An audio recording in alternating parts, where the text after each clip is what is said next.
Around the Christmas time, it simply becomes much easier to dox yourself. There's just packages lying around all over the place. I just did a quick glance. Thankfully, we didn't have any in view, although there was the edge of a cardboard box. Didn't want to risk it, so I've hidden it. All good, though. All good. Now, if you're wondering what was in the cardboard box, it was an array of mezcal and scotch. Of course it was. And, we might be consuming just a tipple tonight to help us through some of these VOD reviews. Beth did pass her test. Yes, she's a boss. She is fully insured. She's a goddess. And now she's potentially a designated driver. But we won't tell her that too quickly. So yeah, today's game plan is that we're going to go through some of these Afrika games. Now, I said yesterday that I was going to do this DRX PaperX game off stream. Did I do that? No, I didn't do that. I did the T1 EDG game off stream, but I didn't do the DRX PaperX game off stream. Quickly, I need a Sova lineup for a defense on bind. There's like a good retake B lineup, or, where are you playing? I would recommend just play B long, back off into elbow, try to use your shock darts and your drone. Like shock dart if they're going quickly, drone if they're going slowly to regain information, and then try to save your recon for when they're hitting the site and just recon above the choke point. Easy stuff, you'll be fine. Thank you, I died. Well, I couldn't help you any quicker than that. How's it going? Did you read the Leo letter? Yes, and I've got a video coming out on my YouTube channel about it tomorrow. So we won't be doing a live reaction to the Leo letter. There's actually a ton of interesting stuff in there, and it was interesting enough that I made a video about it. I should have probably just made a video about it on stream, but instead I made a YouTube video about it, and it's up on my YouTube in 15 hours. So I know that's a little late because Sliggy's already made a video about it and stuff, but yeah, 15 hours, it's up there. Do you want to see the thumbnail I made for it? So I don't make all of my thumbnails. I have a video editor that does some of the thumbnails. I have a professional thumbnail editor, Uberchain, professional graphic designer, but also professional thumbnail maker. And then sometimes I make my own. And some of them, you'll be able to tell which ones are by me, I think. Do you want to see this one? Okay. So remember that this was a letter written by Leo Faria. Fuck, I always mispronounce his name. A letter written by Leo about news in VCT. So this is the thumbnail that I came up with. Christmas news from VCT. 2024 dates, Chinese teams, team skins, player cash, 15 million, and it's Leo giving me a Christmas present. And I'm like, hello, please can I get a Christmas present? It's actually a Valorant loot box. I don't know where this image came from, but it was somebody had a screenshot from inside the game.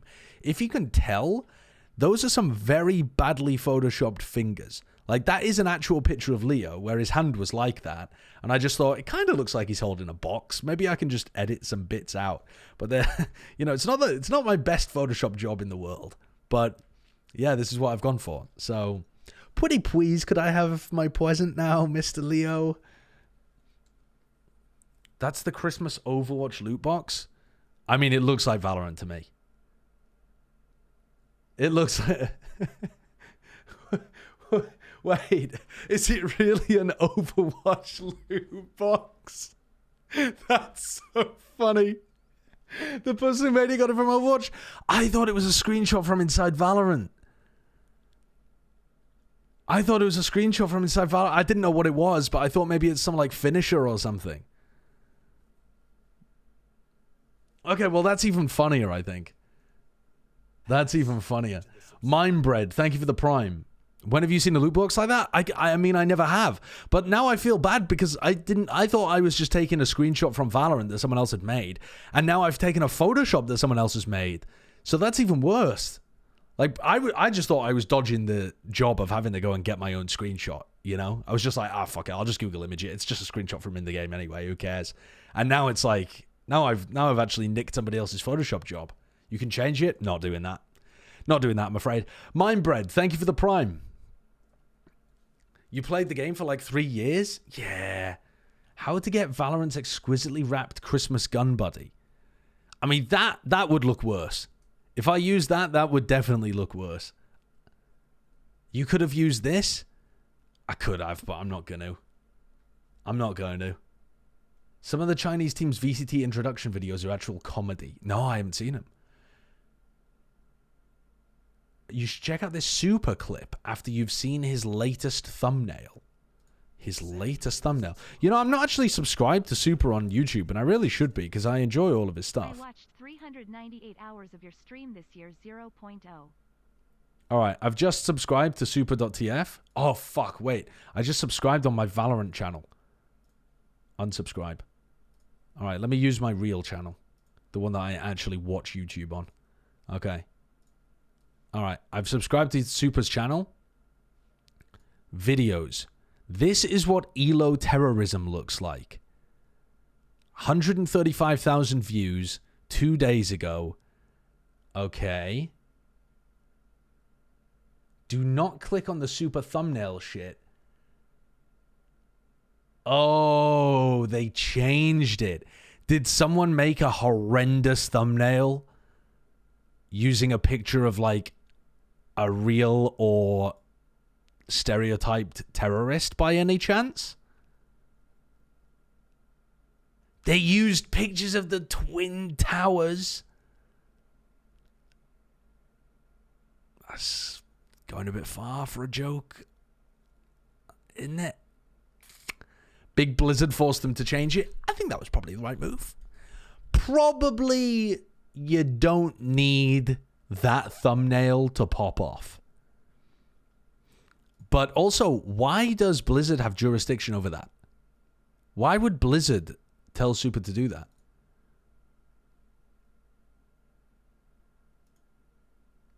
I watched because of thumbnail. Brand deals?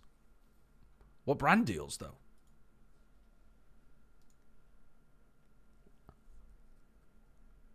Future brand deals. What? Blizzard told him he wasn't allowed to, what, do any, like, sponsored stuff for their games? That's wild. I mean, that is a lot. I think it's a good thing that he changed it. I don't mean that in a bad way. But I think it's a lot for Blizzard to threaten pulling all sponsorship stuff.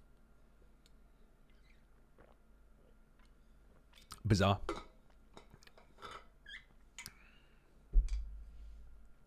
I already watched a T1 game off stream. T1 EDG. And I made a bunch of notes about it. And basically I made some notes about it.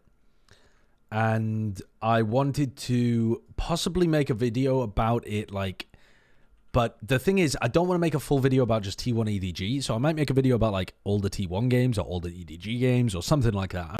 I'm cooking some kind of YouTube video up there, but it's a bit of an old game at this point, so I don't think anyone really wants to see a review of it. What people want to see a review of is, like, the Grand Finals or the later games or something like that. Yeah, T1 Team Liquid was apparently a nuts game. But anyway, we're going to go through this in a fairly chronological order. I said I was going to watch this game off stream, but guess what? I lied. I didn't get as much work done today as I was expecting to. So this is PaperX against DRX, and PaperX slaughtered them. So let's see what happened. I'm not going to take this one super seriously. Wait a second. Got a work email. Give me a moment.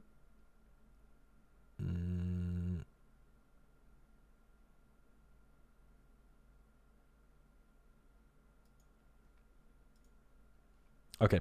Yeah. Anyway, what was I going to say? I'm not going to be paying super close attention to this game and breaking it down in crazy detail because I don't think it's one of the most important games of the tournament. But, you know, we'll take a look at it. So, PaperX are playing here with the Cypher and Jet Rays. Now, this is also the first time that we've seen Moniet playing Duelist since he went back over to, you know, playing some kind of a flex role and joined PaperX. So that's cool. This is what I expect their roster to look more like. It's just weird because it puts then Forsaken in the Cypher kind of position, which is a bit unusual, but honestly could work. I could see Forsaken being a really a good Cypher player. We've seen him play Cypher in the past as well. A more standard composition on the other side of things, but that doesn't mean it's better necessarily, does it? Because it's Paper X here. Let's have a look then. So he's got a trip on the pistol round over towards here. Early B hit. Something opens up the door. They're going to try and play aggressive over here. Going fast B is really susceptible to just getting bogged in the choke point. I've noticed a lot of teams on pistol and bonuses tend to go... If you go 5B to start the round, you just don't have any options to go elsewhere if the B hit fails, which is a pretty big issue. This is why I like, in general, if you're going to end B, trying to take C control early and then having a couple people go back through B. Because when you open this door, you're going to be able to go back in. And, you know, you've still got options then if the B hit fails. You'll still have somebody around in C. You'll have taken this control, so you know that you're able to go in that direction. Something pushing out man there just was ruinous for them. Jay Woody, thank you for the 19 months. Watch this super quick. Nice moment to get to hear the Korean cast too. What's this?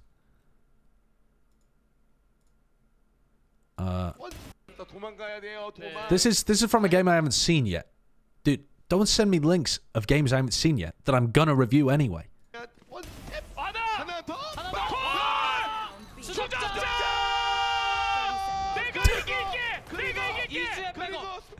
Holy fuck, they're losing it. Oh my god, oh my god.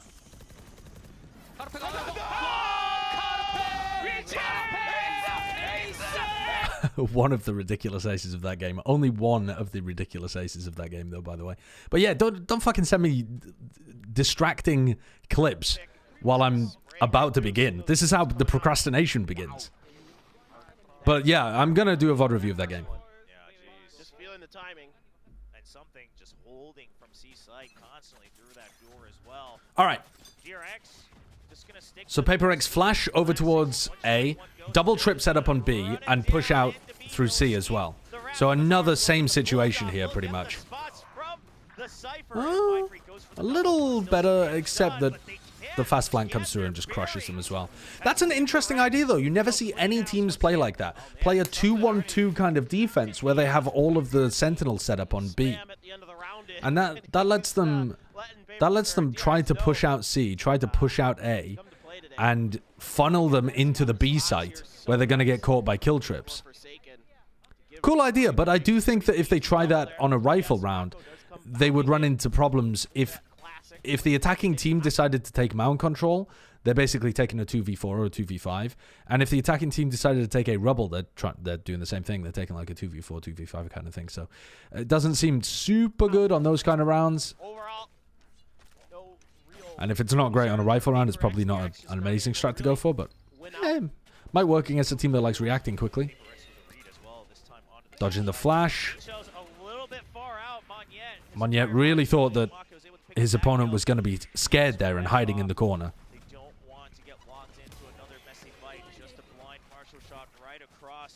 Does he watch DRX versus Sentinels? No, that was the next game.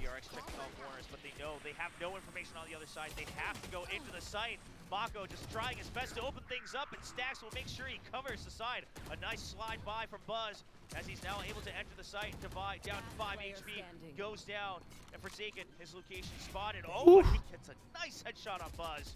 Spike planted. That's tough, man. Forsaken, the plan now. Opens the door again, maybe makes them consider that he's rotated around through B. Hello? Through the waterfall, but it's got to be a save, right? I assume he's gonna try to keep the gun. He bought up this round, which I was a little surprised about. You know, oftentimes we like to see him kind of greed for the Odin or really save up to it off this map on defense. But now that he bought down to 900 credits, just says, I'll wait here. He did use a revolving door earlier, right? So like you said, he plants it in there that he could have just entirely... I mean, we could just skip all of this, really, couldn't we? For 1 or 2 exit frags, DRX. Wait, I'm trolling. I just realized that I'm outrageously trolling, chat. Why am I watching this game before Sentinels DRX?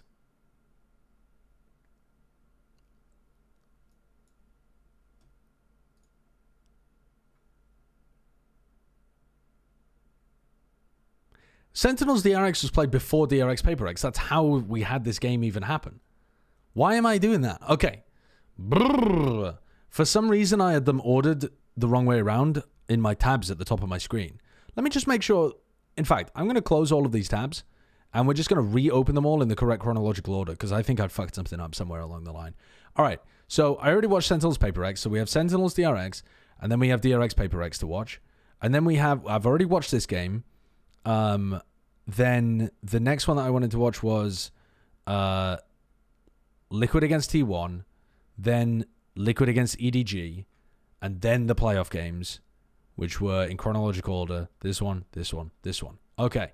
I don't know how I made that mistake. That's really weird. But I'm glad I corrected it early on, so we weren't watching a ton of that game before I'd done this one. Okay. How did I get that so backwards?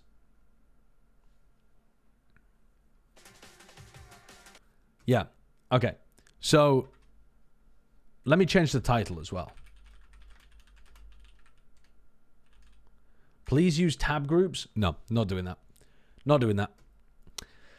Okay. All right. So this is the game that people wanted me to review anyway. Sentinels DRX. I don't know how I managed to get those backwards in my head. But anyway, this is the first map was Bind. Second map, Tens played Omen and Pounded. I think he had like 32 kills. So yeah, let's have a look. So just to set the scene for you, I know that Sentinels are really good on this map, and I know that that DRX are quite bad on this map historically. Now, DRX domestically tend to play fairly well here because a lot of other teams in their region are also bad at Bind. But also both teams have a similar kind of style. I would call this kind of comp a bit of an APAC style comp that Sentinels are playing. It requires a lot of aggression to make work. It has to take the fight to you on the defense. And I suppose I think of it as being a bit more of an APAC style comp because the teams that have run Yoru in the past have been like Paper X. So, but in general, at the tier 1 level, slower compositions have been better on this map, rather than the double duelist and the Yoru kind of ideas. But this is a nice reaction from Sentinels. They see a triple push coming down B long. They're going to try and force them into the Cypher, so everything working so far for both of these teams. Sentinels with a nice read. RB's got people pushing into him, and RB gets value out of that. Zelsis runs straight into that trip.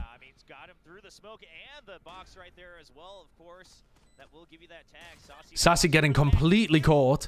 I mean, they should expect that there's a flank coming there. Maybe Sassy just thought that they would be a little slower. But with that triple push happening behind them and the reaction, you've got to anticipate that they've pushed all the way to market. John Cutie also not really realizing that Stacks had pushed that deep. But this is really awkward positioning for these guys. John Cutie's got himself into a nice spot, though.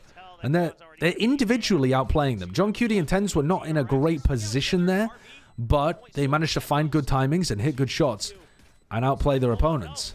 And John's managed to get the spam kill and gets the clutch. Massive round from John, both in terms of the reactive call into A, which I think was the right call, even though Zelsa sent a line to the trip, and kind of outplaying that. They had all three players at short, which is a really uncomfortable place to try to play from. When people are retaking via short, and then they also have showers control, it's just really difficult to win a post plant like that. But this play from John onto Marco and Tens being able to kill Zest, I think it was, are massive for their chances of winning. Huge round. Some big individual errors from the Sentinels players, though. You know, I feel like Zelsis should have been aware that there would be kill trips on site. I think that, you know, he's not under a crazy amount of pressure there. He needs to have some awareness, and I'm sure he will later on in this match have some awareness for trip setups like that. And also, Sassy just really didn't realize that they were that fast on the flank, which I think you can kind of tell that they would be that quick because of that triple push that they spotted coming out of Fountain. A lot of damage there onto Sassy and Zelsis. And now onto Tens, but they can all get healed. So Sassy's getting massive value out of his heal here. And now DRX have pushed a triple push, even a quad push, out of Fountain 2 rounds in a row. Wow. Zest actually gets a kill there. Nicely done, though. Overall, good round. I'm liking this Sentinels default. In some of the previous times that we watched them play Bind, the players that were playing over here towards Fountain were too aggressive. They were just out in the open. Do you remember, in one of my videos, actually, I was talking about Tens doing that when he was on Jet. He was just way too far out in the open, and he would get caught by stuff like the B-long aggression.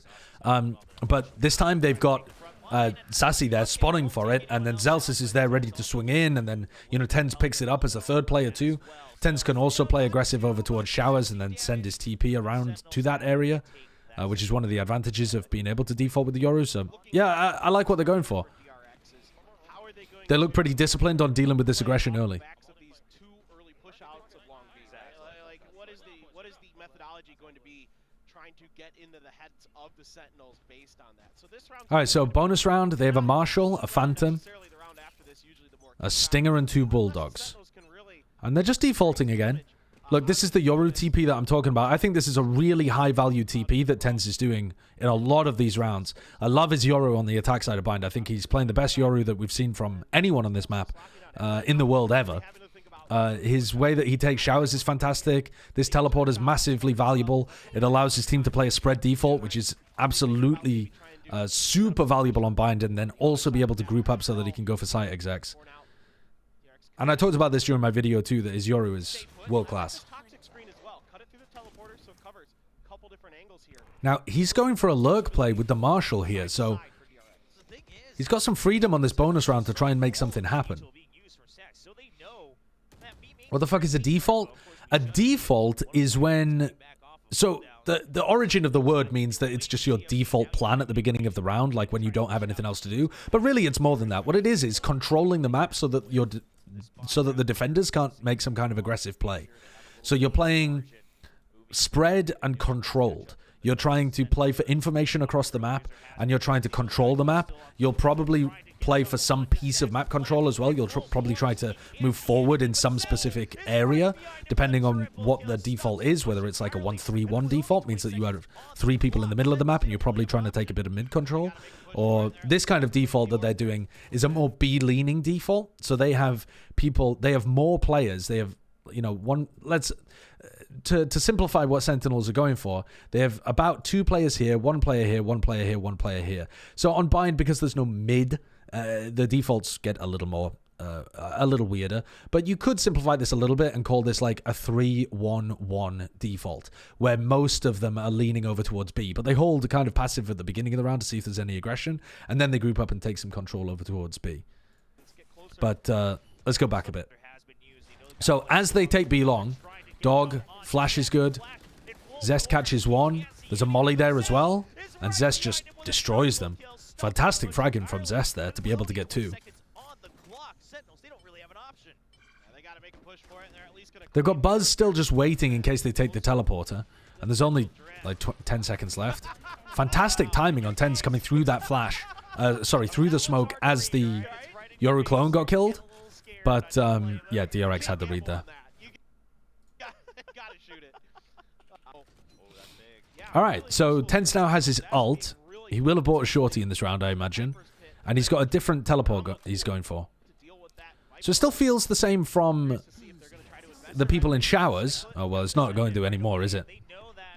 And he hasn't used any of his utility yet, apart from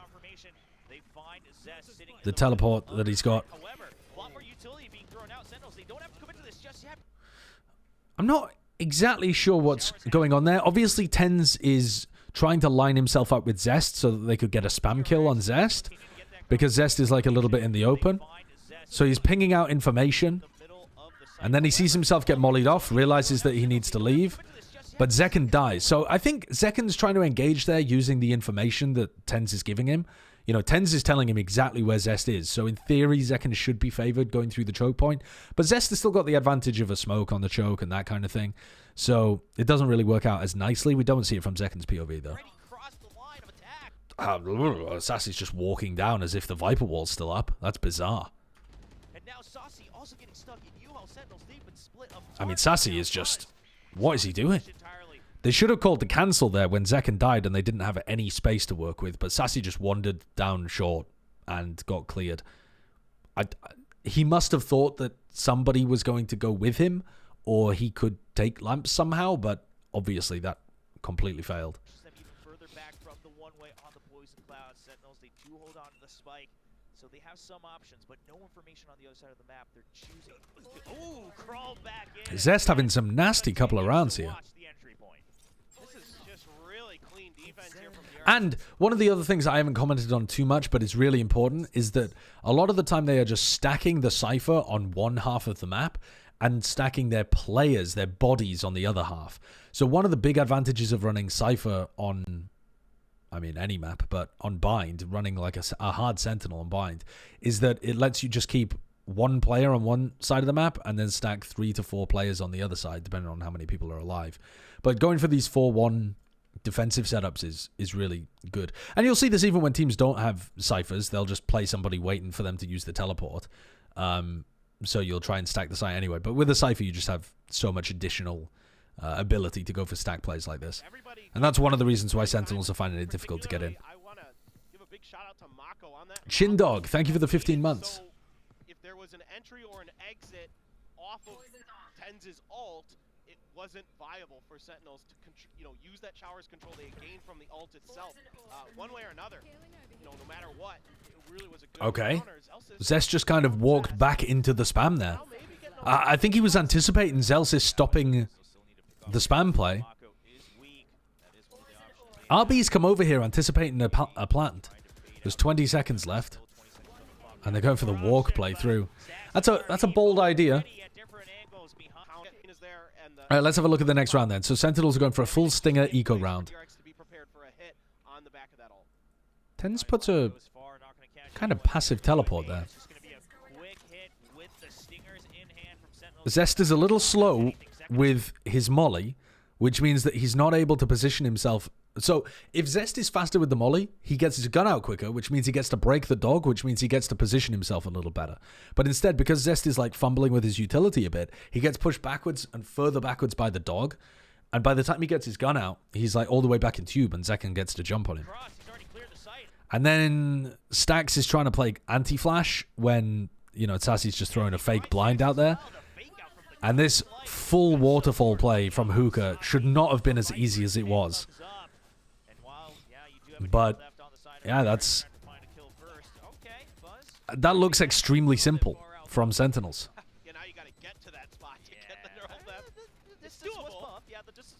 DRX really caught off by the pace there. Zest reacted slowly, and Stax wasn't playing somewhere safe like Elbow where he could get out. He was just caught fairly out in the open, caught by the flash of the people jumping out. I just realized it's called that because, like, the waterfalls. Yeah, a waterfall is called a waterfall because the water is falling. When you jump out from Hookah, you're emulating a waterfall because you're, like, going out like that, like the waterfalls in a waterfall. I'm just glad we're on the same page.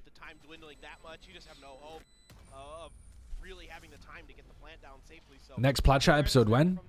They're every week on Tuesday or Wednesday. This next week, I think they're on Wednesday.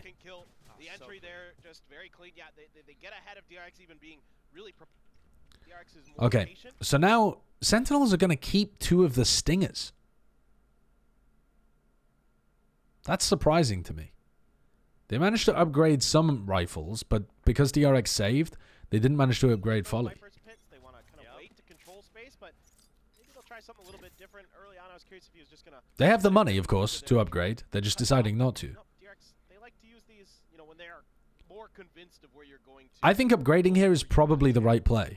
Yeah, much more of a timing thing for DRX, right? Either you know it's coming, or it's to make sure that you don't have time. But at the same time, that would make their economy weird if they did lose the round. I think it's a better decision though, because your chances of winning the round just go up by, I would imagine, a large amount. Not that anyone's really got good data on it. All right, so they've got a dog going up towards B long, but it's all just from Sassy as a fake. The Brazilian nobody at work. Oh, Sassy is really fairly heavily committed over here, but Sassy is one of the players with the Stinger as well. So if they're just using Sassy as a fake player in this round, then he doesn't really need a rifle, does he? Sentinels are trying to take slow control of showers. This is one of the only rounds where they've gone into the Cypher. 40 seconds left. I mean, he knows that that's fake. What an interesting cage. RB with his cage there. He's been boosted up earlier in the round by the blast pack. And now he's playing inside the cage. Holy shit. Wow. And Buzz kills 2 off the back of the trips, stopping John Cutie. RB goes 1 for 1. And Sassy's not in a great spot here either. What a great defensive what a really interesting, I should say, defensive setup from RB. I'm not sure how great it is, but it's definitely interesting. They're trying to go for a bit of a counter spam setup. Buzz tries to deny that, but fails. Was he jumping at them with a shorty there? With a classic, I think that is. Doesn't even get a shot off.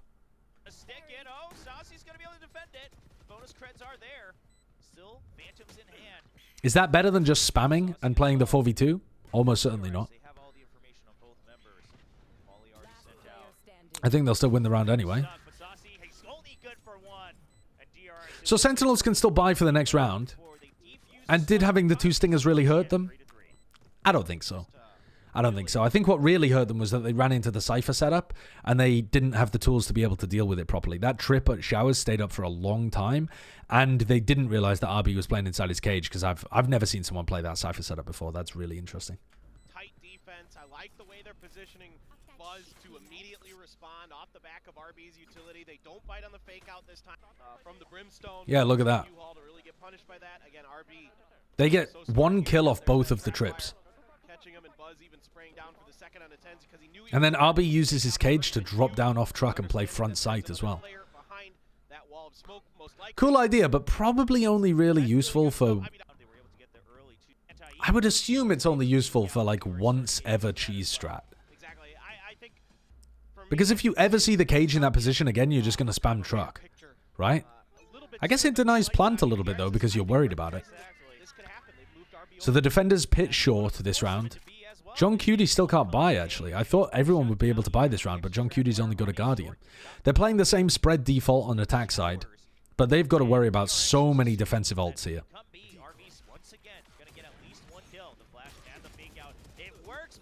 Tens dies. That was a bit odd there, for sure. The clone stopped Buzz and Tens having a nice, clean fight. But the molly was really nice from Mako. He was anticipating the flash being used to pop through the smoke. And a good defense overall by Buzz and Mako. They're going to try doing something reactively, because they know that there's 3 players on A right now, right? They know that the Brim and Rays were holding over towards Showers. They know that the Viper has pitted short, which means that they know exactly that there is a Sky and a Cypher on B. Zekin can take the ult, I think. Maybe not. Was the ult orb not there? Oh no, the ult orb wasn't there, so Stax has taken the ult orb this round. Yeah, Stax took the ult orb. Sorry, my bad. So they allowed Stax to take ult orb, which means that Zekin doesn't have a showstopper to get in.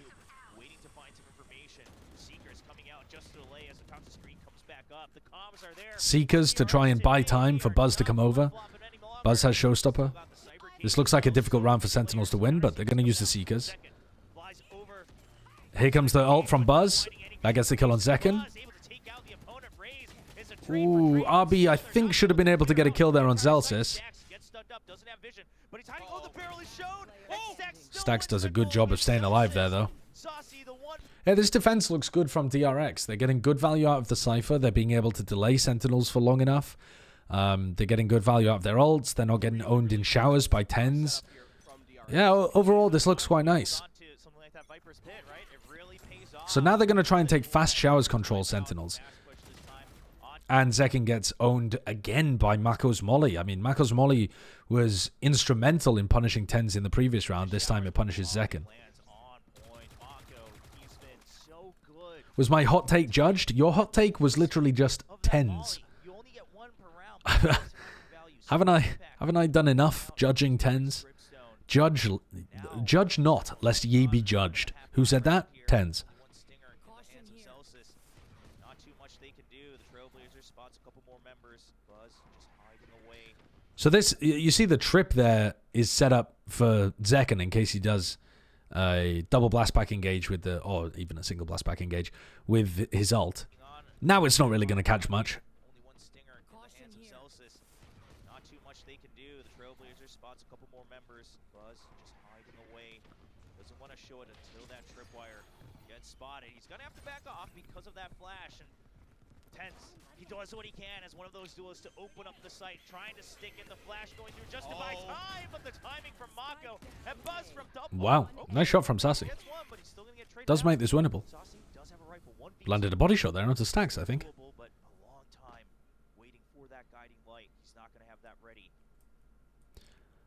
What's Sassy like in the clutch? I've never really thought of Sassy as being an outrageously good clutcher, Currently not grouped but up. he's certainly not bad. Sassy is just going to clear every angle. He's been spotted, though. Oh, I'm sorry. Alright, that was an eco round though, and they lost second very early on. They honestly made it closer than I think they should have done. But at the moment, this is DRX just kind of slapping Sentinels. Apart from the pistol round, DRX have been in complete control. This could be where it changes a little bit because we're going to start to see big ultimates get online for Sentinels. You know, they can do some kind of like dog into the showstopper, or they could even do a Tenzalt into the showstopper kind of play.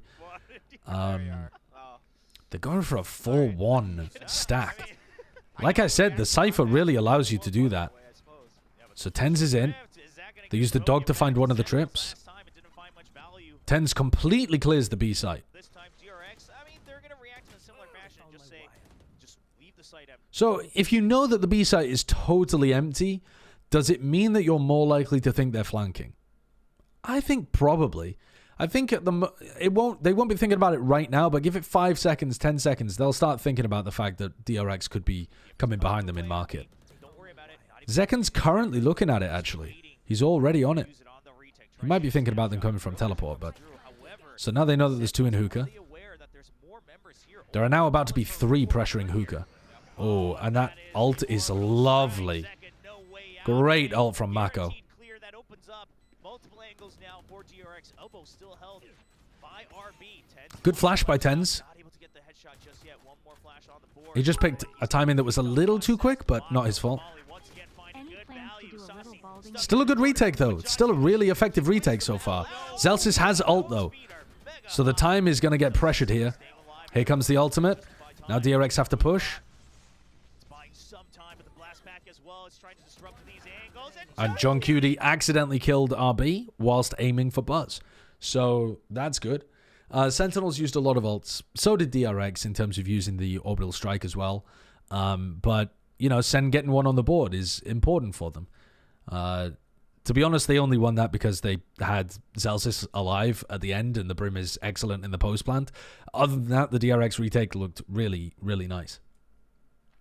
Thanks for the 100 bits, Miles. Any plan to do a little bit balding of the gates this week? Yes, but I need to get through these VODs before Wednesday. Goes for a 4th round on the board. Oh wait, I was wrong. Sentinels are winning champions 2024. Zekken's only kill in this half was that stinger kill on Zest. Tragedy. Whoa, the overreact to everything? I'll have you know we perfectly react to everything. So Buzz now has an operator up, so they have an op and a Cypher defending A. It's only 10 seconds into the round, and Mako is already rotating off the site, right? So that's a bit odd to me, because you have, unless you're playing somebody close to the operator to get them posted on this line early, you already have quite a decent defensive setup. I know there's only 2 players here, but you have an op and a Cypher. That's not bad at all. On B, Sentinels have been leaning B more of the rounds, and Mako at the moment isn't really doing very much. So for him to be leaving within the first 10 seconds seems too early before you have a good idea of where they're going. Wow. That's a ridiculous cover from Stacks. So like I said earlier, dog into showstopper is a really common combo. I love this from Sentinels. They should have caught Zest here. I mean, this should be just Zest absolutely caught bang to rights. And yet, you know, they're not quite able to get it done. I think part of the reason for that But then, you know, is that, Stacks and Mako, let me just check. strike kill for sure. Then just even better defense from Yeah. I think, actually, no, I'm not 100% on that. But anyway, Zekken's just a little slow here in terms of getting his showstopper out. I was wondering whether it was because he was waiting to blast pack, but I don't think it is. He'd already put down his blast pack first. He just is a little slow, probably because they're not anticipating Zest being that close. He's probably thinking he's going to ult somewhere deeper into the site. It just gives Stacks like a fraction of a second longer, and he takes it. Stack cover from Stacks. DRX, they are always prepared. The Tens drops in. Stacks gets caught again, though, out in the open. So overall, it's not bad for Sentinels. 3v3 with site control. You'll take that. Sassy just decides to swing elbow. Okay. Bit of a madman decision, but it's probably won them the round. Yeah, I was watching Paper X DRX before, and then I forgot that that game happened later than this one. I'm trying to watch them in chronological order, and I failed right from the beginning. just not enough money either for DRX anymore. It's starting to Sassy wins every important 1v1? I don't think that's true. I mean, maybe in this match he does, but that's not something that I would say Sassy has been demonstrating recently. All right. So yeah, that round works out really nicely for Sentinels, breaks the economy of DRX, and all of it following a really unsuccessful ultimate from Zekken that was set up nicely. I mean, I love the idea of going for the dog showstopper. Don't think there's anything wrong with that. Just a fraction of a second too late on pulling out the showstopper, gets Zekken punished. But it did mean that Sassy was out in the open, and they did manage to waterfall into the site anyway. And they followed up on Zekken, you know, bursting through the smoke a little bit. So, yeah, it didn't end up being too bad for them. So anyway, you've got a full buy here against an eco where Buzz has the operator. Another 4-1 defensive setup. Great shot from Buzz. All right, so now you know the op is on B. You think that they've probably got 3B, because nobody peeks that aggressively out of hookah when there's only 2 of them there. At least it's unlikely. So there's probably 2A.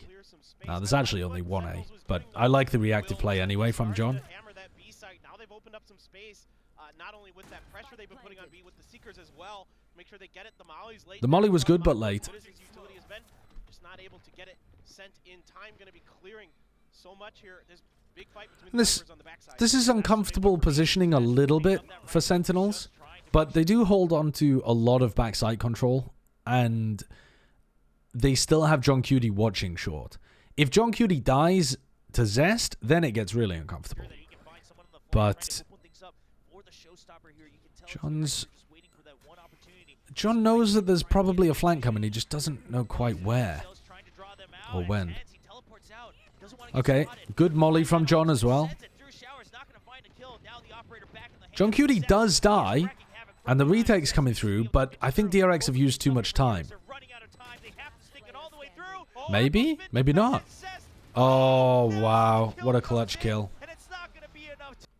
Yeah, DRX just waited a little too long there, because actually, once they got to the site, you could see that the uncomfortable positioning of Sentinels, the fact that most of them are grouped just around here, with only 1 player back here and 1 player over here, I mean, I say all of them grouped around there, but they're playing 4 players, 1-1-2, something like that. And obviously, at the beginning of the round, or beginning of the post-round, Tense is up there. But if Zelsis hadn't landed that shot, it goes the way of DRX.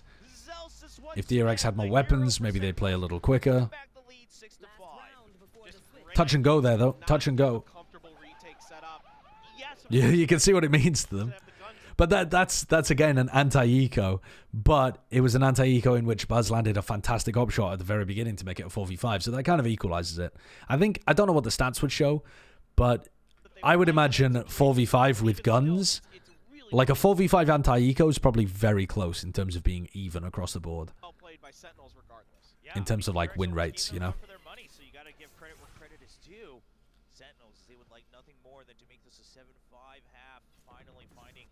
Some footing here at the very end. of the first half. One more round to It's go. another 4-1 stack on the defense side.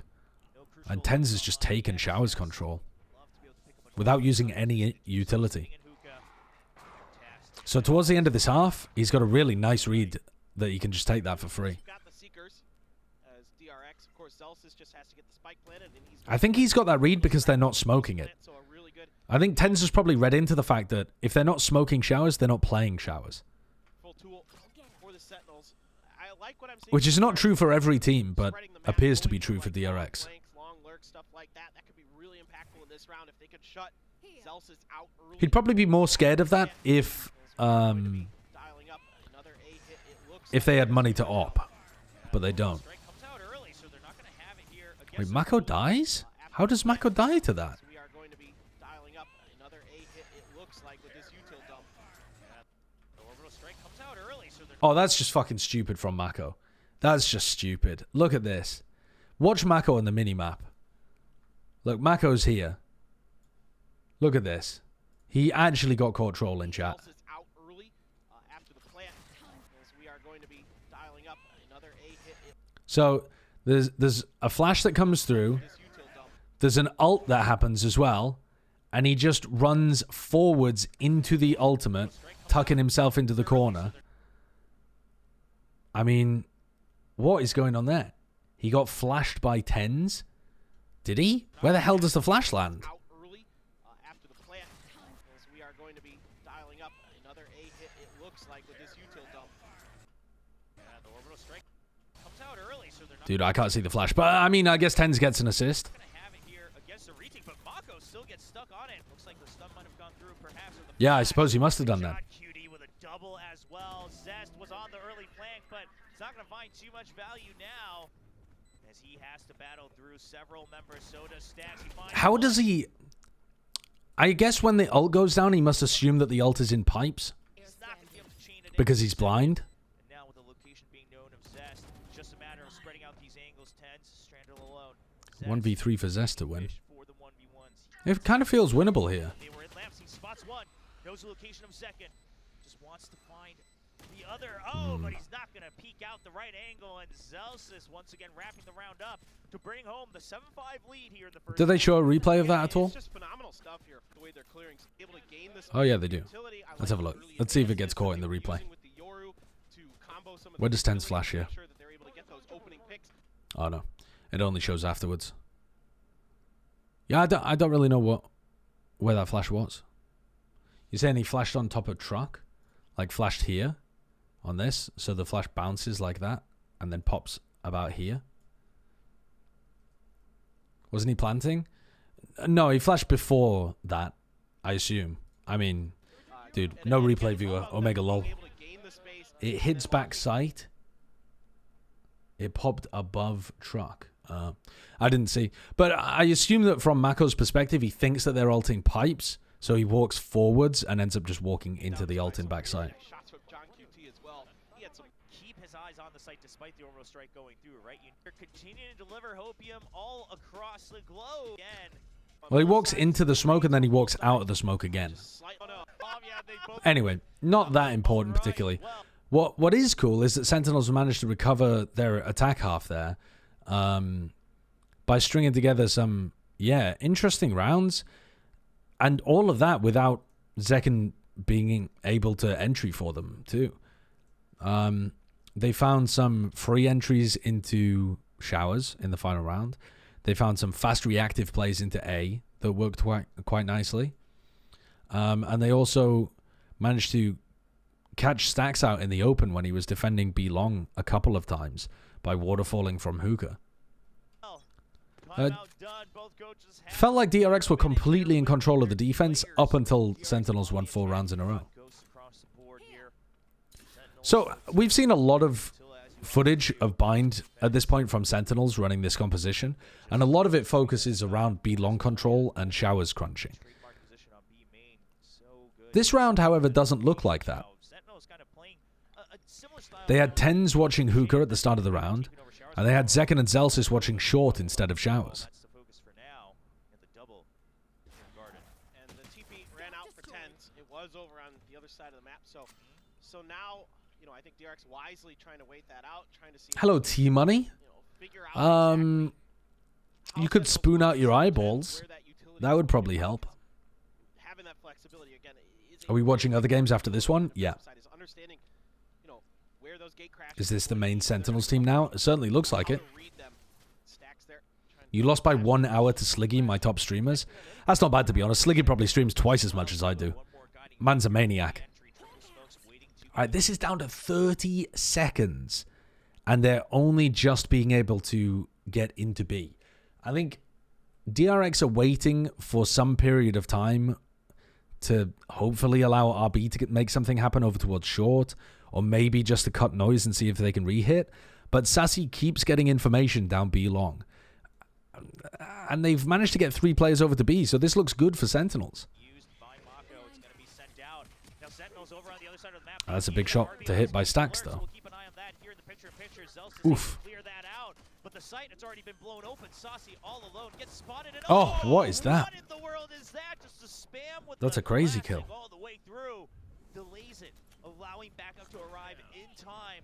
Try to crash onto the site. What a lovely flash. Good. Mako just can't find the angle out of it. Sassy Sky Unbind looks so much better than some of his other maps, actually. Near elbow, sent Even though he had that really weird round earlier where he just walked down short into lamps, pretty much everything else that he's been doing is really good. here for Buzz, but Sentinel says we're just gonna stick it.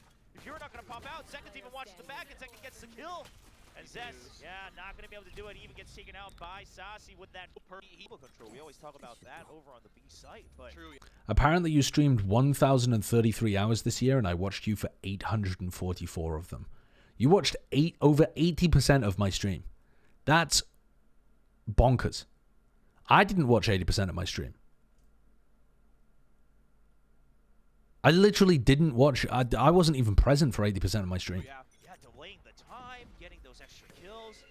The early teleport here from Tens. He's begun the conditioning with the gate crash. We've seen this time and time again when those Euros come into play on Bind.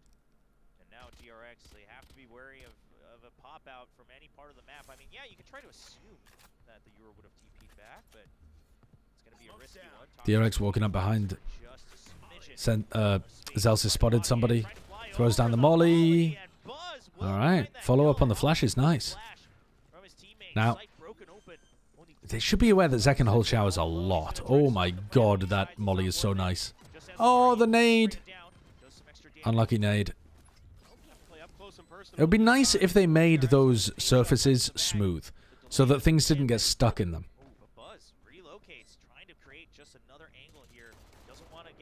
I know people sometimes like it for nanoswarms or something like that, but it's just so much more annoying for almost every other piece of utility.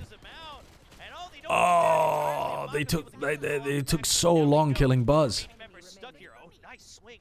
But other than that, sensible retake. There's no way that this... Yeah. God, Spidey sense as well from John Cutie.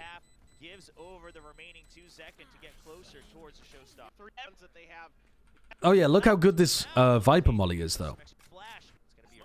So as they come down short, they've got John Cutie holding B. John has a Viper molly in his hands right now. John gets into backside here. You see where John's currently positioned? And he does a jump throw molly that lands over here and allows Zekken to get a really easy kill from showers. Look, here comes the molly. There's the molly. Zekken swings at the exact same time the molly lands. Gets a really easy kill on RB because he's vulnerable. And if he wanted to do a follow-up nade, all of these people would be vulnerable too. That's pretty cringe? Yeah, it is. That's pretty cringe, isn't it? That's pretty fucking awesomely cringe. And the timing of it's lovely too, right? That's just a natural timing.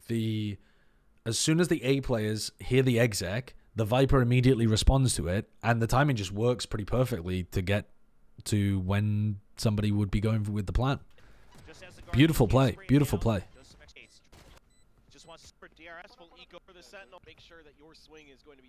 They're really refining small things, Sentinels here. Nice, good, small things.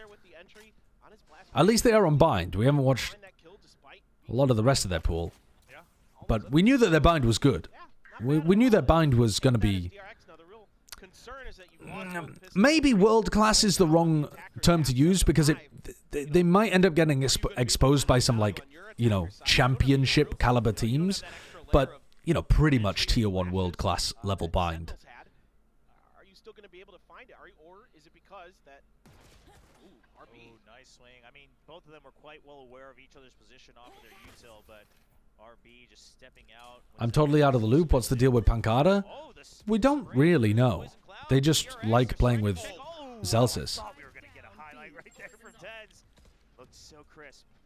But John Cutie all alone, just hoping that they don't choke this corner. The Boombot not gonna spot him. That gives him a lot of hope. Just holding on for dear life, but DRX, they still have RB on Optic are gonna own them on this map. The Yay Chamber of Finesse IGLing is too good. Yeah, true. I think they also need to worry about EG. You know, Demon 1 and Jorgamo on this map. Difficult to beat with how good Boostio is at IGLing here too. Not bad at all. Gambit have always been good on bind. True. How do I forget about Gambit? You know who else is good on bind too? Ascend, actually. I think they might get exposed by Ascend on this map. Madrone, thank you for the 39 months. Buzz too, yeah, that's true. I've never heard like Zest scream his head off like on stage. Yeah, CNED Sage is really going to expose them. Yeah, exactly. Oh, your platypus was successful. Well done. Fantastic. I'd like to see a picture of it if you post it in the Discord somewhere. All right. Buzz with a very standard showstopper play. Oh, Zekken really wants to take that timing, doesn't he? So they've cleared out the whole of showers there with that play. So the double smokes play, I really like it. Showstopper down short as well. But now they know that everybody's in backside for Sentinels. And when I say everybody, I mean like they think probably 4 players are in backside. Because they've taken a while at this point. They haven't got the spike down. Sentinels have probably rotated. There's probably 4 people in backside. That's not exactly the case. You know, some of them are going heaven. Some of them are still in, like, pipes area. But I think it's a pretty safe assumption for DRX. So now, how do you actually translate this into a spike plan when they're going to be trying to spam you through smokes and that kind of thing? So they've got a bit of a task here still to get the plant down. And Mako gets ult with the plant. Okay. They just hold. Use the boombot to push Zekken back, get the plant down. Now Mako has ult. Now Mako should be trying to path back, I think. Now they're actually pathing Stacks back instead of Mako. So Mako's still playing Lamps. Not sure about this. He might try to use the ult in a more aggressive manner because he's stuck. This is going to be really, really tricky to get into these back lines. Yeah, but Mako, he's not out of the sight just Oh. yet. He's gonna get pushed from Oh. behind, and he was Look at how bad that is from Mako. Mako's just an iPad baby, while Tens is using his team's flashes to retake through lamps. If Mako had swapped places with Stacks, right, then Mako is in a safe position to be an iPad baby in top short, and Stacks can actually try to reflash to fight for lamps control. So just by swapping those 2 players' positions, when they put the Viper wall up, they could have had a much better post plant here. And instead, it just looks not completely sloppy, because actually it looks more brilliant from Sentinels, the way that Tens perfectly retakes off the flash. But he's facing very little resistance there, because they've just messed up their positioning a lot, and one of the people he kills is stuck in the iPad. hoping that Sets could hold on to it, but Ten says no, the plan has been ruined. Stacks trying to stop the bleeding, but it's still a 4v2 in favor of Sentinels. The double coming out. Overall, though, John QD, the teamwork continues to be impeccable. got to talk about how clean it is for Sentinels. The way that Tens is scaling off those flashes is like picture perfect. Very good coordination between Tens and Sassy there. If they show a replay, oh yeah, here, let's look at the replay. Look how nicely Tens plays off these flashes. He's like, Tens' timing on Yoru is actually immaculate off his own flashes, off his own clone, and off now Sassy's flashes too. This was an area that I was pretty critical about previously because I didn't think they had very good synergy. But I mean, look at how good that timing is. I mean, that is just so simple for Tens. The first one is completely overloaded. The second one's in the iPad, and the third doesn't expect them to be that fast. Is hiding from the flash and stuck in a corner. I mean, immaculate stuff. Into it cleanly. Great coordination. From that flash as well, right? Going deep. You can just tell the teamwork is coming online. Yeah, remember that DRX haven't really practiced with this team very much as well. DRX have been playing a lot with Flashback and Foxy 9. So this roster hasn't really practiced very often in the off-season. They like going for stuff like this. So this looks like a Showers crunch. RB just obliterated Tens. He just decided, I'm killing anything that comes through that teleporter. They get the trade, though. And now it's, you know, 4v4 where the defenders are spread 2-2. It's still pretty reasonable. Zekken and Zelsis know that short has been open, so they know that Lamps is compromised. They're reluctant, they're loath to give up this space, but they get punished for it. What they want to do there, Zekken and Zelsis, is break the Seekers and maintain some information in backside. But because they can't break the Seekers early enough, Mako can just spray their positioning, and he knows that they're both in... Well, he knows at least one of them's in pipes, and he manages to get them both, so...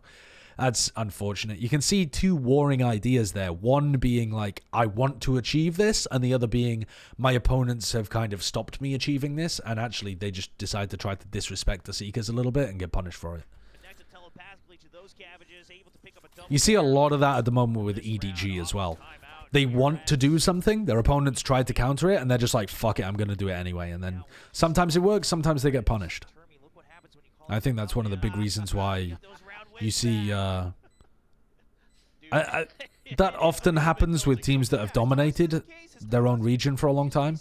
Obviously not the case here with Sentinels, but you see that with a lot of the like DRX or PaperX or EDG, because they're just used to getting away with it even if their opponent does the right thing.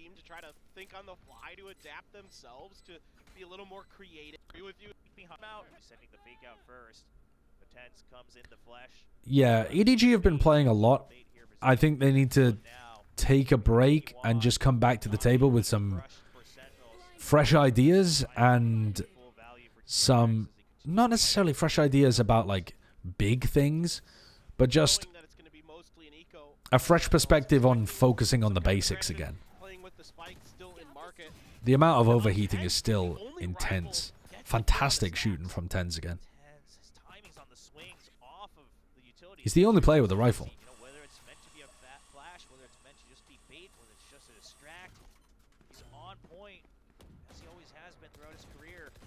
Yeah, they need to work smarter, not harder. I think that's a good way of putting it.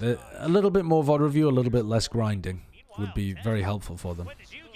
Oh my god, he just took the most aggressive teleport. Dude, Tens is smurfing on them. This looks like a rank game. Okay, it doesn't anymore. But yeah, a 3v4 anti-eco, this is still really even. You know, still could go absolutely either way. Oh, he got tagged by a bullet so he couldn't move. Excellent work by Zekken getting that rifle back. I mean, Buzz feels like he has to make a play here. I felt like Buzz had got a great timing there onto Zekken, but not going to be the case. I don't think that molly landed. That looks like it went too far. Yeah, it did. You can bounce it off the little roof there. Like if you look at where Mako fires it from.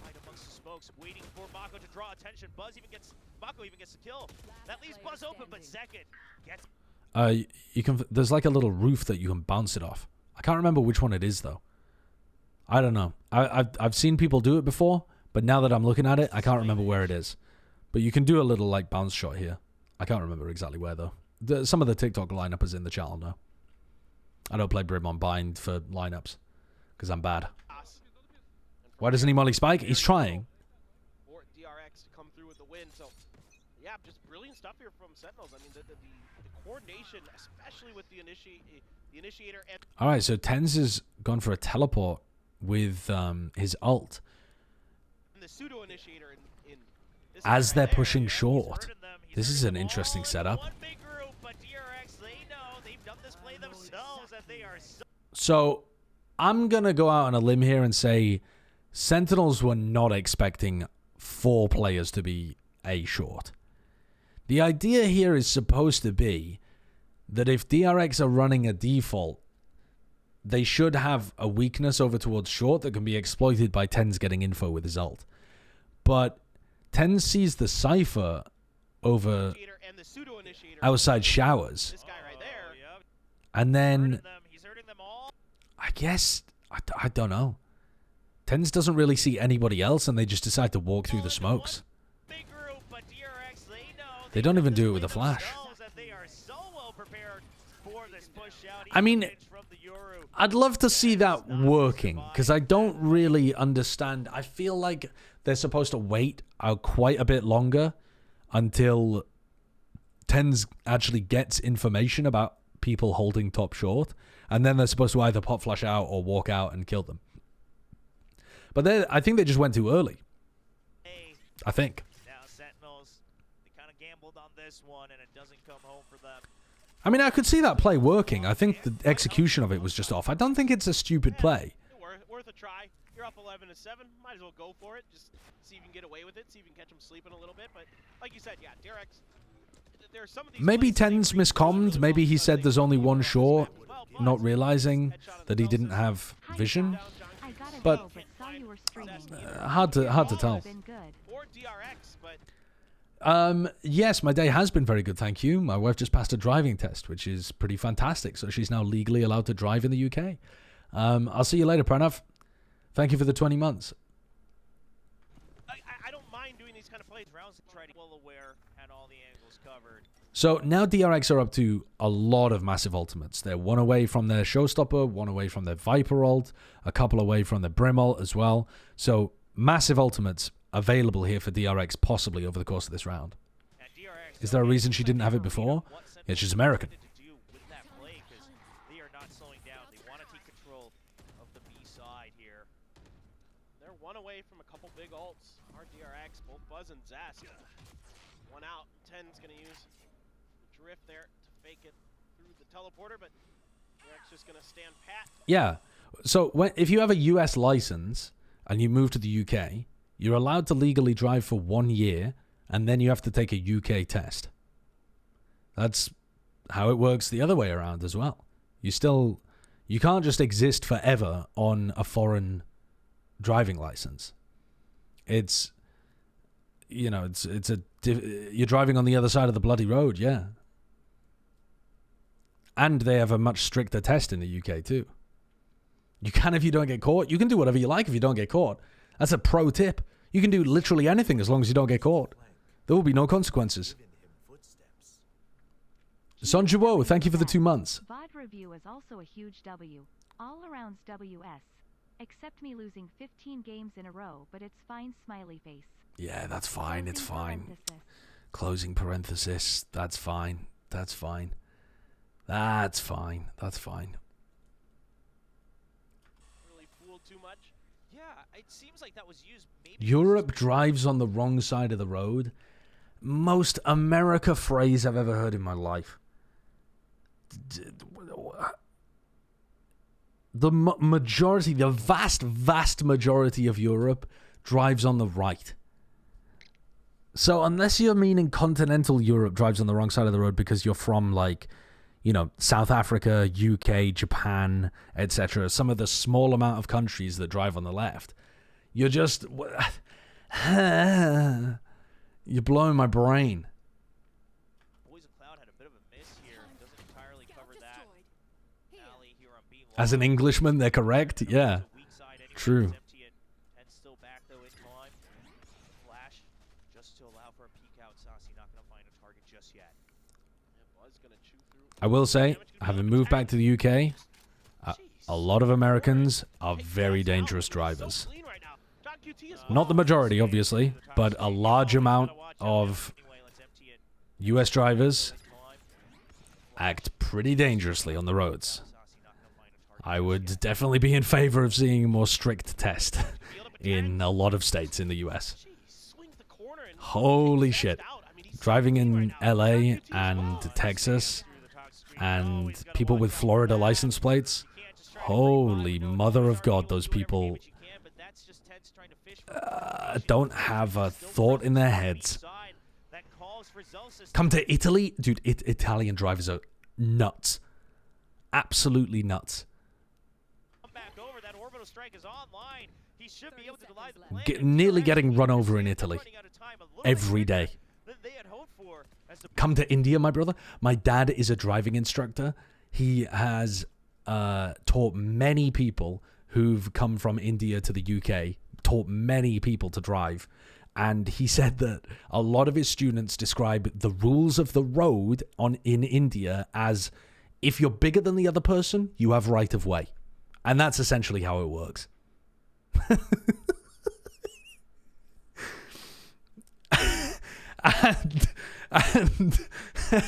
and that is baffling. That is absolutely baffling. Brimstone just waiting. They're trying to buy out the ultimate. Celsius doesn't bite the bait, and Saucy still holding on to backside. John Cutie with the trade as well. Sorry, I should go back to the beginning of this round because this is a really important round. So so Zest ended up going down to 10s, just kind of picking a timing to fight from Cubby. Wild timing to fight, actually. But yeah, he was just out in the open, and then John Cutie was spamming through a smoke and killed Buzz. Yeah, okay, so that's basically just round over. It's a 3v5 at that point. Just round over. Let's look at this from 10's POV, actually, this replay. Because this seems like a really weird peak timing. But he hit the shot. Yeah. I mean, for all he knows, they're pushed up on B long. They have no information there particularly. And he just wants to go to hookah. So he just swings, deletes the player that's holding from long. And then walks hookah. He doesn't wait for the smoke to go up. He just bangs the guy out that's over there. Yo, is that Uber Shouts cast play-by-play caster of the year? Thank you for the raid. Thank you for the raid. Nah, he flashed and mollied earlier. That orb, you're on the B side. That calls for build up a 10. 10 still back though in time. Flash just to Yeah. They flash, they molly, they know that there's players over here. But what are you saying? That makes it even worse, this play. Because he's not following up on the flash and the molly, chat. They flash, they molly, but they can still be posted on this line. So he's just... I mean, literally look at the red line. The red line shows you what these players are looking at. Zest is already on this angle as 10 peeks into it. He's just going for it. A little bit of damage could be up a 10. He's just fucking going for it, chat. He swings the corner and takes Zest out. I mean, he's so clean right now. John QT as well. I mean, look at the replay. Sight clear to Sentinel. Coming in there as soon as that orb is Where's the tapped, replay? Three players all stacked up right next to it. And Look at the fucking replay, chat. He's not even going for a swing. He's just like sliding into the wall. Like, dude, this is just 10's things. Don't peek like that in your own games. Don't peek like that in your games. But 10's can do it. We'll see if it comes through that way, though. 19 King, thank you for the prime. He was like, wait, I am 10's? Yeah. yeah, we need to see a little less, like Batman levels of seriousness from DRX. A little more Joker in them. You know what I mean? All right, so now DRX still have all of those big ultimates to work with, but setting up a fake teleport play there, 10's. As if it's some kind of sand crunch. Seeing if he can force a reactive play into A. And now he's on A. By the way, this teleport is busted. Look at this teleport, right? That 10's throws. This teleport here. Look at the way that it moves. It goes into the wall. And then it like fucking hugs the wall and goes around like that. Whenever I try and do this in my ranked games, when I play Yoru on Bind, it just moves so slowly here. And it like barely goes up. I don't know the tech, chat. I don't know the chat. I don't know the tech. Will even take that teleporter, use the gate crash to go back. It's so busted. Crashes have now been set up. They pushed out B main as well. So Sentinels, all the information that they would want. Anyway, DRX have really good ultimates, but they just got spammed through smokes and, you know, peaked and died very early into the previous round. Nothing much that they could really do. Zekken peaked, but weird part about this interaction. There's a dog through, so we have the showstopper and dog combination here, which I really like. We've got this. I really like this smoke. I think this is a good defensive Viper Orb. The only issue with it is that Zekken's swinging to try to punish the showstopper if he can, because he knows he's fucked anyway. And because the Viper Orb goes up, Zekken can't really see Buzz. So Zekken can't really do anything in this spot except die. But generally, I like this smoke. Now, also, if you're going to be running this Viper Orb, I don't think you also need Zellsis to smoke here too, because both of these things are doing the same thing. And one of the reasons why the Brims are going to be smoking here generally anyway is because a smoke in this position puts a lot of pressure on the attacking planter. The reason why it's become the meta Brim smoke to use as soon as the A exec comes through, it's a bit of a weird one, right? It almost kind of stops you from being able to see the planters from triple or from showers. But the reason why it's so good for the defenders is when you're planting, like right here, it threatens that you could get walked on at any point.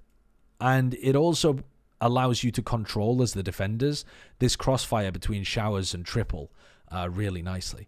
And I think in this situation, if John Cuty's going to be using this, I don't think it's as important that Zellsis also smokes this. I think it would be more important if Zellsis sent out like a molly on this timing, or maybe ulted on this timing to try and help Zekken or something like this. But usually in almost every other round, Zellsis is going to be smoking here and it's going to be really high value. Oh, the showstopper! So good. Yeah, spots one, but it's not like it's bad here either. No, he doesn't. Tense still staying alive. The flash just to make sure that they can hold on to backside. The Seekers are coming through, and so is the Orbital Strike. So yeah, here comes the ult to try to stop Mako from planting. Now we've seen a situation like this before, and basically Mako just at some point, after waiting a little bit, decided to just stick the plant as the rest of his team held for him. This looks like a nice flash from Tens.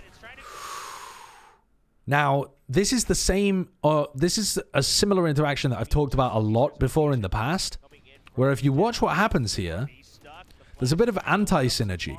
As Tens goes for this flash, which, by the way, excellent flash. Lothar's talked about this a ton, little Yoru nerd, where if you look at the floor and flash like this, it pops like right up the top of the smoke, so it's very difficult to dodge. And Tens has got tons of these fantastic Yoru flashes all around the map.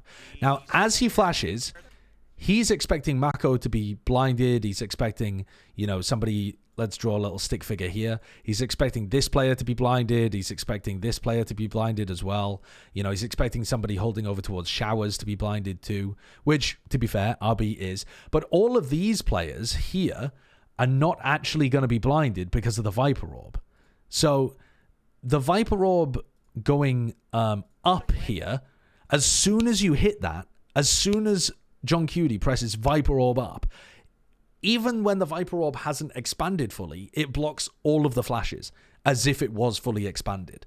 So you kind of have to be careful sometimes when you're playing a flash agent into a Viper or with a Viper.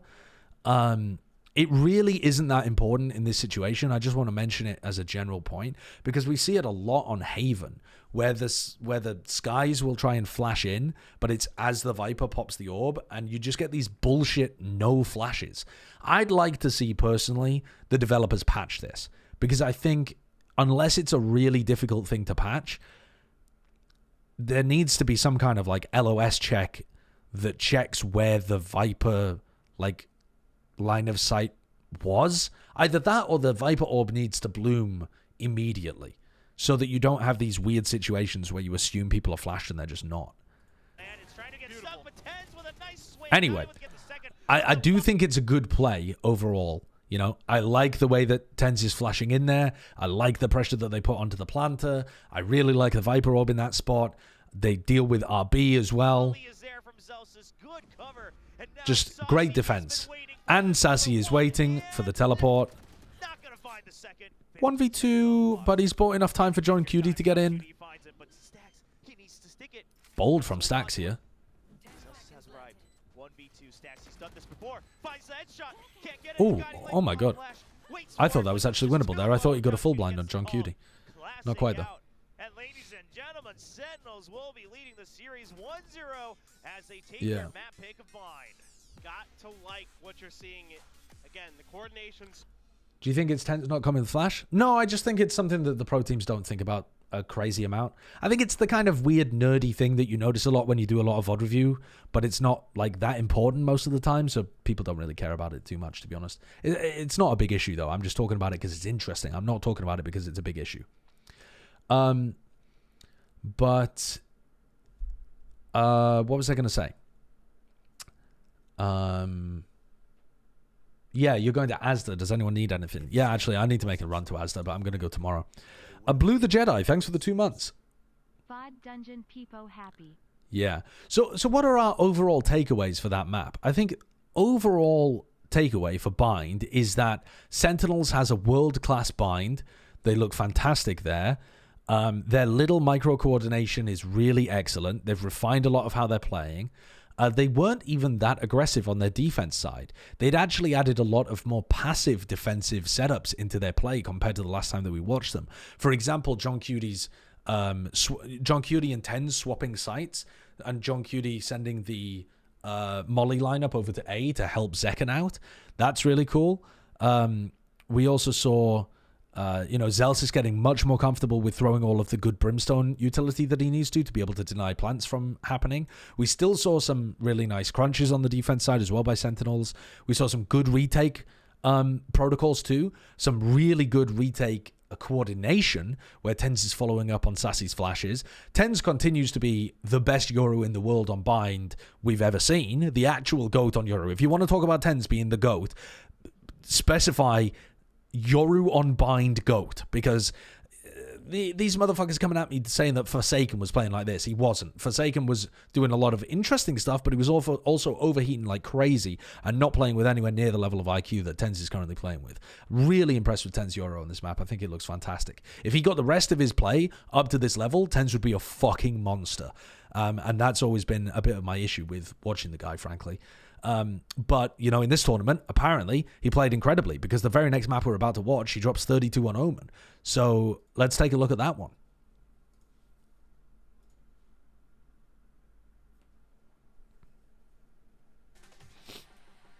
The level of, small details that Sentinels find out on Bind looks really nice. And it gives you a hint of what their potential could look like if they built that out on other maps too.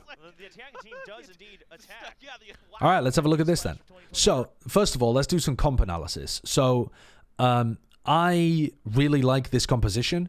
I think there's... Well, actually, we've got a mirror, haven't we? I wasn't expecting a mirror to be happening, but I really like this. I think this composition is really cool. I think that one of the things that it does quite nicely is, on the attack side, it allows you to play this Viper wall over towards B. I'll blow up the minimap for you guys. It allows you to play this Viper wall over towards B, and you can use, actually, the Zest smoke lineups. So you throw a smoke here, and then you can pick it up and put it, here or something like that, or you can even throw it into CT or something. But this is a really good B Viper setup, and the reason that you're allowed to do that, rather than the standard A one, is because your Cypher can cage this and cage this, and still be applying a lot of A ramp pressure at the same time, which you can't do as often, usually.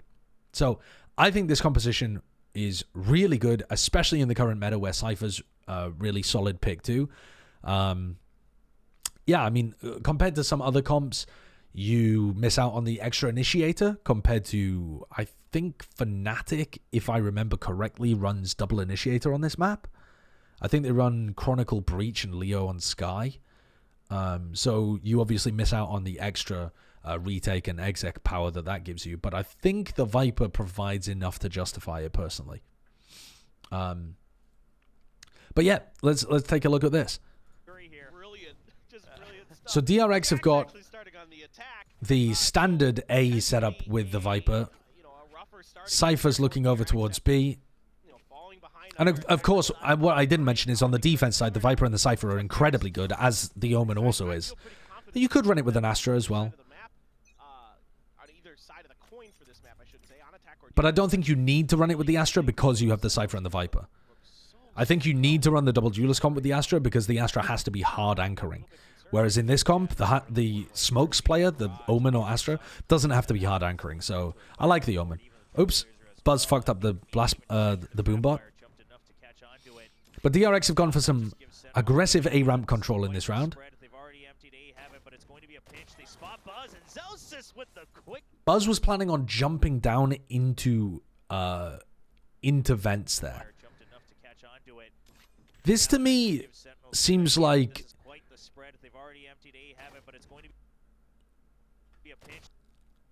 I think Buzz just assumes that Zelsis is scared of him.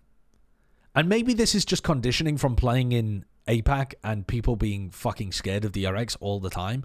But that really read to me like he expected Zelsis to be running backwards, and then he's super surprised when Zelsis is directly underneath him. Because these two players just get absolutely mangled. I mean, that was like a gift. Just mana from heaven. In the meantime, you had Sassy flashing over here. So Sassy knows that there's players in B main. These players are not a surprise. Half armor for Mako. If there's any hope, there is that paranoia and both smokes, but DRX are trying to wait to find a timing. They'll send this one smoke out. Try to just walk forward. They have to just get through and find some early kills, because otherwise the spike is just not going down. No creds will be earned by DRX if it happens this way. RB trying to check inside the smoke. Gets broken immediately. Mako going for some trades, but no, he can't do it. In the Good luck. Good luck getting the spike down there. Good luck. Hello. How you doing? It smells in here? Yeah. Of what? Mezcal? Yeah. Or just general stink? Yeah. No, mezcal. Oh, it smells like mezcal. If I lit a lighter, it would just... Do you want to try it? It's quite nice. No, I'm not. No? It's not the Pachuca one. It's the... just... I can't remember what the other one is, but... Yeah. Right. Okay. You going to bed? Okay. I'll say good night.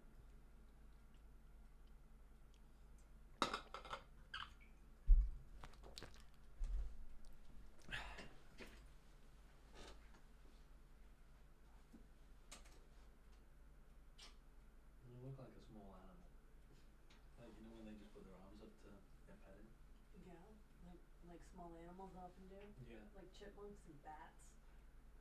Well, not bats, but yeah, like you look like a cat with your arms up. Yeah. Okay. A cat. You say small animals, I'm picturing like centipedes. No, not centipede. They have a lot of arms. They do. Cockroaches. So weird.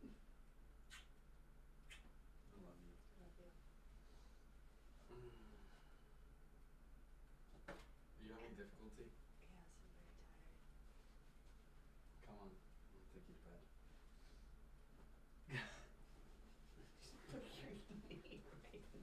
Oh! Oh, you're so strong! No, put me down. You're scaring me. I love you. I trust you. I had to maneuver you too. But yeah, I just didn't want to get concussed. I wasn't going to concuss you.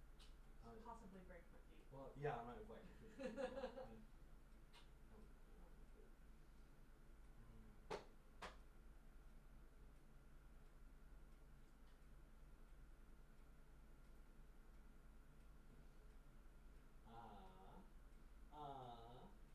just making biscuits because you make me so happy.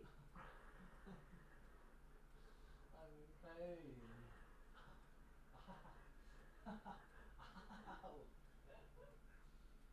Love you.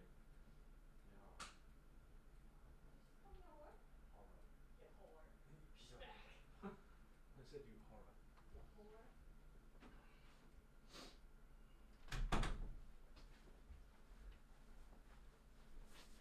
Okay. Hello. Wait, what? What are you guys talking about? What? What did I do? I didn't do anything. Should have run an advert. I can do that. I can do that now. Explain yourself. What did I do? Why were you bench pressing your wife though? I wasn't. She said she needed some help getting to bed, so I picked her up.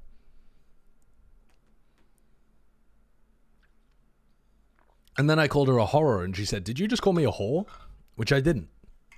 I don't tend to call my wife a whore.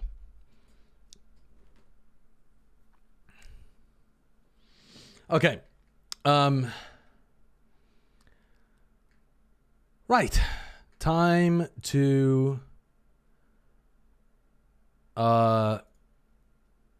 continue with the VOD. All right, let's have a look. So this pistol was not competitive at all. DRX just tossed it. Well, it wasn't even a good play by Sentinels. DRX just actually threw it away. Even though they're able to get up into A heaven there, get at least Any other relationship technique tips? but he kind of whiffs it. He sees the head initially, and I could you could almost sense that he wanted to No, go for the shot. that's really my only one. Spot of the opponent, and then they set up for that double swing, and it just kind of makes it a little bit easier for the Sentinels. They just react incredibly well with those classics. A great situation for those classics, and kind of just all snowballs out of I like nowhere. this We're gonna snowball default out for of B it. main control. I like throwing it in a couple of times, because also then you can fake teleport, and it's really powerful. If you condition them early to respect this one way, you're going to get a lot of value out of it later on. There's still even more backup already. 4 members down. Poor RB all alone. No big surprise that he's continuing to I don't think you'll find that difficult, to be honest. Average Valorant enthusiast. There's banks that can help you out. They will allow Zelsis to pick that up, get 1 point closer. But Literally, you can't. All right, so let's have a look at Sentinels on the DRX, bonus. they're gonna need to find an answer here to try to break through this pressure on B. Right, so they're going to try to do the B main thing again. Keep them at bay. He is gonna have to Tens takes a little bit of damage, and he uses both of his teleports. But that does indicate to Zest that 2 things. He knows that it was real B main pressure, and he knows that he got Tens out of the corner. So 1-3-1 default. DRX have taken mid pretty aggressively. They're now getting RB in a more aggro spot for sure. Does he know where John Cudie's cam is? Not yet. It's up in heaven. So DRX have got some great map control right now. Really good map control. Yeah, this is going to be really key. This camera is now going to be able to see him. Until you get a little bit deeper, and then you're going to You have to get really quite with deep. the player potentially trying to trade off It's supposed to be deep enough so that you can't see. Yeah, I mean, look. So when you put the cam in this position, even if you crouch, so I'm going to draw like a person stood up. Even if you wait, how do I draw a person crouching? Okay, that's not my greatest drawing of all time. Venuma, thank you for the tier 1 sub. Is that for how good my drawing was? So that's supposed to be someone crouching, but actually it looks like they've snapped their spine in a dreadful, dreadful accident. Yeah, and they're working incredibly well, yeah. Knees? I tend to bend in the middle of my back. Okay. But the point being that if you crouch, you're also not supposed to be able to see this cam. So you're supposed to have to walk all the way up to here before you can see the cam properly. If you place it in the right spot. potentially RB's camera gets deep. So RB still hasn't broken John Cudie's cam. There's those traps already in there, so even if you get deep in, you're gonna have to spend the time to clear all those. That's me when I jump out heaven on Haven A side. Yeah.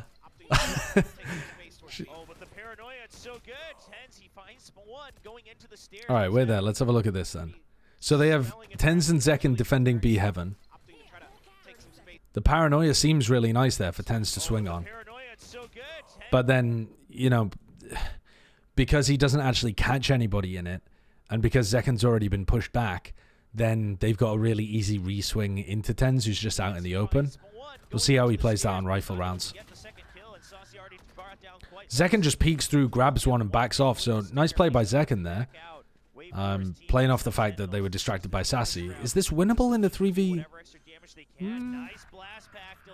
Probably not anymore. Doesn't lead to a kill just yet. Sentinels, they just want a bit more, so now they keep focus on the lure. I mean, if they kill RB and take the weapon... No, never mind. Alright, so this is not going to be a particularly competitive round. It smells like a trap. It probably is a trap. They do a good job identifying that. Pivoting over to B heaven, clearing the space through there. So this is what I'm talking about with the fake teleports, right, chat? So Tens for like round 2 and round 3, when I can't remember if he did it on the pistol. No, he didn't. I don't think he did it on the pistol. I can't really remember. But anyway, they're now going for the fake teleport version of this. So there could still be someone really deep in B. But he's actually up in B heaven. So I like the way that Sentinels are playing this defense. I think there's a lot that you can do with Omen on this map if you're good with Omen. Huge amount of one-ways. A lot of proactivity that you can go for. Can we get the Platchet emote of you twerking in the garage? I don't even know where you would find it. Alright, so they've sent a flashback in from Stax. Stax used both of his flashes at the beginning of the round, and he's just used his third flash in the round to clear out B main. So he's just used 3 flashes to clear B main. That's how powerful this setup is with the Omen. But also, DRX using this really nice Viper setup. So I think, personally, that if you take a look at the minimap, what I said earlier, this Viper wall is better. So this Viper wall, rather than this Viper wall, is going to be getting them more value. But it seems like they're prioritizing using the cages, or like, you know, using the Viper wall at least instead of a cage, which is going to allow RB to hold on to his cages in theory more, although he's used both of them this round. So he can maybe use them more reactively, etc., etc. You know what I mean? But I think one of the biggest benefits of this composition on the attack side is that you get to use this B Viper wall instead of the A one. And you have pressure on both sides of the map. But, you know, it doesn't really matter if you only get control of B main at 1 minute into the round. Anyway, nice Viper Orb by Zest. We've seen him throw this in Masters tournaments before and stuff. And they're going to go and try and lurk in. That flash did not connect on anybody.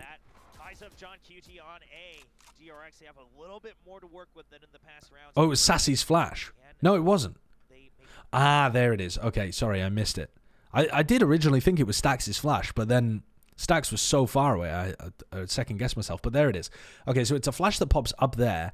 Now, why is Zest swinging on that through here? Is that ever going to blind anybody that's in this area? I mean, how could it?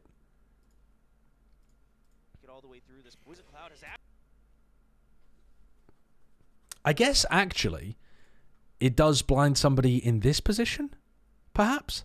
Because Zest does a fucking pirouette as he comes through. He does a little loop-the-loop peek.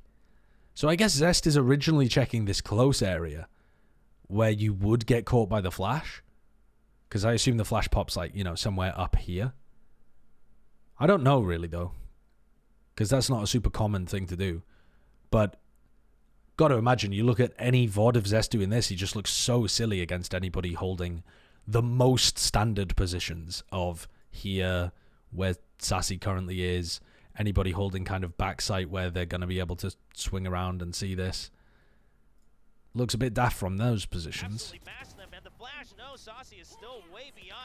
The counter paranoia was nice. Tens just teleports into Buzz's face. No fucks given. Good hold here from second as well from above. Tens filling the site as well, and now John QT here as well. You still have Zelsis watching for the lurk. Every point covered, but RB wins the fight at mid. Still 30 seconds on the clock. DRX, they're trying their still best winnable, isn't it? up, but you can't get out of the site oh my god. Just Tens left in a 1v1 against RB. And RB wins it. I mean, how does DRX win this? And the flash, no, Saucy is still way beyond it.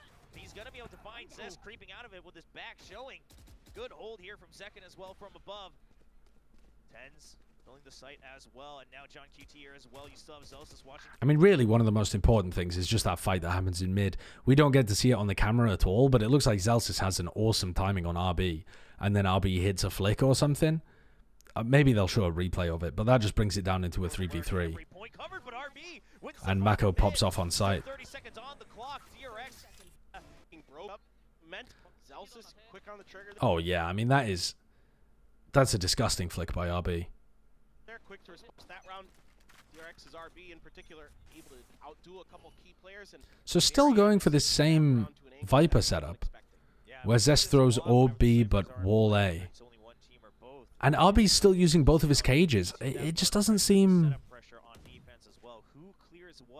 So only the Cypher is seen over towards A there, though. They don't see anybody else.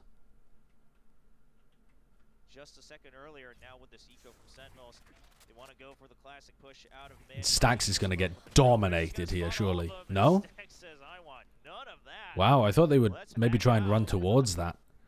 But they decided to run away. I think Stax got a little lucky there.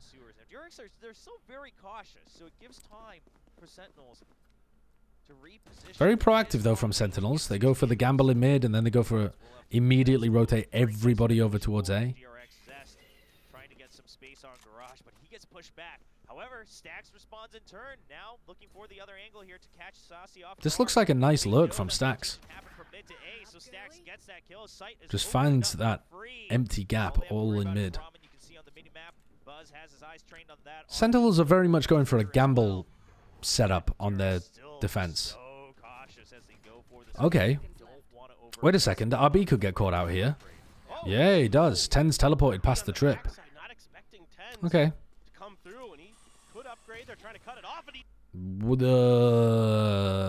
They're not even looking. They just don't expect him to be that fast, I guess. So now you know that Tens has a rifle. He's looking to just hold Stax in position. However, his teammates don't have rifles in hand just yet. So he has the only firepower, but second with a long-range Stinger burst. And Tens with a nice kill as well. Second with the showstopper. Split second decision-making from the Rays of Sen. Good God. I mean, Tens kills 3 in that round. The first kill is really nice. Teleporting past the trip, you know, causing chaos in the round. The second kill looks like bizarre lack of awareness from DRX. I mean, they know that they've already... The weird part to me is they've already got a boombot going in this direction, and they have 2 players over here, but they're still looking towards market. They're not looking towards spawn, which is... RB must know that he died from spawn, right? It gets pinged on the minimap as well. They know that there's somebody there. I think they just don't think Tens is going to be that quick. Well, that snowballed very quickly, though, didn't it? Maybe RB didn't know? No, I think he did. Look at that ping. You see that ping on the minimap just then? Look, it pings him out. Right there. He knows that Tens is here. Just for whatever reason, they're just not expecting Tens to be there that quick. And to be fair, Tens is there incredibly quickly. He just knife out runs. They're trying to cut it off, and he's too good with it. Oh, well, that's 2. Looking for another, trying to use. And the thing is, though, you don't need to really be paying attention to mid while the boombot is there, right? They could be playing that more passively as well. They could just be playing from B main, watching the gun, but they just run at him. It's just a really bizarre situation. But credit to Sentinels and Tens for causing chaos in the round and thriving in it. I don't think most teams should give that away to them, though. Pistol round and round 5 have both been pretty big throws from DRX. This time DRX punish the fake pressure of Garage. Nice anchor position from Tens.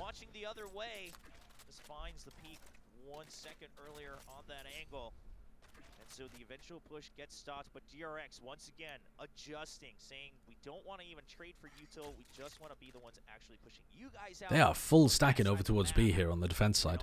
They're just leaving the Cypher utility to hold A. They don't have anything to retake. If DRX do go to A, I mean, they've got no answer for it. Pretty bold call here by John Cutie to keep people so anchored to the B site. Space and time here. Yes, there is the Cypher utility over on the other side of the map. You do have the ult that's going to come. Well, that's going to give everything away. And they're going to run into trips, but they just break the trips, get the plan, and this should be a round wrapped up. Yeah, now the thing is, Sentinels, they saw RB being pinged right? as well, so you still have Tens kind of wary of the fact that RB might come through mid again. We don't know exactly. Seeker's getting used very early. So Sentinels just focused on the retake 3v3. And they know that all 3 of them are here. In fact, John gets caught by one of them. The ramp control looks really pleasant here. Now the crossfire stacks just ring around the rosy here on the site just to buy time. The paranoia comes out to make sure that they can hold on to heaven, but no, Stacks, he gets found. They read right through it. And now it's just going to be Mako so low. He gets 1 kill, but he can't swing out. He's too low. He gets 1, but the defuse has And the already time isn't quite there. happened. Wow, the thing's just crumbling to pieces for DRX again.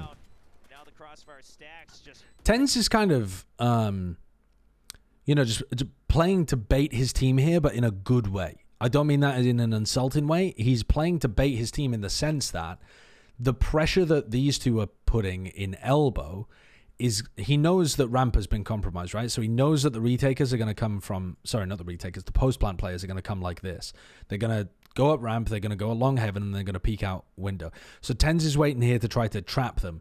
But in order for Tens to get any value, he needs the players on site to create pressure. And they don't create any pressure if Stax just kills them. And Stax has 2 flashes available, and he just doesn't use them at all. He doesn't try to find a timing to disrupt these guys. He just kind of keeps running away from them until he gets pinned in a corner. And because his teammates are not properly holding heaven control, he doesn't feel super comfortable even repositioning from here. So it's just, it's a very awkward spot. It's a nice play by Tens, but it's just so awkward, and I think fairly poorly played by Stax because he's just a little passive in that situation. But it ends up working out wonderfully for Sentinels, and the patience is rewarded by Tens. And now it's just going to be Mako so low. He gets 1 kill, but just to buy time, the paranoia comes out to make sure that they can hold on to heaven. But no, Stax, he gets. It is a bit unlucky that the cage gives away where he's playing, but I'm pretty sure they would be clearing this anyway. 2 members of DRX watching heaven, looking to pinch back down. Now the crossfire stacks just ring around the rosy here on the site just to buy time. I think they've got to expect that there's someone in this kind of area, because you wouldn't just play full off-site, and they made so much noise coming in. But you're right, the fact that the cage does make a noise, I mean, immediately just gives away where Stax is playing. But it's just uncomfortable stuff. Like, if Stax felt more confident in this position, he could go for a pop flash play. He could have his flash out right now and be trying to flash them around the corner. It would have been nullified a bit by the cage, but yeah, another weird round there that where it looks like DRX are in a winning position and they fumble it. Yeah, maybe not. I didn't hear anything in the comms that made me think that there was any sense of urgency. So It's a set cage that John does all the time. It wins them another round later, with the idea being that it clears that spot. RB all alone here on this eco round. Well, we do have That's very cool. rifle for Mako. And John Beauty, the senses come online. That all but confirms the main force was here on B Garage. You saw the Cypher on one side, the Sky on the other. Slows things down quite a bit for DRX.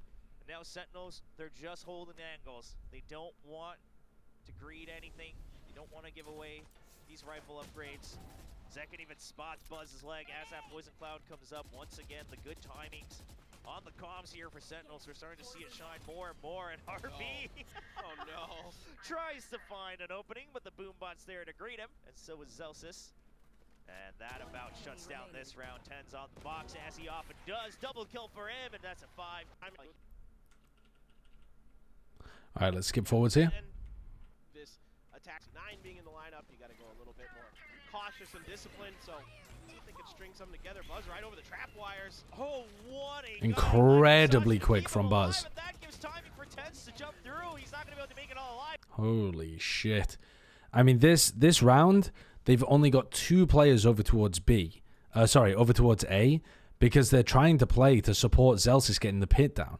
And they're expecting a 1-3-1 default where DRX decide to put a lot of pressure into mid to stop the pit, to restrict Zelsis inside the pit. So they have 2 players here ready to try to support that.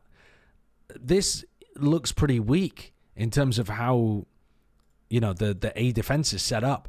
But the immediate use of the Seekers is really good from Sassy. And then the instant paranoia too is fantastic. Everybody is blind here. Buzz is blind because of the Seekers, and the rest of the people in the choke point over here are blind because of the paranoia. And then Tens just swings through and is able to pick up 1, and then Sassy can just spam the choke point. I mean, it's silly again from Tens. He could just keep his gun out here and he'd be fine, but it doesn't matter because He's already done the important thing, which is to blind the choke point and pick up the entry. And now the rest of DRX, if they try and bully their way through the choke, are going to meet Sassy and Zekken, who's managed to get a quick rotate away from ropes. There's timing for Tens to jump through. He's not going to be able to make it all alive, but it is. Sentinel is just wiping the floor against DRX after the timeout. The immediate counter there of the Paranoia and the Seekers just crushed DRX. Kicks things off. He's been stellar. Just stellar. What is that result, though? Well, he's under a lot of pressure, and he thinks that there could be somebody playing backside, which is a really common place for the Sky to be playing from. And what an angle there as well. Don't think that angle's deliberate, is it? Gives just enough of a window for him to peek through. Maybe it is. Really nice setup there by Zelsis. Give him that little extra opportunity to find some damage. And oh, that hurts. Yeah, it hurts bad. It hurts a lot. So much invested. Now you're back onto a half buy. You've used that crucial ultimate to break open a site. You know, the Viper's Pit, but not going to find much value until you're able to get the plant down here as the attacking team on split. Just doubling up the smokes to make sure you don't leave any second open. DRX are looking for a pop flash out. It does catch our members here of Sentinels and Tens. Bit of a gap in the smoke there, and Tens playing pretty aggressively. Buzz still goes for the check, but Gets caught by the flash because he's like worried about the gap in the smoke and that kind of thing. Probably not the most devastating thing in the world, though. Covering the floor once again, but Celsius pushes Maka with that snake bite. Now it's just two members left, just sheriffs in hand. And Paper then, I gotta say, Sentinels look like they just cannot be broken here on split. No, you're right. I agree with you, man. They're just kind of reacting so well to anything that DRX tries to do. I feel a little bit for Buzz. He read that there could be a player underneath that boom body. Just, you know, it's tough when you have a sheriff there. So the gun disadvantage, you know, really working out so nicely for the Sentinels in that situation. Anything else that they can do here, Plant is going to come through, but John Cootie's so good. He's got such high game IQ. Ideally, I think Zest would have hoped that RB won that duel, but Such a phenomenal pickup for Sentinels. But there's just so many mind games here, so many obvious places he could be hiding. John Cutie waiting for the wraparound. They're trying to bait him in. They draw out the first sink bite. Still one more in the chamber here for Zest. So Sentinel starting to feel the pressure from time here. And Zekken is able to set up so and in terms of your ult cycles, and none of it has. So this is devastating for DRX so far. They need some more rounds on the board. You know, at least 2. I think Sentinel's still doing that B main control and getting value out of the, you know, apart from the round in which DRX just bullied their way immediately into B main, they have been respecting this Omen one way. And they're getting decent value out of it. And now Zekken is going to push into spawn. Oh my god. I don't like that play. I think it's too aggressive without having info that there's someone there. Like, I think that showstopper would be fantastic if DRX were trying to spam this angle, or you could see someone sending flashes, or somebody was dogging into B main, or, you know, something like that. But getting all the way out here is really quite exposed, and I think unnecessary with how good your defense has been so far. Just having B main control and being able to get the ultimate up is already a tick in the box. So I don't think that's necessary at all. Might even push out with the Trailblazer. He looks ready for it, goes for the blast back. Doesn't find anyone close, but that does keep DRX at bay. Yeah, Stacks is covered by the rocket, but it doesn't really matter. The fact that you're so pushed forwards into their territory and open to so many angles is the real killer. He doesn't catch Stacks, is covered by his own rocket there on screen. And Stacks will be able to shut that ultimate down. So it'd be better if Zekken just stayed alive with the ult. DRX, but they still have a lot of room to cover if they want to get closer to the site. The garage at least taken over. And RB now with a bit of an earlier move towards A site. He knows he needs to put pressure on to make sure. Okay, so this is proactive from Sentinels. In a 4v5, they're looking for information, trying to catch RB. If he just tucks in this corner and doesn't move. There's fights going on both sides of the map here. This is difficult to cover. you know, some attention too. The paranoia is going to catch Tens off guard, and oh, Buzz! If he just tucks in this corner and doesn't move, he should go undetected. Yeah, but he needs to draw out some attention too. The paranoia is going to catch Tens off wow, that blind works really nicely for Tens. guard, and oh, Buzz! Not able to get the kill. Tens finds the shadow of He just Buzz goes 1 for right 1 at the though. nick of time. But eventually, the site will be broken. Attention too. The paranoia is going to catch Tens off guard. Base, yeah, the timing's the question. If he just tucks in this corner and doesn't move, he should Make sure his teammates can get into B safely. Well, he's got a lot of space. Yeah, the timing's the question. If he just Sorry, I'm just looking at the way that Tens is using his smokes, and I'm trying to think to myself how you're supposed to play as a smokes agent when somebody uses this Viper Orb, because it feels really stupid to smoke B main when they have a Viper Orb here, because they can just put the Viper Orb up and then your smoke is useless. But the problem is, if they decide to drop their Viper Orb at any point, and you're where Sassy is, where you're like facing, trying to spam it, you're kind of fucked, because you're just out in the open, facing B main. So I'm pondering to myself, is it a good idea to use smokes on B main, or is it a better idea to try and save the smokes and use them as like, you know, a smoke here, for example, to help Sassy play around this area, or even if Tens was playing here, to smoke in this area, so that he could try and limit DRX. Even if you get in, you don't actually get the entirety of the site. You only get this small front site portion. But to be honest, I'm not really sure. I think this Viper Orb is just a very difficult thing to play against, which is why it's a really valuable orb to throw when you have a Cypher on your team too. But I don't think it's wrong the way that Tens is playing, where he smokes B main like this. I don't think that's wrong at all, because I think it does allow Sassy to more aggressively try to spam the Viper Orb when it comes up. Because otherwise, if he doesn't smoke and Sassy tries to spam like this, Zest can just drop the Viper Orb and punish Sassy. It makes it a bit, you know, awkward, but I think the Viper Orb is just always going to make it awkward. Almost like Viper is OP? Yeah, well, I mean, the Viper Orb is incredibly useful. Oh, Buzz! Not able to get the kill. Tens finds the shadow of Buzz right at the nick of time. So they also didn't find RB. They have no idea that RB's here. RB's just got the 2 freest kills of his life. Awesome lurk by RB.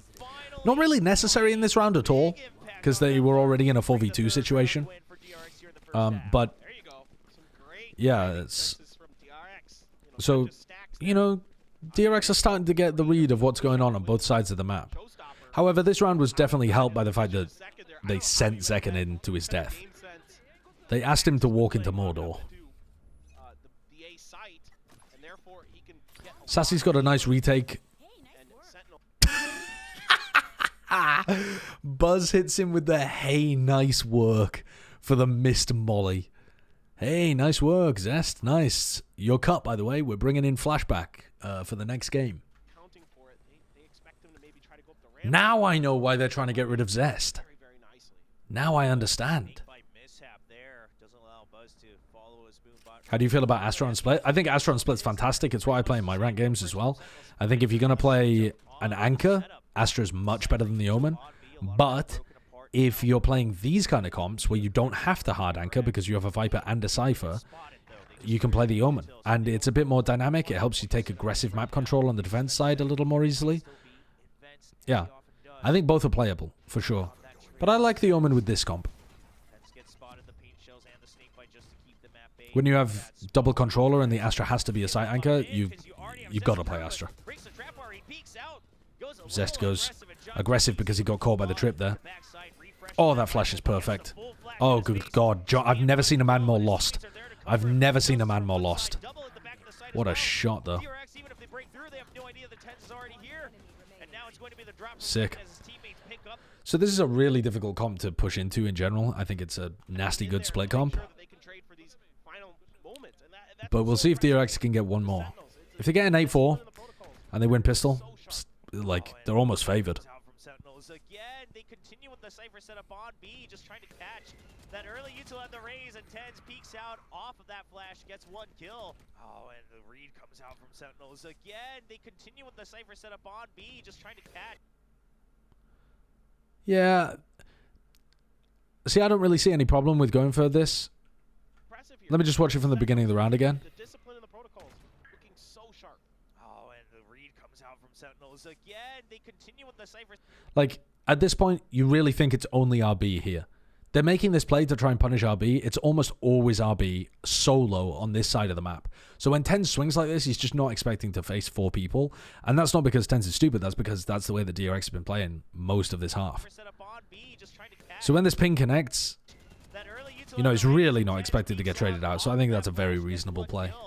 Now he goes down, opens up ramp just a bit, but Second's there to cover. From DRX's point of view, though, it's worked out fairly nicely. They'll take going 1 for 1. More space than he originally wanted. Trying to catch a cheeky kill, but chooses to hold on to screens. Oh, they are so fast. Buzz not able to fly out just yet. Trying to get the kill into Saucy. He finds one. Sees a spray from Second. Doesn't need to push through as DRX. They commence with the They've lost Heaven control. And Mako's still going to... Oh, Mako was going to plan for Heaven. And then dropped it to Buzz. Buzz has Showstopper. They've got a quite poor post-plant situation here, though.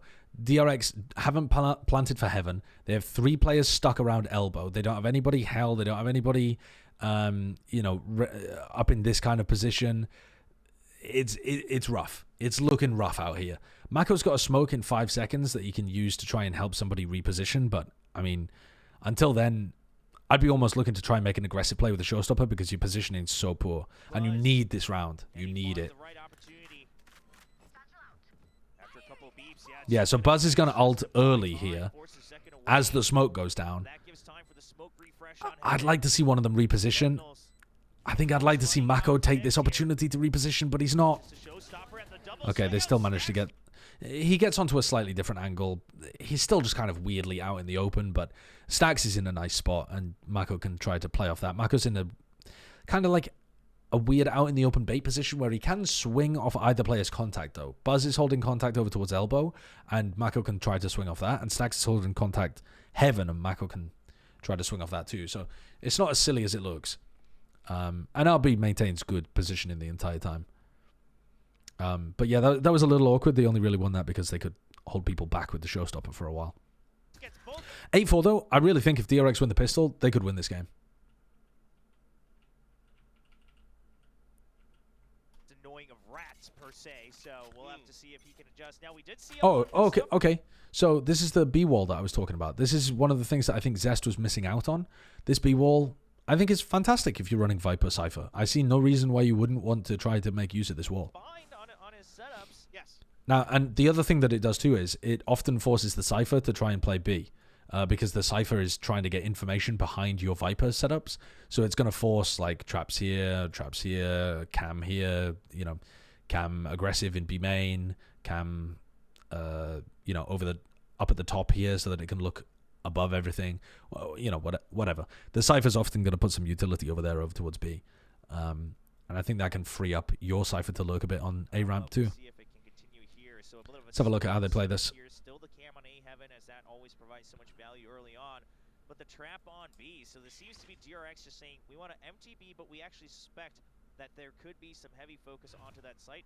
Even a better read with that toxic screen as well. That's what I was just thinking. I was literally just thinking the same thing, Will. I was like, this toxic screen means that they have read that this mid push is going to happen. Yeah, that allows them to keep all that other util just to buy time here in mid. They still have the toxic screen. Yeah, I mean, talking about the defensive Viper wall, that's a very... it's an older one that's just designed to put a lot more pressure on taking mid. So they break the trap wire. I like that flash just to push back anybody that might be trying to fight them at Heaven or Rafters. I'd like to see a smoke in Heaven. It's a little late from Tens, but they get it there in time. They're looking for the lurk from John Cutie. Meanwhile, pushing out with the dog. The spike's still not down. Sassy was prioritizing dog first.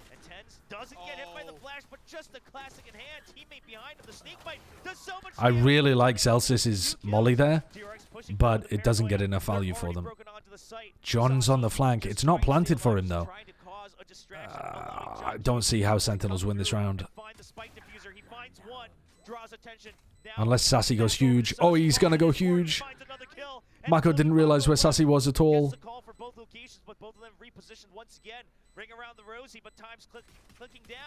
And he's not finding the shots. Wow. Sassy just hid on sight the whole time. Mako didn't know where he was, and he found the wraparound. I mean, it's just hiding new box and pillar. Getting the timing on the guy trying to defuse. Fucking hell. That's a brutal one for DRX to lose. Another situation where it looks like they're in a good position to win, and they end up throwing it away by playing their players like really spread apart from each other and not being able to cover angles for each other. I'm not sure where people are, allowing a bit of chaos to slip in. On this round, I was watching very closely for John QT's rotate. There have been so many rounds where DRX are in a winning position and lose anyway. DRX because he waited so long to make that rotation through mid up to B heaven, and he found a great timing to punish DRX. Not on this map necessarily. There were a lot on bind, and there've been a few on this map. Guaranteed old dwarves go for the early push out. They recognize the Cypher setup from John QT on attack is on A side. Stacks, And some of those are the Sentinels players going nuts, but a lot of them are DRX looking sloppy and closing things out. I think that's to be expected because they haven't scrimmed in a while with this roster. They were playing matches with Foxy 9 and Flashback. I've heard you say I don't see how Sentinels can win this 3 times this map, and Sentinels won all 3 rounds. Yeah. Okay, he finds another. And, a clean shot running up the stairs as well. It's just, man, there is very little that I have to say about Sentinels that isn't positive right now. Alright, so DRX are doing the same kind of aggressive defense over towards B, but they've also got a trap there just in case. it's been a long time coming. Aggressive ramp control from Sen is nice. Ah, that's cool. Look at that. So here's the cam. It's in the right spot. But they use the dog, they find the cam, and they break it by wall banging. Like that idea. Very cool. So both cams got broken here. But in terms of the style and the foundations that we're seeing from this roster of Sentinels, Hello. it is looking good. Exactly. Yeah, there might be mistakes, but So they've taken A ramp, broken the cam, and that's going to lock 2 or 3 players over towards A for DRX. They're playing in front of this trip. So DRX, at the beginning of the round, threw a one-way over in B main, and they had B main control. They still had the trip to be able to play off, but now, at a minute on the clock, they're looking for info on both sides of the map at once. So they're dogging a ramp for info, and they're trying to push B main. So when this dog sees nothing, Buzz and Mako are going to realize they're kind of fucked. So this is why you normally don't try to grab info on both sides of the map at once, because you're almost guaranteed for one of those attempts at info grabbing to meet a large stack of people, unless they've just gone back into a default kind of setup. And obviously it's fine if it's like a dog or something that ends up dying, but in a situation like this where you have a trip, you have 2 players that could just be playing passively on site, buying time, the dog is enough. If you don't see anybody A ramp, they're going to be coming towards mid or B. Let's see this though. The dog does not see anything towards A, just as Buzz rounds the corner. Oh, but Buzz kills both of them. That's massive from Buzz. Another 2v2 they had to battle through, and Saucy going for that Weapons though. Now, bonus round for Sentinels. And Zest picks up the lurker. So again, this should be DRX's round. After Buzz has picked off an unlikely, ridiculous play, this should be over. Tens has found his way into B heaven. Yeah, he did. Civi, thank you for the 7 months. Now, obviously Sentinels are not going to win this round, right? Obviously Sentinels are not going to win this round. 10 seconds. RB knows that they're coming here. RB could play inside the smoke. Okay, great play by RB. Only 2 seconds left. Okay, it's fine. It's fine. We can breathe, guys. We can breathe. DRX closed it out. So Buzz is 1 away from Showstopper, and they have Seekers on the attack side. So Seekers, really good tool for being able to get into sites. It's been a pleasure so far, and at this rate, we're going to continue to see them through the weekend. As they are only I could breathe before. I mean, hopefully. Not being able to breathe is a big problem. ABL. That's not normal. South Korea. Sentinels putting pressure on to A site, but mostly quiet, just waiting for DRX to make a move here. So they're making it feel like they're taking some mid control. They've smoked off towards male. All right, well, RB just checking the cams as Sentinels kind of figuring Dog out comes exactly down. what they want to do, waiting out the Trailblazer, trying to put some pressure on a mid, but And Zest Zest punishes Zekken for trying to get up mid Just try to without create support. through there. Not blast packing, just trying to find a surprise angle. But that allows So Zest loves doing this, by the way, as well, where he picks up his Viper Orb in mid and then he puts it back down in B heaven. kill and even reposition Gives up a here. bit of space, Zest is but Poison Cloud. That's it gonna allows be him to over keep retreating in the like future. a Ten's just trying to clear the rolling field, retreat able to do going. so. A defense That with puts multiple pressure on. You can see it on the components. minimap. DRX starting to shift their focus over to A, but Buzz gets is there another to one hold as well. strong on B. Thoughts on EU ranked? Personally, I hate it. Utterly based first message. So now the overall move for DRX, it looks like it might First be Garth two and members Mondays. still in the site, only 25 seconds left to go. Sen waiting to drop down altogether. Guiding Sentinel's doing a lot of contacting around the map, though. Look how deep they've got him before they decide to use utility here. Obviously, they used a smoke to put a bit more pressure and push the info away in A heaven. But the point at which they decide to use exec utility, they're already out on rafters.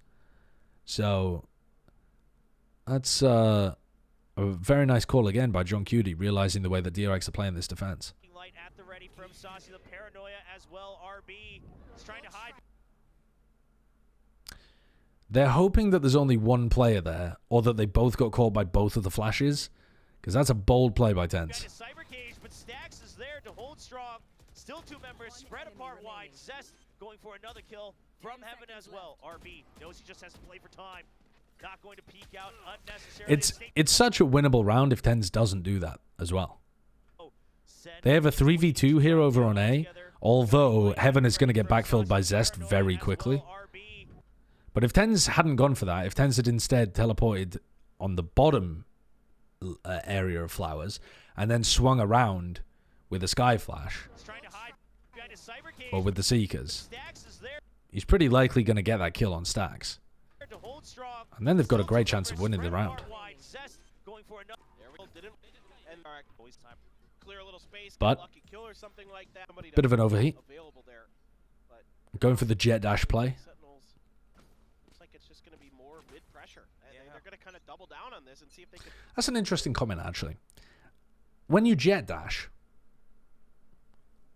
what is the delay between arriving at the location you dash to and being able to pull out your gun? And what is the delay on Omen between teleporting to a location and being able to pull out your gun? It's way longer with Omen, right? It's like twice as long. That's just my speculation from playing the game, but I don't know what the numbers are. It feels like it's twice as long, right? Because like there's the whole teleport animation, and you have to kind of get built, and then you still have a time to like take the gun back out as well. Can break through. Yeah, it looks like it's really just here to just see if DRX makes any adjustments. We'll have to wait. It's also way more telegraphed. Yeah, because they can see exactly where you're going to. Because, yeah, like I said, there's this big animation. Yeah. That actually draws out the paranoia. So in terms of util trade, Sentinels coming out on top. It allows to draw a little bit of extra attention to mid. We do see the showstopper is online for Buzz and DRX. They are 4 rounds behind, so no matter the weaponry. I suppose the biggest difference with it is that the entirety of the delay is when you're in one position, static, and able to be punished on Omen. And if you calculated like as Jet from when you first press the button to when you're able to use it again, that would be a really long delay.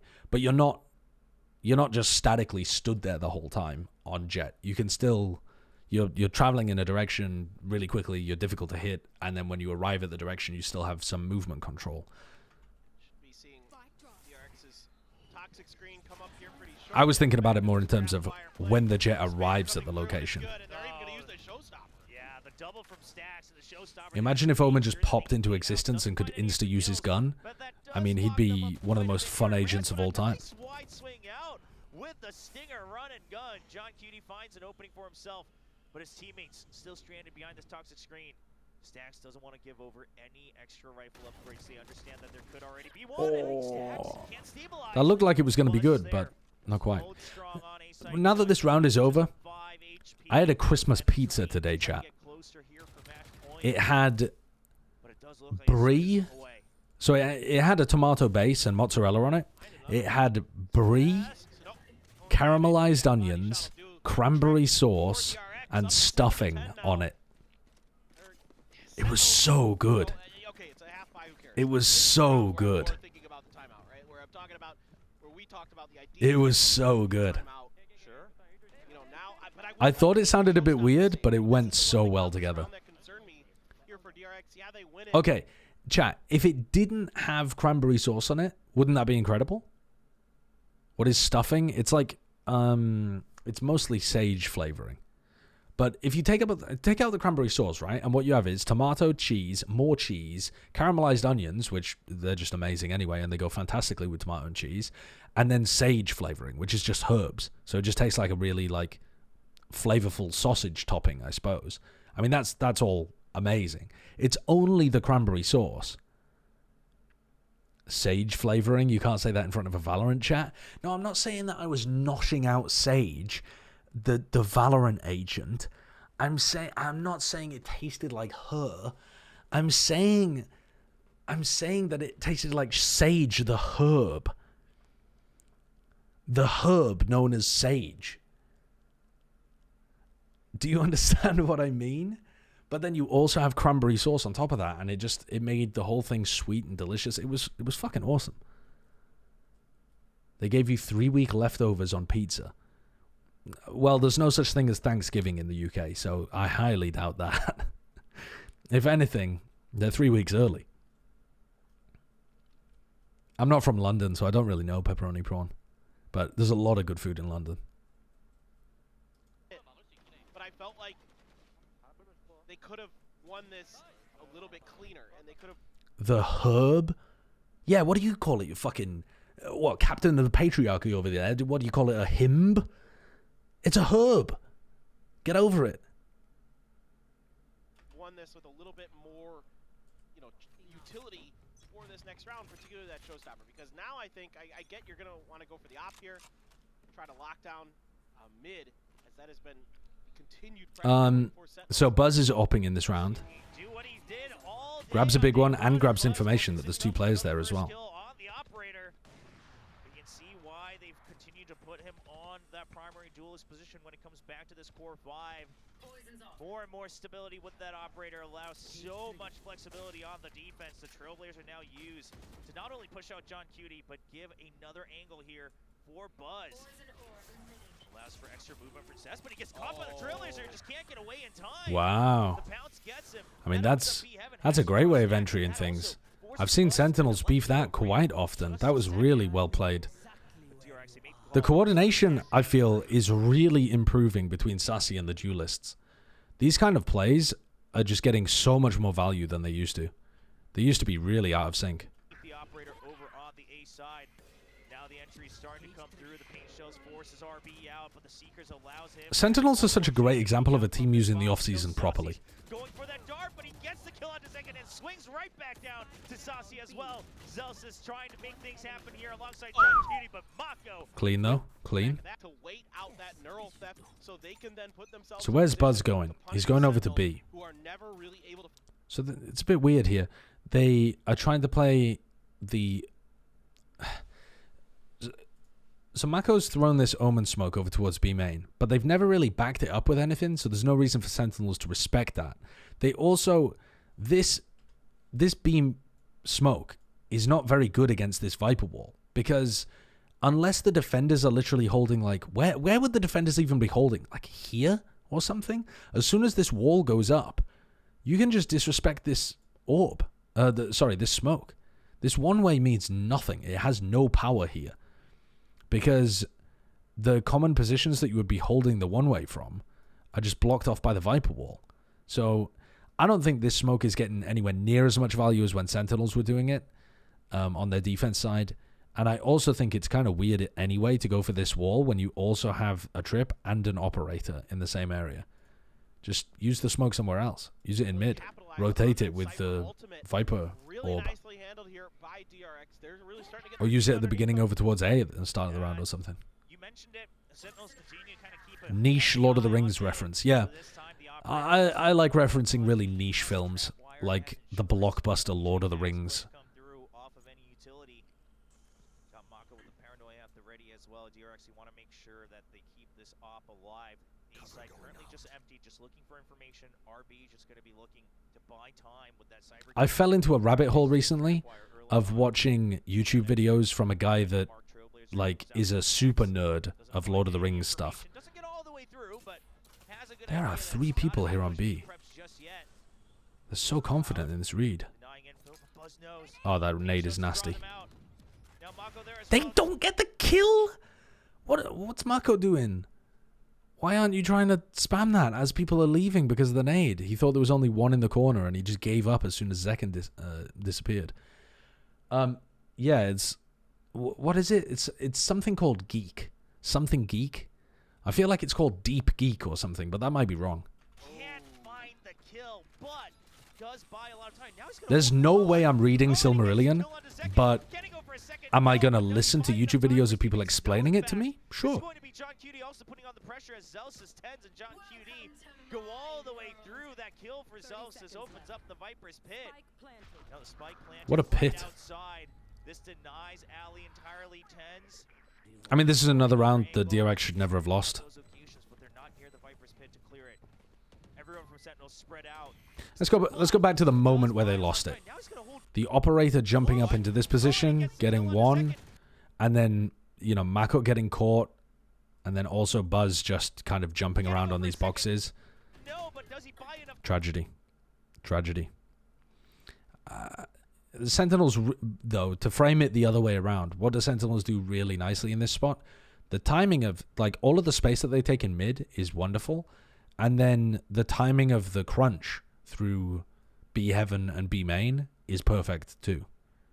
And they also avoid getting caught early by the trap, though they probably should have lost somebody there. Where, you know, Buzz naded in and they had Mako ready to spam. They probably should have lost Celsius at that point, but even 4v5, this would have still been a pretty successful round because 2v2 post plant with Vipers. Oh, they wouldn't have had Viper's Pit, actually. But still, they have a great chance of winning this round even if they do lose somebody early. Yeah, the B Heaven push was very nicely timed. This denies Ali entirely. Tens going for another angle. RB's gonna find those occasions. I've been reading the Silmarillion before I go to bed for the last 3 months because it sends me to fucking sleep in about 15 pages. Do you do the same thing that I do sometimes as well, where you fell asleep while you're reading it, so you don't quite remember everything? So you have to go back a couple of pages the next day anyway. And then by the time you finish those first 2 pages, you're pretty sleepy. And so then you've fallen asleep again, and you haven't really remembered anything more. So the progress you end up making is like 0. I had that with Don Quixote, actually. And I think it's not a problem with Don Quixote, the book. It's a problem with some of the translated stuff just not really carrying that well. I was reading a really critically acclaimed translation, too. But yes, Don Quixote, not Donkey Quixote. But for some reason, some fantasy books just grip me by the balls and I can't fall asleep.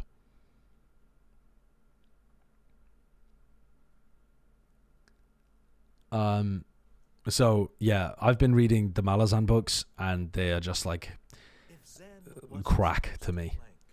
Freeman, thank you for the 9 months. But yeah, getting into the Malazan books is difficult. Because it's actually not difficult as soon as you get halfway through the first book. But the first half of the first book, it just throws you in the middle of a war zone. You have to figure out who is on what side. Then there's like betrayals happening. You have to figure out if the betrayals are even like part of some more elaborate plan. They never explain the magic system. They literally don't explain the magic system the entire series. You just are expected to kind of figure out how it works. Yeah, it's wild. Is it the problem with all the time? Is it the problem with the time you read these books at? No. Reading books at 4 a.m. when you've spent the entire night doing other things is actually a great idea.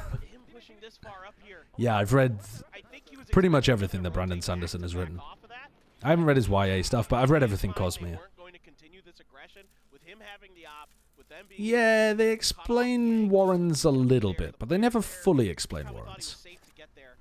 So, you know what? I don't really fault him that much. I get the idea. I think it almost worked if he just maybe connected one more of those shots. So Sentinels are also using this incredibly good Viper orb. Here's the wall being used with the dog. Forces out one of the cages. Sentinels tried to cross. Dominate the sightline. Now they could have thrown a blast pack to try and break any potential trip. Oh, they got over the top of the trip. Trip gets broken at the cost of Zelsis' life. Tens goes for an aggressive teleport. He does get a kill. He does die, though, immediately afterwards. And the smoke is really nice from Mako. This is something that Tens wasn't doing. I don't think he ever threw this smoke, actually. I might be wrong. Maybe I'm misremembering. But I don't think Tens ever threw this smoke. This is a fantastic smoke to be throwing.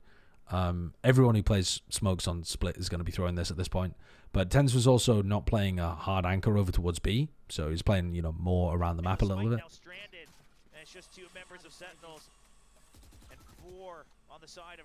But it's just so difficult to get through. Oh, what a shot from John. Dude, John is so good.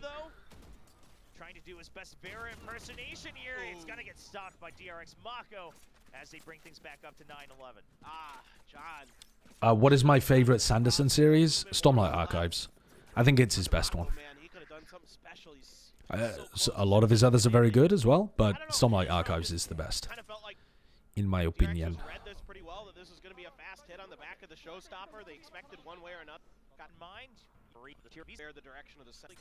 Okay, so eco round for Sentinels.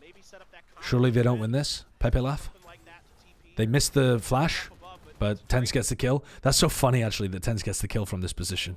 So this is a spot where a lot of Jets will get kills from as well. He's teleported on top here as the flash came through. It's kind of hard to even see, but you can just see from this POV, he's teleported on top of the box, and this is actually such a nice angle over the top of the Viper orb onto anybody that's playing in this position. I really like this, but it has to be comboed with a flash, because otherwise you just die. You're just dead. And if you do it too frequently on the attack side, they're going to play anti-flash in their swing, and you're dead. But I like this play. I think it's a pretty good spot to try and find some value from. But also, they still need to get through Buzz, who has a judge. Yeah, they did not think that he was going to be right there. What's my favorite Christmas carol? I can't remember the name of it, but it's the Carol of the Bells. That's the name.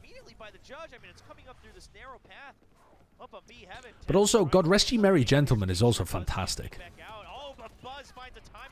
It's a banger. Is that considered a carol? I think it is. Of each other's position. And Sentinels once again slowed down to a halt. Buzz is ready. Sing it for us. It's the one that goes, God rest ye merry gentlemen, let nothing ye dismay.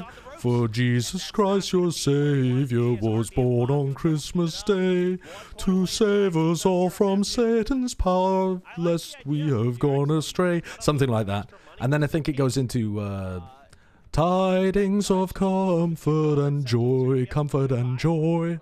I think it's that one. It's a banger. Christmas is about fighting Satan. Fuck those, man. Dude, all religious songs are going to have a bit of bonkers shit in there, aren't they? I just really like the, I don't know what it is. I couldn't even musically describe it. But it's like, the scale it uses is like, I don't know, very attractive for some reason. sometimes that can be where DRX struggles when they're able to do that. Early Viper's Pit, though, from Zest to cut off this B angle. Now, for Sentinels...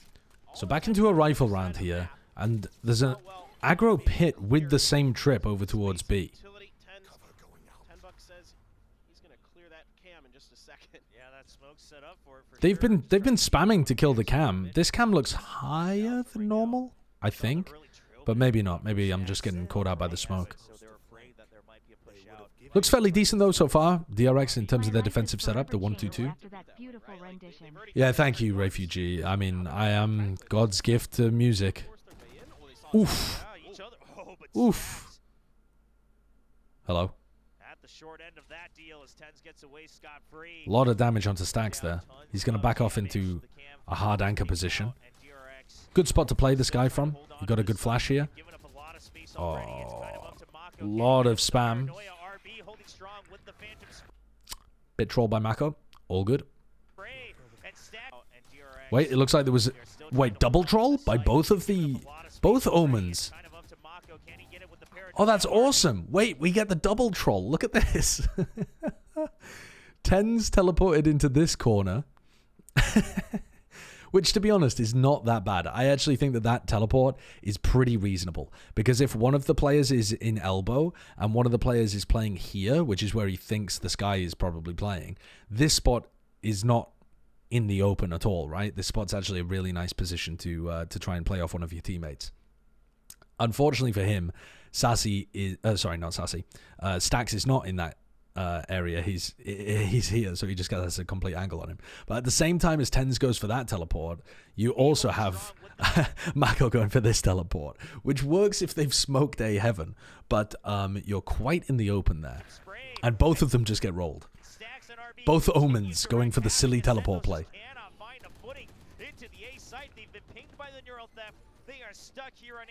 But I think Tens' teleport, I think both of their teleports are actually fine, as long as either they're teleporting into smokes or they know that the player is playing in that like anti-flash spot rather than in that tuck corner, which Tens thought Stacks was playing in. So it's pretty fine. Really stalwart stuff here. Some problems. I'm sure you've already all studied for your finals ahead of time, right? That's how. Yeah, definitely. That's how school works. Sunung's already over, right? So, you know, like yeah, the college entrance exams, they're big done. deal here Yeah. in Korea, but they are done. Yeah. Well. DRX now on a 3-round win streak. Can they string it into 4 to finally get? I don't think it really matters if Tens goes out with a flash there, because to explain, I mean, let's go back a little bit because a few of you said the same thing there. Let's see the moment at which it happens. So here's the flash, right? So there's a paranoia that goes like this that is going to blind somebody that's playing here. And then there's also a flash that pops around here. Even if the flash, though, pops in a spot where Sassy could get blinded, like even if the flash popped right there, Sassy... Sorry, I keep saying Sassy. I mean Stacks. Sorry. Even if Stacks did get hit by the flash, he's a pro player. He's probably going to turn that flash at least to some degree because it's a long, floaty flash that's coming towards him. And he's just going to kill Tens anyway because it's not going to blind him for long enough. So Tens' play only really works if they're in this kind of area, right? If the defenders are over here. Obviously, if there's a defender at this, like, discipline box, he's going to die. If there's a defender in hell, he's probably going to die. They know that there aren't people over there, or at least they're fairly confident there aren't people over there. But the only mistake that Tens really makes here is that he thinks Stacks is positioned here, which is a pretty reasonable assumption to make, and he's wrong. Stacks is over here. That's not a big mistake, but the flash isn't really going to help him because Stacks will just turn it a bit and then kill him. The Omen teleport is not quick enough to really capitalize on that. Holding strong with the Phantom Spray, and Stacks and RB continue. Yeah, Stacks is just going to be behind the map a lot of the time there. So it's a really reasonable assumption. It's just such a strong position for this guy to be playing from. It makes it a really reasonable assumption that he's there. Yeah, definitely. That's how school works. Sunung's already over, right? So, you know, like yeah, the college entrance exams, they're big done. deal here Yeah. in Korea, but they are done. Yeah. Well. Well. DRX now on a 3-round win streak. Can they string it into 4 to finally get the lead? To be honest, though, if you want to talk a little bit about TenZ overall on Omen, he's doing a lot of things in not the standard manner, in a very aggressive manner, but also he's not inting that much. He's only got a few rounds where he's tossed it away, and most of the time, the aggressive plays that he's going for are pretty good. He's definitely choosing the more aggressive way to play Omen, but he's coordinated with his teammates, and Split is definitely a map where you can play a really aggro Omen. If he was playing Bind and he was trying to play this aggressive on smokes, he would probably be inting a lot more. He would be throwing rounds for his team. But on this map, playing double smokes with a Cypher, he's got the freedom to play this aggressively. And I think, generally, he's managing not to toss his life away too much. That time, Zekin gets vulnerable, as the rest of Sentinels is trying to take B Heaven. It's a weak buy, though, for Sen. And they're trying to run last minute into A. Doesn't look great for them. Stax is in a very exposed area. Oh, but RB dies. As soon as RB died there, Stax was pretty screwed. Oh my god, John Cutie is farming. Dude, every round I watch John Cutie, he's winning incredibly important duels. So, to go back just a little bit here, when you look at the way that this setup was working, I don't really know why Stax wants to play in such a one and done. It's not really a one and done, because when your opponents have a light buy and you have a rifle, you can get 2 in this position. But when you have the rifle advantage and you could try and peek, grab a kill, back off, and play again, it seems like a bit of an odd spot to put himself in. But the way that this setup is going to work is that Stax is going to try to use RB as bait. So RB is going to be the piece of bait here. They're going to flood down, and Stax is going to be able to kill them. But RB also needs to make sure that nobody pushes out through A main particularly. Because if John Cutie starts walking out through A main having killed RB, suddenly Stax has to not just watch up here, Stax also has to watch out here on site. And it just makes Stax's position completely untenable. He's got no way of repositioning, right? So he's just fucked. So when RB tries to defend A main and he gets owned by John, now there's no bait on site. So these players in Heaven are not worried about sight anymore. So they're more likely to check Stax or be ready to kill him. And you've lost the player that was covering your back, and you're now down a player just in general. So pretty tragic way for DRX to lose that, just because they lost the most important duel at the in that moment. And then John also manages to pick off Zest as they're getting out into rafters. And at that point, his teammates are able to play off him really nicely. And it's very difficult for Mako to get anything done. It's super aggressive and confident as well from TenZ there, and Sassy, to stop Mako getting into elbow. But overall, you can see that this composition seems to be defense-sided. It was an 8-4 half, and Sentinels won both pistols, but it's actually still almost about to go to overtime. I'm right in saying that, right? Sentinels won both pistols. Yeah, Sentinels won both pistols. It was an 8-4 half, and DRX have also, they've recovered it to OT. So this isn't, Sentinels are not running away with it here. They've had some nice opportunities to win rounds again, but these compositions are very difficult to attack into. John Cutie, of course, it helps that he's hitting shots, but the operator now back in play. They found some success with it in the middle of this half. You gotta like the IGLing from John QT in moments like that where he smells the trap and immediately reacts to it. Calls for a different play. This is problematic, though. Oh, no. The swing out, but TenZ just a bit further than he would have wanted. Buzz was holding. The angle looked like it favored TenZ there a little. Finds the shoulder of TenZ. But it looked dangerous for Buzz, if anything. But Buzz hits a nice shot on just a shoulder. Zest once again calls it. It's enough pressure here on mid at the 1 minute mark. We're going to Buzz being mobile, moving around. That's our coverage there. And second thinks it's just a Viper, but the operator. Well, this might be a key on their defense side. Well, I suppose their defense side was working well anyway. Mako shuts it down as Entering well. against the new Cypher is going to be a fucking slog for like 2 months. Yeah, I've seen teams... I don't think the Cypher actually is the thing that's really causing them the most problems. I think it's just that the composition has a lot of good defensive agents all packed into one composition. And it doesn't really have the Jet and the Raze to be able to explode on the attack. So you're kind of forced to play a little slower, and you have to get through the Vulnerable, and you have to get through the Viper utility, and the Cypher, and the Raze nade. I think it's the amount of things, more so than it just being Cypher OP. But I do agree with you. I think it's going to take a while for people to really get refined with, you know, dog finds the trip, immediately break the trip, or we always throw utility to break them at the start of the round, or, you know, stuff like that.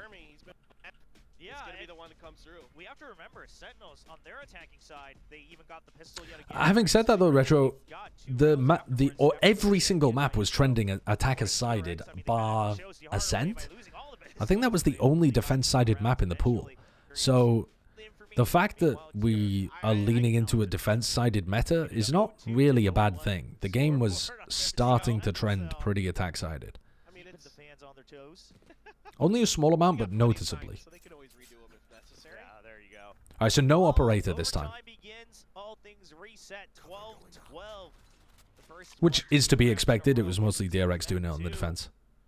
And DRX potentially taking us to a third map of Breeze. Sentinels. Ten's deciding not to go for his smoke in mid. The adjustment is that Sentinels, they like to just constantly juggle. This mid hold got ruined by Sentinels. I'm curious if there's going to be any plays for orbs here from DRX, if they're going to try to put any pressure onto those positions. And Tens throws a smoke so that Sassy can try and hold a more aggressive position over towards A. They're really conscious about RB's lurk. They've been thinking about that a lot, which I appreciate. Double trips over here on B.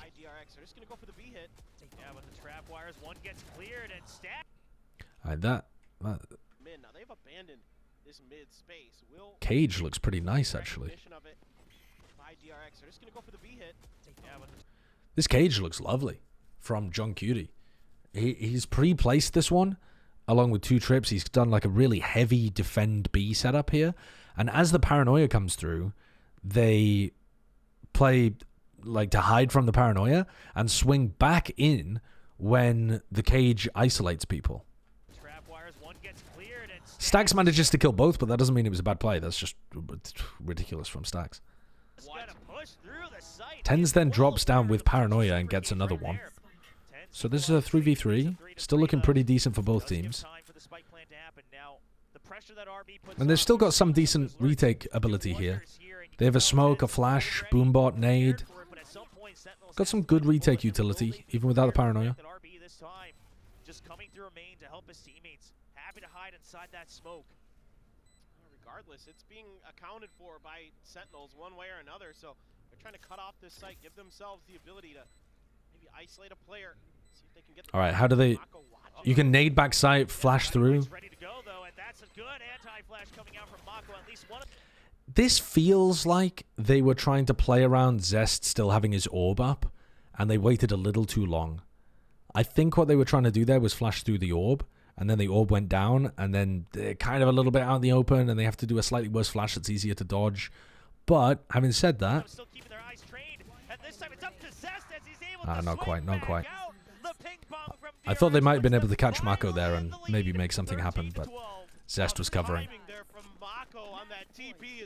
Will there be the hero op? I want to see Glass Cannon. I wanted to see Glass Cannon from Buzz. Yeah, a Glass Cannon operator from Buzz could have been possible, but on Raze, on Split, your utility is just so useful. Alright, so here goes Tens trying to take some control. Smoking for his team over towards Mail as well. The Tens Omen does look pretty decent pretty quickly here. Oh my god, what in the Lord's name? So...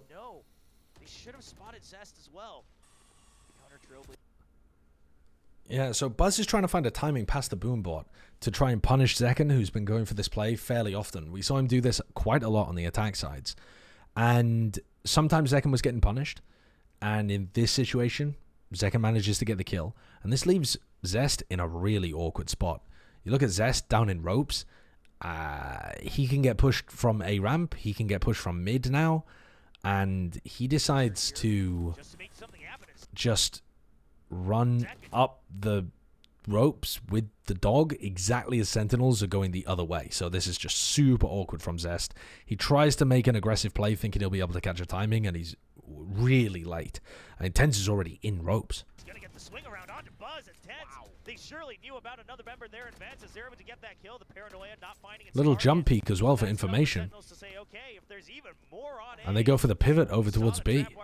I love the mid-rounding from this team. John Cuty's mid-rounding has been lovely. On multiple maps. Mako spots Tenz up in heaven.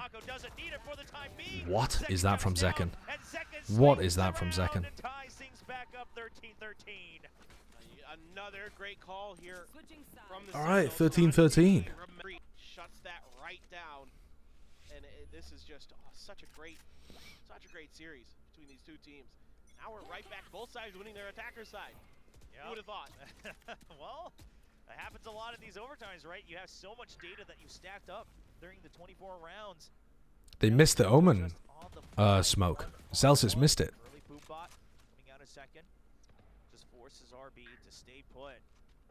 Trailblazers being heard in mid as well. So DRX have got a slightly easier control of mid. They're going to try and force RB away. RB breaks the dog immediately.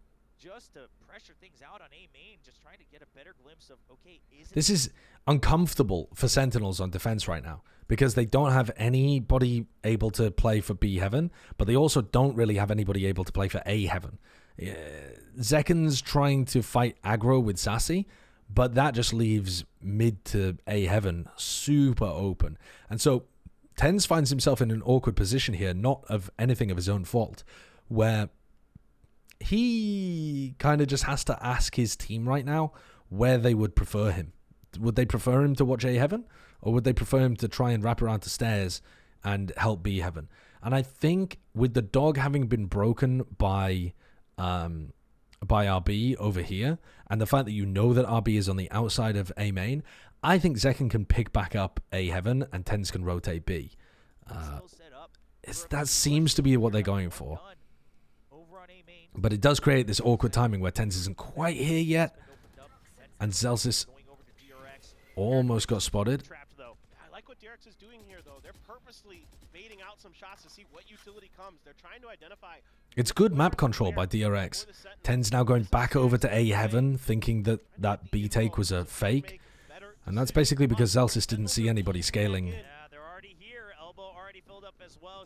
Zekken's in a nice spot. Here's that map positioning, which is so good. Tenz kills one, Zekken kills one. The reposition is also lovely. Great discipline. Who the fuck is this team? Who is this team? Tenz and Zekken both leaving elbow to play the 4v2 retake because they have player advantage? My Sentinels? Discipline? Well, Tenz decides to take the duel anyway, but that's okay. Oh, and then Zekken decides to take the duel anyway to try and trade Tenz. Okay, never mind. Never mind, I said it too early, chat. Oh, Buzz gets the double. Zekken a little late on that trade, and Zest is just keeping them tied up. It's Buzz against two, but I thought it seemed a bit uncharacteristic. He has to stick the plant. Oh, the showstopper, and no, it cannot get. That got very close. That got really close. I mean, if that showstopper, if Celsius is a little closer to John Cuty, that's a fucking disaster of a round. Kills Celsius with the fadeaway jump, barely escapes death, and reclaims the lead here in overtime. Oh, it was almost. Tenz through that deeper smoke on B this round, did he? Has been opened up. Get a better glimpse of, okay, is it still set up for a B? That's weird because Celsius has his orb there. Over on A main.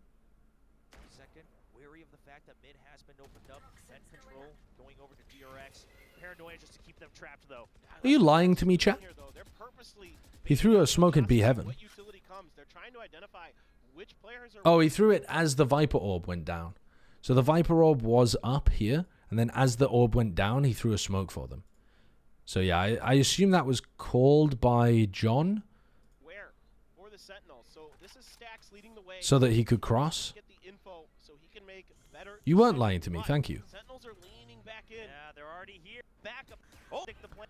But yeah, that would have been really nice had Tens and Second just decided to play passively in screens there and play the 4v2. They went for the overheat instead, though. Not enough. And DRX, they have to take us to yet another overtime if they want any hope of going home tonight and resting up for the weekend, because the losing team has to wait for match 3 today. Yeah, I think a calling structure of John Cutie and Zelsis seems like a great core for a team to build around. A heavier setup on B here with the Cypher. Tens is just body blocking the dog. But not too much backup just yet. Only Maka with that paranoia. Nice teleport, though. He's already gone. I like that. Looking to maybe go even deeper. The Cyber Cage not coming back up yet. He hasn't made noise. They're not quite aware that he's entirely. Oh, and the flash as well. Lovely play. Great entry from Tens. Now, the smoke over towards Heaven was compromised as a result of that, because Tens is fighting on the entry. You know, they don't have the Viper wall up at this point, and they don't have a smoke for A Heaven, for B Heaven. What they could have done is Zek and Sassy could have just waited for Tens to smoke. Catches RB off guard. Baka just trying to hide away, but can't find the They both died because they decided to go out, but the issue is if they don't try to take that timing, then maybe they get blocked behind some Viper utility or something. But I think they could have afforded to wait there a little bit for Tens to smoke. I mean, Tens has already done such a good job teleporting past the trip, getting a good flash timing, reading the fact that somebody's going to have dodged Sassy's flash and then catching someone with the paranoia and getting the kill onto RB. These are all like such high value plays by Tens. I think Zek and Sassy can afford to wait a little bit for the smoke to come out. Clearing up the remaining forces. Still 2 members. Tens. It would be a pity if they ended up losing this round as a result of that. Here's Zest, but just can't find. Jesus Lover, thank you for the prime. Time for Zelsis to enter, but That's what people call me as well. quick. And this timing over on B Garage, it's hard to read. Zest a little bit ahead of his teammates, though. This is all set up for Buzz. He's able to catch 1 kill. And But that's because I used to date a guy called Jesus. B1, near held for Early days in LA were all wild. From the shadows for the mind games. He goes a little bit Decent forward. plan position still. Stacks, he has no idea. He has to check every corner. He has to wait for the peek out. And now he knows. Wow. And now it's going to be Sick Tens round over by the head. Tens. Okay. That map has definitely changed my opinion of the Tens Omen. The Tens Omen looked a little silly last time I watched it. It didn't look like it had too much going for it. It looked like he was uncomfortable and just trying to make the most aggressive plays possible. This map, he managed to find good timings to mix up aggressive plays and actually incorporate them with his team. He was given the freedom to do that because his team's playing a very like defensive comp still, playing the double smokes, playing the Cypher, that kind of stuff, so he has the freedom to be able to play aggressively. He still has the freedom to some degree on Haven. He was just trying a bit too much weird shit. It might be the case where he builds his map pool out slowly. I think Split is just a phenomenal map for Omen. Anyway, it's an Omen's playground. But you haven't really been able to play Omen on it recently because of the double duelist comp requiring the Astra to play hard anchor. And so you have to play Astra rather than Omen because, dude, you cannot smoke for yourself while a Jet and Raze are flying at your face. It's just too slow. And the Paranoia doesn't get enough value either. So you just need the Astra with the insta smokes to be able to play around. But yeah, I'm intrigued to see this carry on because as far as I'm aware, he played more later on in the tournament. Where have we got more of these games? Sentinels against Team Liquid. He played full Omen here on Split and Haven. I mean, he went 7-15 and they got destroyed on Haven. So okay, maybe that's not going to be the greatest VOD to take a look at and talk about Tens Omen being good, but again, he seems to have played fairly well on Split, so it might just be a case where he needs to build out his map pool a little bit. And then he played solo smokes on Sunset. That's going to be intriguing because previously their Sunset defense was terrible, and they won a lot of rounds here on Sunset defense. Oh, wait a second. Didn't we see Tens? We already saw Tens play Omen on Sunset. I already watched a VOD of this. And it wasn't that he was terrible. It's just that their A offense got absolutely crushed. And they had really no other ideas for what they wanted to do on the attack side. And their defense looked as poor as ever. But that's not Tens' fault. Yeah, this is going to be an interesting VOD to take a look at, though. And then in the finals, what does he play? In the finals, he plays Split and just does fine, by the look of it. Sunset and does fine. Breeze, he plays KO and he farmed. That'll be interesting to watch. So we only have 3 maps where he's got VODs of him playing smokes. Split, just from the small amount that I've watched and looking at the other stats, seems to be pretty good. I am intrigued to watch him play Haven, though, because when I watched him play Haven, it didn't look that great. And well, I do wonder if it's just understanding how the Smokes character plays on each map. Anyway, yeah, really carrying on improvements for Sentinels. All throughout the offseason, we've seen improvements in how Sentinels are playing, and the combination of John Cutie and Zelsis on this team has given them such improvements in terms of the coordination, their calling structure. They, for the first time in this series, I think what I was really impressed by was the coordination between Sassy and the duelists. And that might seem like a silly thing to say when Zekken had one of his worst games of all time. But the actual timing of how they were entering off the utility was really good. Even though Zekken ended up being fucking -13 in his first kill to first death. They had a lot more coordination off the Sky Flashes and off the Skydog. It looked like they were playing sensibly. Sassy looked like he was in good positions to get value on both of the maps on Sky. So that aspect seems to have improved quite a lot. And like I said, Tens continues to be the GOAT on Yoru Bind, and looked like he was incorporating some aggressive stuff really nicely on Split. It's got legs. It's definitely got legs.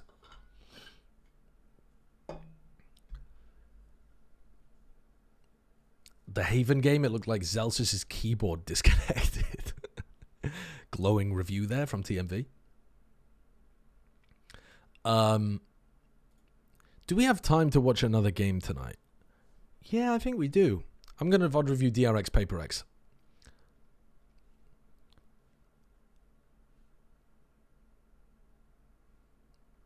I have to go to bed at about 1 a.m. and it's currently an hour and a half away. So I've only really got like an hour and a half left to stream. But I think these should be fairly quick because I think the score was something like 13-7, 13-6 in this match. So should be fine.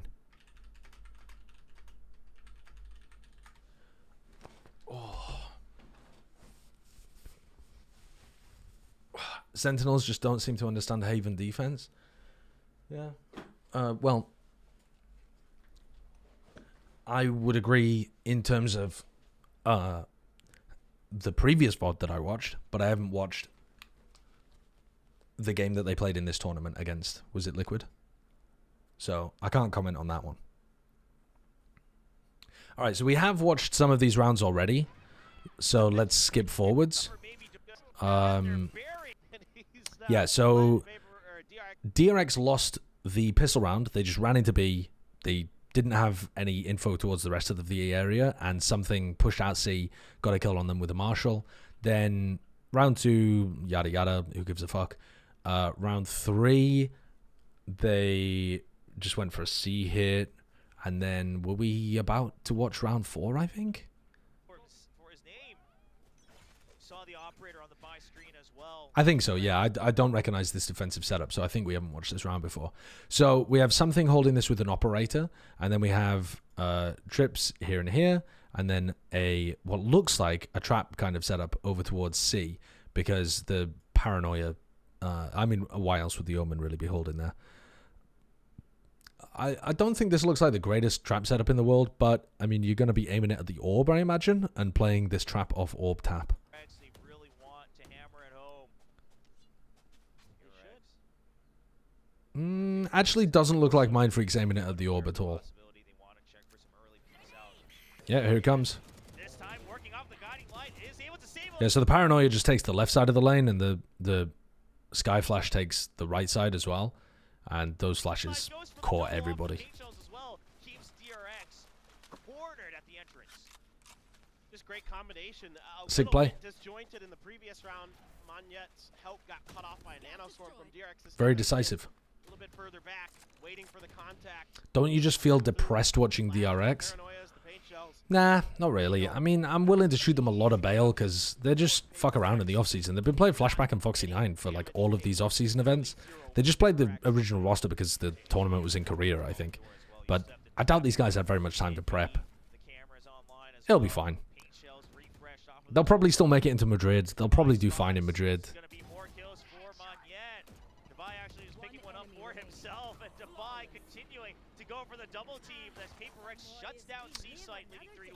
If they end up not making it to Madrid, then maybe the depression will seep in.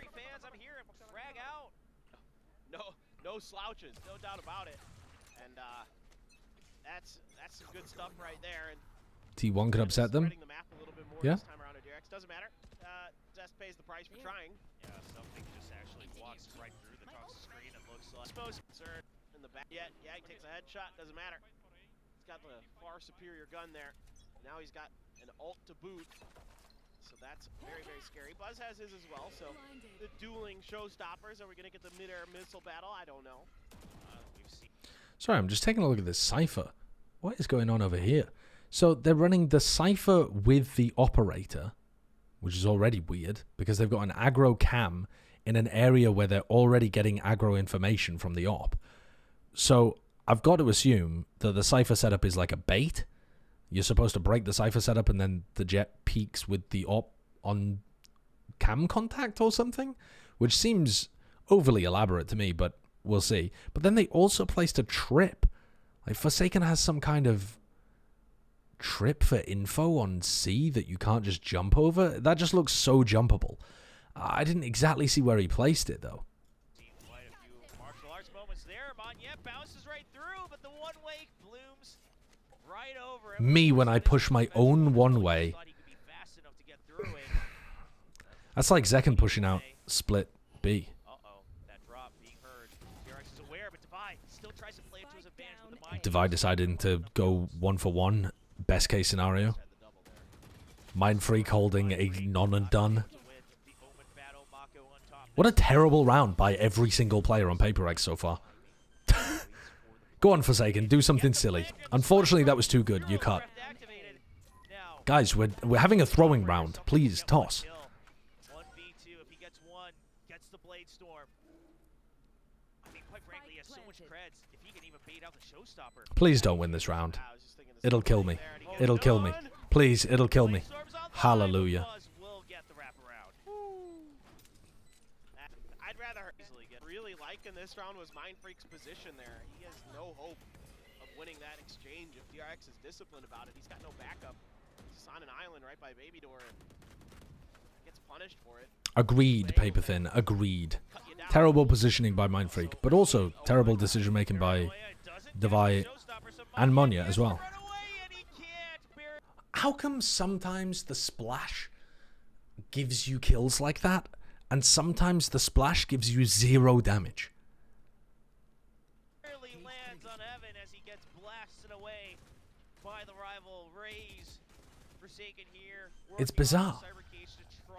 Do you think it's a good idea to fluctuate rosters like DRX are doing? Yes, I think it's fantastic. I think actually the ideal Valorant would be played by a 20-person roster that rotated randomly by rolling a dice and then doing a D&D dungeon. And, you know, you roll 3 D&D dice and then you consult the wild magic table and you see what happens. And then whoever reacts with the best role play based off the wild magic surge gets the spot on the team. And you repeat that 5 times to come up with your roster, and then you plug them in, and that's going to give you the best Valorant possible because everyone's going to be sharp, everyone's going to be thinking, everyone's going to be role playing, and it'll also build team morale as well. So in summary, yes, I think what DRX are doing by rotating their roster, excellent decision. To find an angle. Seeker's dying out right before they reach their targets. It's something. He's got his eyes trained on Rubble. He's waiting to buy time for Divide. The trip C was definitely a kill trip, by the way. I would assume Jet is taking his one-shot dashing, and the trip is to kill people going for the punish. It's so far away, though. The Jet takes contact when people are coming around the first choke point in C main. Like that first, you know. Like the Jet takes contact on people here, and the kill trip is here. Can't do this alone, and here comes RB on the wraparound. Looks like it's just going to be one. That seems like a really odd setup. All right, now we're back into it. DRX was just able to shake off those rough early rounds pretty quickly, and they're just right back, you know, with a pacey hit here. Able to really With Foxy and Flashback, DRX have 21 possible rosters. How can the opponents prep for that? 21 possible rosters. Combinatorics, I've always struggled with. For some reason, my brain just cannot wrap my head around permutations and combinatorics. Is 21 7 choose 5?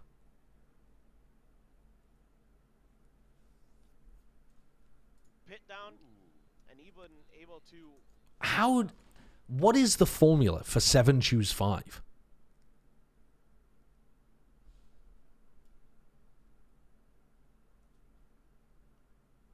You know, punish that attempted. 7 times 6 over 2. 7 bang over 5 bang times 2 bang. What?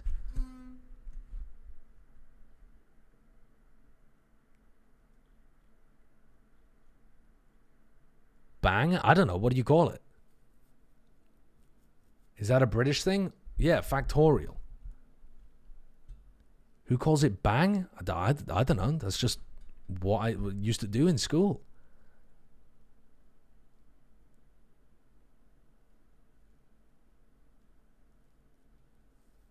I mean, obviously the official word is factorial, chat.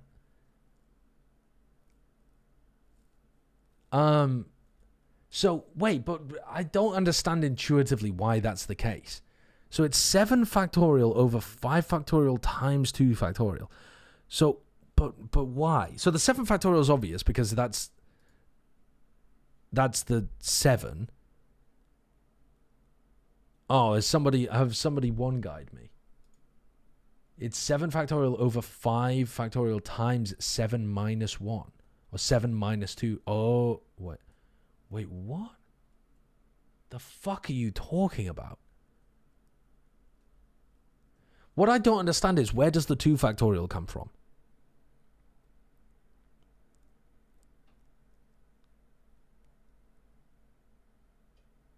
It's 7 minus 5? Okay, but why? Okay, let me write this down. Chat, you're teaching me maths here. You're saying the formula for 7... So 7 choose 5 is 7 factorial over 5 factorial times 7 minus 5 factorial. Is that correct? Have I at least got that much correct?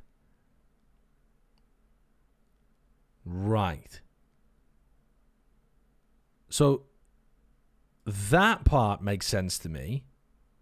What I'm struggling with is why you need both of these components. What's the intuitive reason for needing both of these? Because to me, it almost makes more sense that it would just be 7 factorial over 5 factorial. Like, why is the other one in there? The 7 factorial at the top is for all combos. Yeah, I've got that. Then you're dividing by the possible combos for 5, but you're swapping 2 out because the 7, not 5. Nope, you lost me. You were so close, though. You were so fucking close, but then you lost me. Divide by 5 factorial to account for the number of different ways to arrange the 5 players playing. Yep. And then divide by 2 factorial to rearrange the number of players sitting out. See, that's where I'm getting lost. I don't understand that part. Divide by 2 factorial to rearrange the number of players sitting out.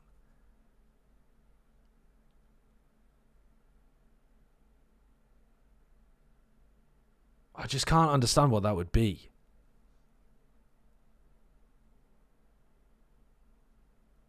When you choose, as opposed to permutate, you have to remove the duplicate rosters. Okay. But how does dividing again by 2, in this case, get rid of the duplicates? If you don't divide by 2 factorial, then it counts Foxy and Flashback sitting out, and Flashback and Foxy sitting out as different. Ah.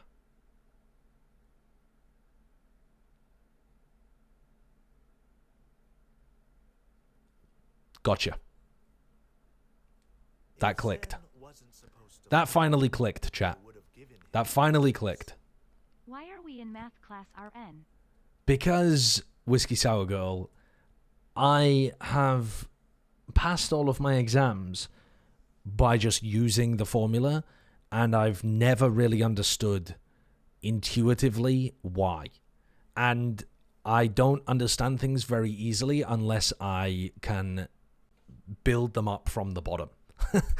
Unless I understand them from the base level, they don't stick in my brain. So I just thought this was a good time to go on a tangent and learn how combinatorics work.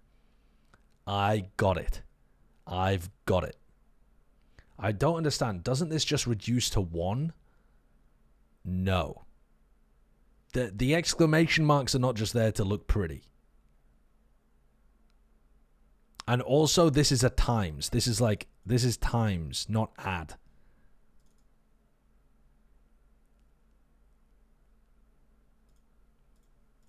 Rotate, buy, and then get something as well. I mean, that's great discipline from DRX. Oh, that's a nice skill from Mako as well. Just making sure he covers Zest as he's vulnerable during that ultimate activation.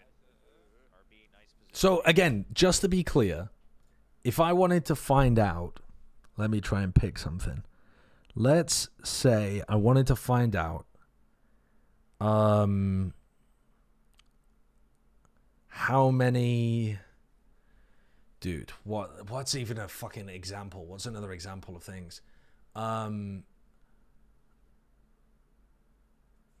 let's choose Pokemon, right? There's 151 Pokemon, and I want to pick 6 of them. 6 unique different ones. You can only have 1 of each. Then I would do 151 over 6, or 151 factorial over 6 factorial times 145 factorial. Right? And that would give me the amount of 6 Pokemon teams that are unique that I could make out of the first gen. Can you say why? Yeah, because there's 151 Pokemon in total. I'm trying to select 6 of them. And then we also need to account for all of the other times that the 145 Pokemon are sat on the side when they're not just all the same. So this is the 151 Pokemon. This is the 6 that I've got in my party. And these are the 145 that are sat out every time I have a different 6. And we don't give a fuck about these all being jumbled up. We only give a fuck about these being jumbled up, so we have to get rid of all of these. Yeah? Did we pop off? I popped off. DRX, they've been zoned in. Watch the VODs, says the math student that already knows all of this stuff. I'm learning, chat. I'm learning. So now, because especially if you're getting a little overconfident, of course I would be too. I mean, he's a... Why can't you just do 151 times 150 times 149 times 148 times 147 times 140 times 146? That's just, you've just simplified what I writ. You just simplified what I writ. Doozy, thank you for the 3 months. Very good player, so certainly he is deserving math, of that Mr. confidence, Show. and it is This Paper X. deserves a resub. So they Thank you, encourage- thank you. Oh yeah, and then you need to divide by the 6 factorial as well, don't you? So you would need to divide by 6 times 5 times 4 times 3 times 2.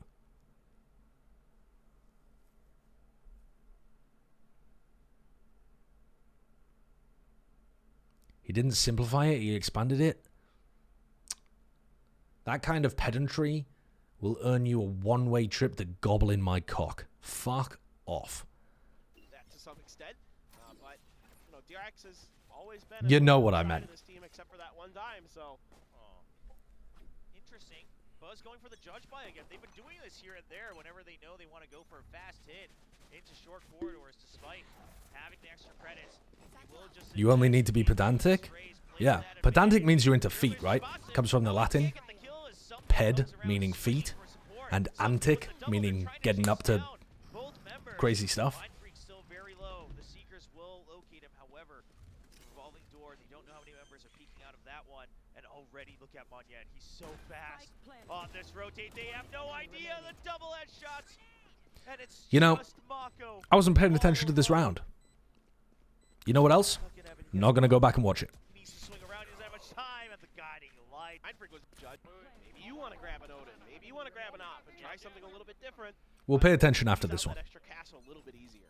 Yeah, absolutely. I mean, I like the idea. I'm all for it. Yeah. Also conditions them that you could be that aggressive. Something gets pushed out, but there's a lot more remaining here for Paper X. 4 members, in fact, all around both doors. And Monyen blasts forward with Divide. They'll both get taken down. Dude, everyone Now and their it's just down nan to are fighting over Mindfreak. this. He's able to hold the fort, and it's something covering his teammates back. How does this work for Paper X? This just looks so dodgy. They open the door, dog paranoia, and they just fucking run at them and own them. I mean, I think this works particularly well because they win the duel against RB instantly. But yeah, there's just so much weird utility flying at DRX there. They don't react to it very quickly. But even then, at this point, it's fairly even. It's like a 3v3 until Zest dies. It's a 3v2 in their favor here.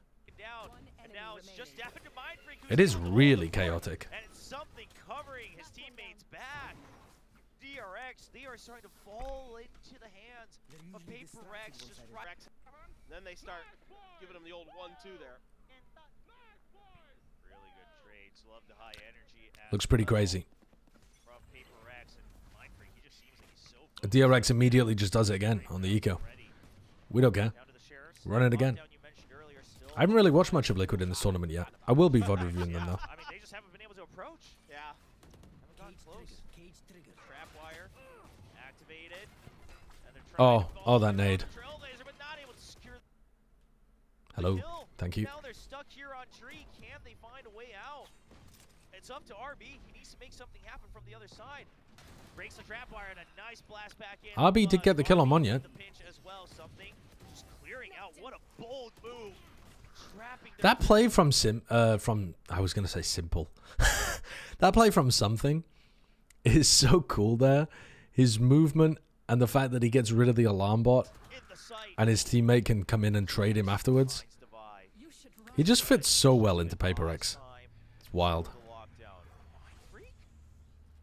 Moving forward, goes for the gamble. Not aware that there's more members. Tries to shadow step out. Oh, and the lineup for something. Just say Smith. Just knows he's over. Why would I Right call him out of it. Smith? RB peeks back out for the kill. Who calls him Smith? Cross gamble lockdown does Mindfreak, completely whiffs on it, and then something's like, okay, anything you can do, I can do better. The Japanese casters call him Smith. That's RB terrible. barely That's awful. one in check for DRX. Daymans, thank you for the 24 months. Thanking you at Owls for watching an Egg Watch VOD. Happy 2 years egg. Happy 2 years to you as well. I hope it's been as good for you as it has for me. Trap wires. It's only gonna find one, but that's enough time for Buzz to locate where the shot's coming from. Already having flown. It sounds like we had a really bad His teammates are night nearby, together. but not close enough. Hey, I hope you liked it too. Mindfreak gets one kill, and the guiding Was good light for is me. right Was it by good the for side you? with Defiant, but yet with the aggressive showstopper instantly stops DRX in their tracks. 7-4.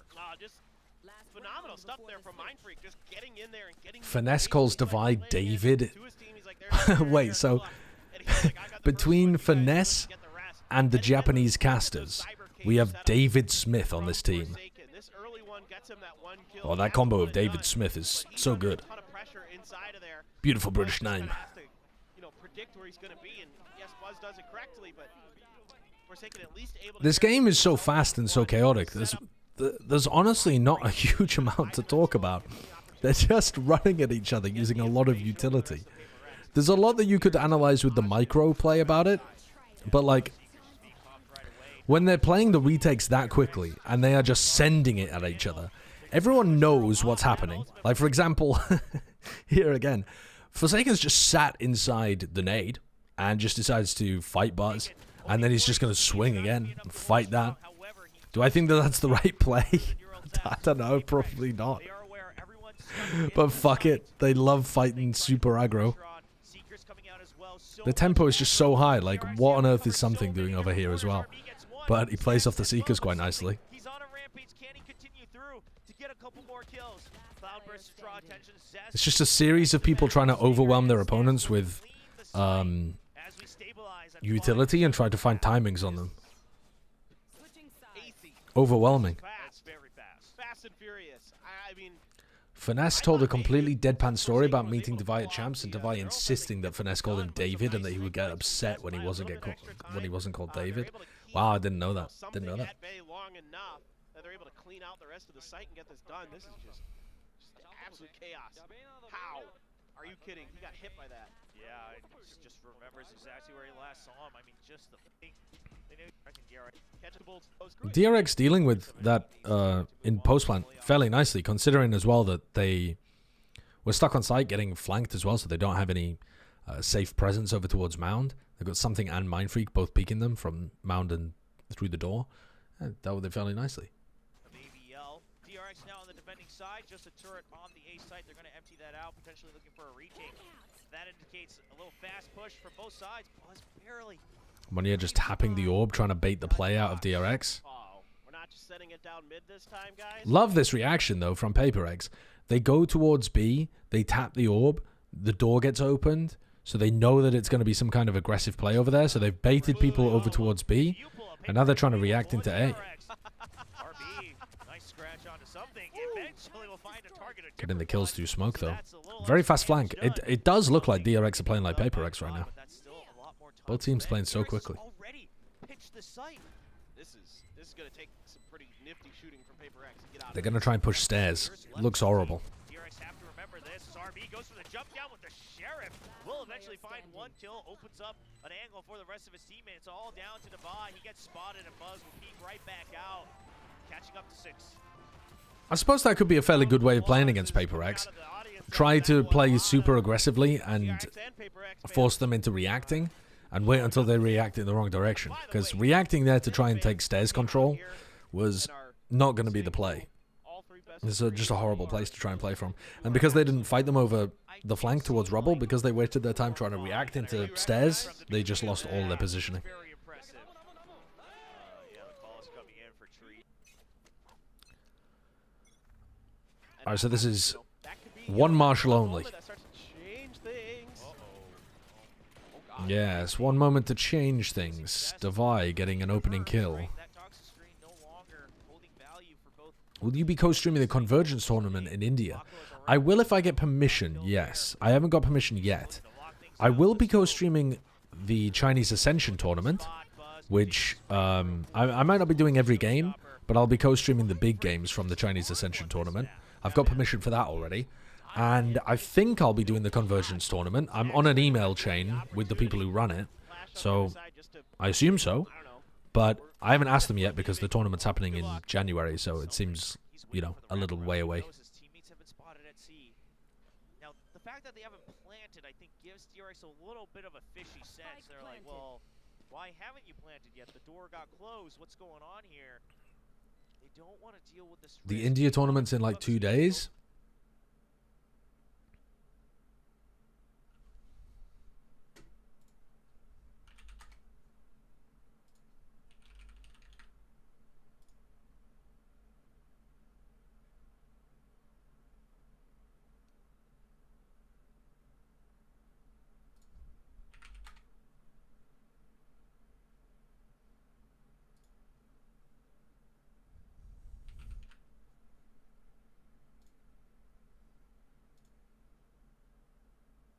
I was thinking about Superdome Egypt, chat.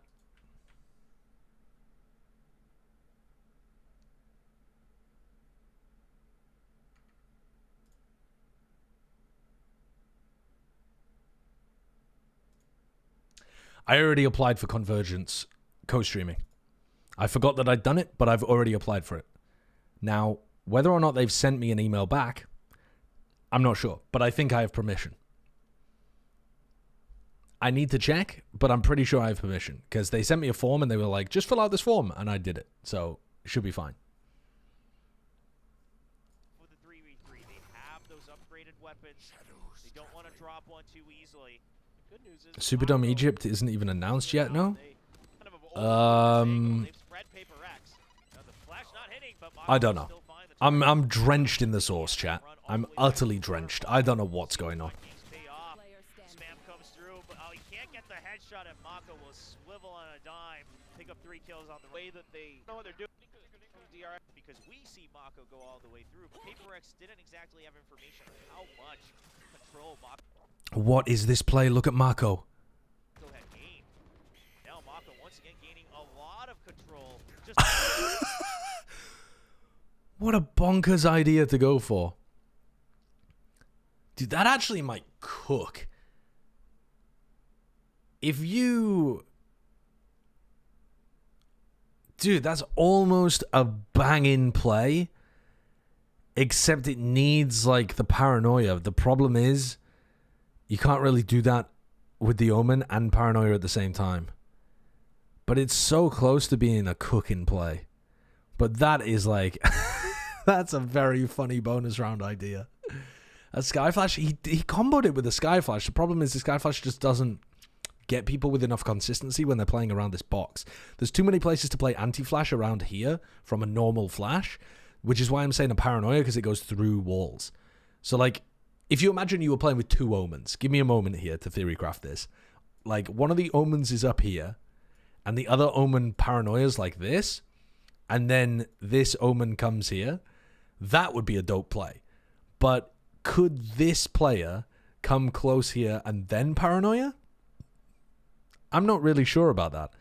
I think that the timing just doesn't quite work. There's too much for the Omen to do. And maybe you just do it like NRG and have the Jet do it. Like the Jet updraft into here and then dash over the top as the paranoia comes through and the Sky Dog comes through. NRG did it a while back, and I think that tends to work a little better than this. Not that I've ever seen anybody do this before, and I fucking appreciate it, but that is... that looks very funny. They announced that you would be casting exclusively in a bunk bed for Ludwig Tarek. Can you confirm? Yeah, I can confirm. Also, I recognize that... fuck, what is that? It's not the Martha Stewart cow. 982. Something in my head recognizes the Twitter URL 982. But I don't know what it is. Is it maybe like a different Martha Stewart tweet? I recognize that URL. You can't fuck with me like that.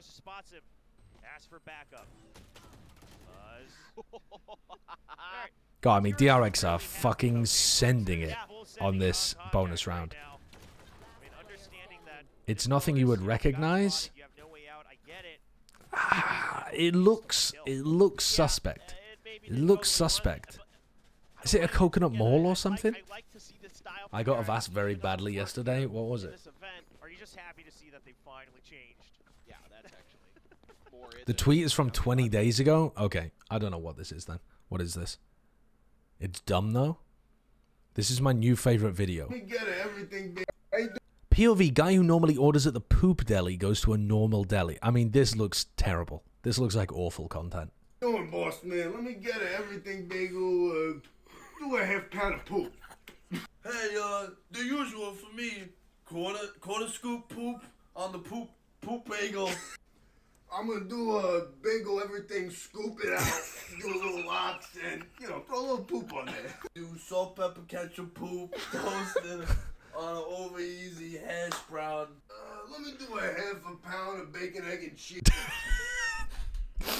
The guy who can't do the impression is trying to dub an impression at the end just to get his face in the TikTok. Holy fuck. It's gone too far. It's gone too far. Brutally honest. But they need this. They need. I got him with this one. The world's largest cow towering at 6'4".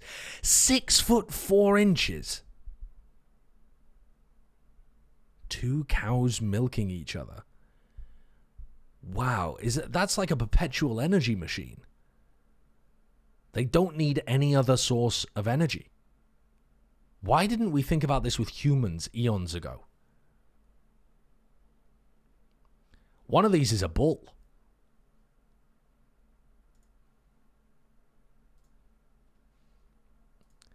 Let's go back. Need this kind of play in their repertoire, something that teams can see in the film and have to respect. Exactly. No, I agree with that. You have to think long term. They couldn't kill the bull because he didn't fit in the slaughterhouse, the 6'4" behemoth. Once all that tape goes out to the world, they get caught something just with a nice shot, holding that angle. Magnet on the other side. This is what you can do with that double duelist composition. Aggression on both sides. They're just owning them. Paper X are just running around the map, owning them. And they're baiting DRX into going for silly plays like this. It's just over. The round is over in the first 20 seconds. I think there was a ranch that dealt with bulls milking each other. It goes by the name of Ram. I've heard Jaws talking about that a lot. 5 guys at Ram Ranch.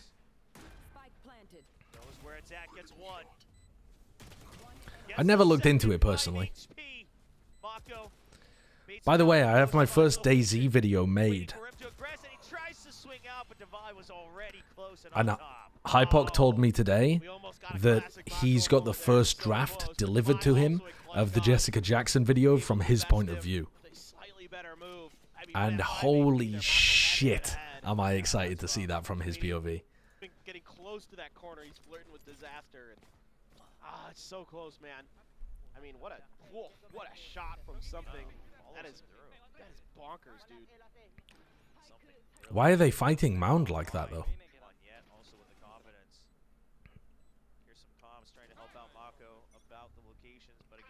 Okay. DRX putting... I mean, it's another fucking eco round. They're just getting whacked. Dude, I'm not even going to bother watching that round. Step up and start hitting shots. And now you look, Paper X potentially going towards the C hit. My family are big poo lovers.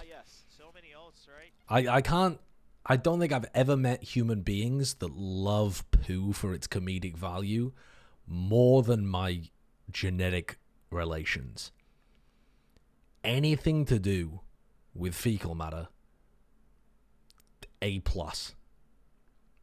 A comedian could do a 40-minute special just on synonyms of the word poo. It'd have my family dying. So I can appreciate that level of comedy. I can appreciate that. I understand. Some people are just into it. And to be honest, I quite enjoyed that TikTok just because the person behind the camera had such an infectious laugh. I didn't think it was that funny, but I like the guy laughing.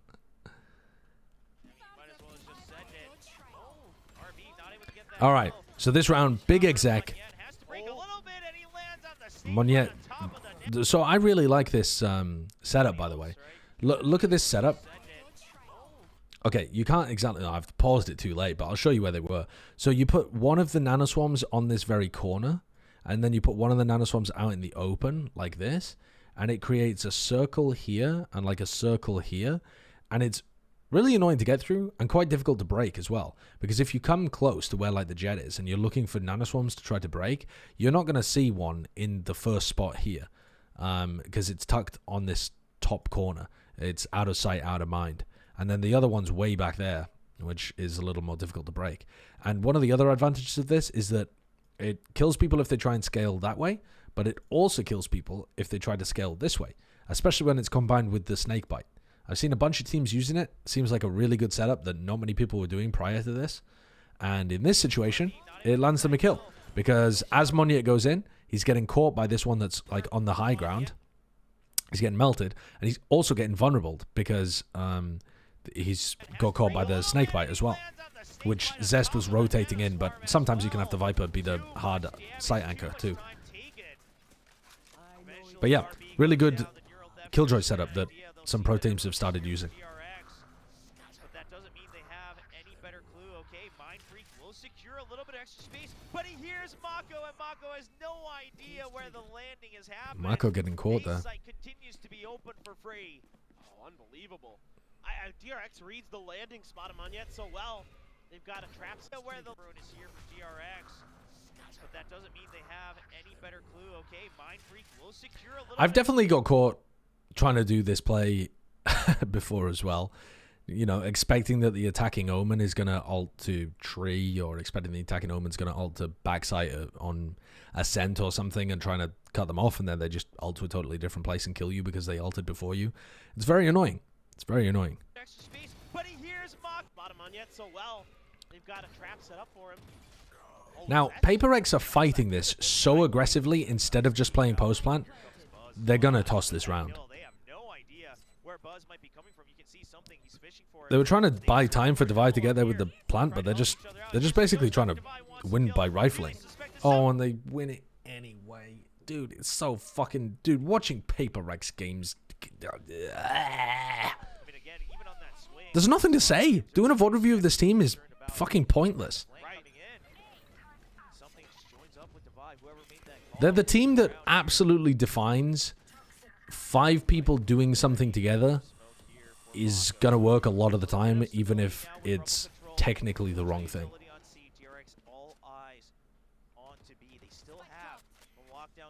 As long as you're coordinated with what you do, and as long as you're skilled, and you have really good micro understanding of how your agents work, you got a great chance of being able to win. I like that idea, though, from Something, getting up and over the Killjoy setup that they've seen recently. So they're in, 3v3 retake. Paper X have been winning a lot of these post-plant setups by just trying to fight. Oh, look, they decide to swing and fight again. And if Monier doesn't fight this, he's going to get cut from the team, so he's forced to fight. Forsaken bullies him into fighting. So he gets into a aggressive position. And now Buzz is left in a 1v3. Ranger Buffalo, thank you for the 2 months. And you need to aim that well? Oh, yeah, absolutely. You have to be incredibly skilled, too. Like, it looks so snappy right now for everybody on Paper X. It is like they are focused. And I saw a lot of people after day one talking about, oh... I was once on a voice call with one of my friends, and randomly she got really freaked out and suddenly said she had to go. 30 minutes later, she told me it was because her brother took a shit on the floor, and instead of telling anyone, he decided to hide it under the couch. Now, that doesn't really get to the core of the issue. When she got freaked out and suddenly said she had to go, what had happened? Had one of her family members discovered it under the couch? How long had it been under the couch? Did she detect it due to the smell? And you're right, how old is the brother? Her mum found the shit. I have no clue as to the rest. He was like 8, I think. See, that sounds too old to be hiding poops under the couch. But, at the same time, 8 years old seems about the right age to have an accident, be horrendously embarrassed about it, and then not know the best way of trying to confess and just hiding it instead. Like, yeah, if an 8-year-old accidentally shits on the floor, they're not going to own up to it. They're not young enough to just be like, I did poo-poo on the floor. They've learned already about lying and deceit. You know, who knows? Monier might be good, but maybe he's just not up to the speed. Why would the 8-year-old not hide it in the toilet? Because they're just going to look for the most concealed place. Whoever looks at... 8-year-olds don't look underneath the couch. As far as they're aware, that's just disappeared forever. There are no consequences. You don't have to confess, just clean it. Clean it? How many 8-year-olds know how to clean up feces? You're asking a lot of an 8-year-old there. just like Hasn't been that, nerfed. gets the kill upgrade, starts Hasn't been to move nerfed. on, gives him information, not able to defend himself. Instantly pivoting into C as well. Who made that call? Bonkers call. They could have just traded out the players on B. Not quick enough. Now just two members. Now Mindfreak 2v3 and one of them's lurking all the way from A to B. Good cancel from Devi, but that's a spike down, and that should be the round ended. Paper X is mad. When I was 8, I was not shitting myself. Fuck off. What, you've never shit yourself since the age of 7? Yes, you have. Yes, you have. Everyone gets ill. Everyone poops. Let's not pretend like we're some kind of, you know, saint. I poop in the toilet every time. Wait, there's no way Mindfreak wins this. Please don't freak my mind. Oh, there's no way Mindfreak wins this round anyway. My mind has been freaked. This game was not worth reviewing. That was not worth a VOD review. It really wasn't. For context, the brother apparently shat himself because he was too busy playing Roblox. That...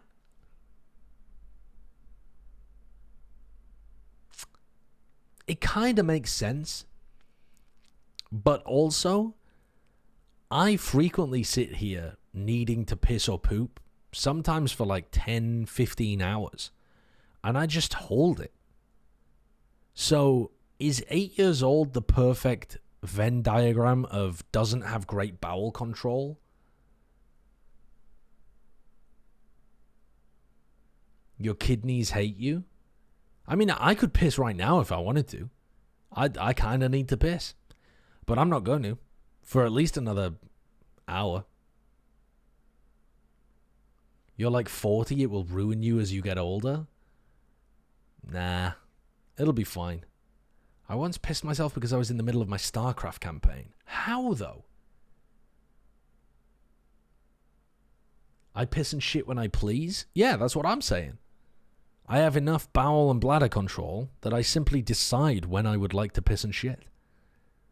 Kidney stone coming soon. My granddad had kidney stones, and my dad said they were extremely painful. But, I drink enough. I mean, fuck, I've got through an entire bottle of scotch in the last week. I mean, that's a lot of fluid running through my system. Wow, okay, well, that's See, now I told you, I get tired and I get weird. Okay, so Jet Yoru composition with no Sentinel, one Initiator from Paper X.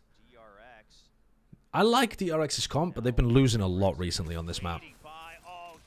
That doesn't help. That's a weird little spot for Mako, between his Viper wall and the Harbor wall.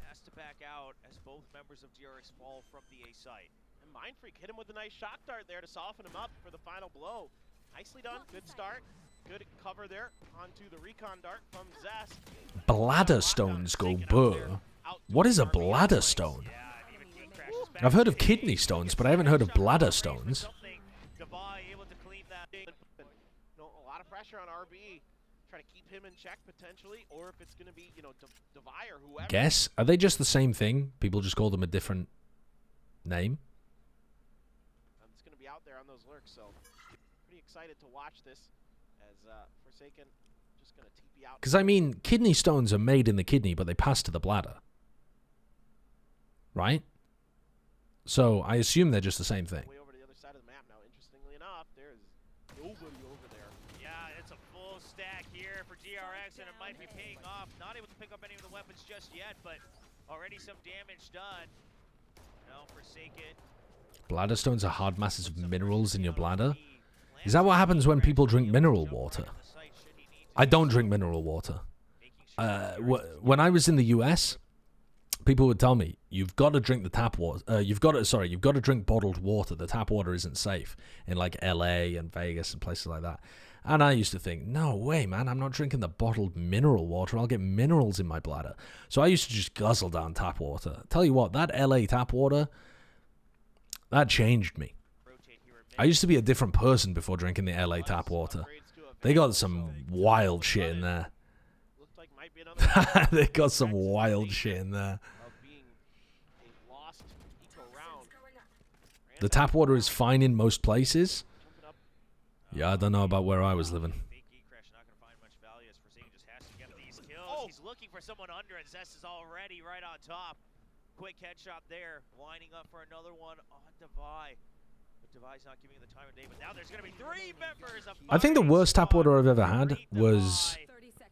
I can't remember if it was in Vegas or Thailand. I seem to remember both of them were pretty bad. Gets 2, but there's still 3 more. Everyone's still left alive. Has to take out the dart, gives time for DRX to catch up. Not much time. Just looking for kills at this point. Can't find it as Okay, I mean that's a huge thrifty to answer back with. Now the aim still seems to be on point. We'll see if he's continuing to be able Definitely change the tide of this map. as we go into this 3rd round with Paper Rex. Different harbor wall from Stacks. I haven't seen that too much. But wait a second. I swear Mako was playing the harbor last time, wasn't he? Oh, maybe they weren't running this composition, actually. I think they were running double initiator before, weren't they?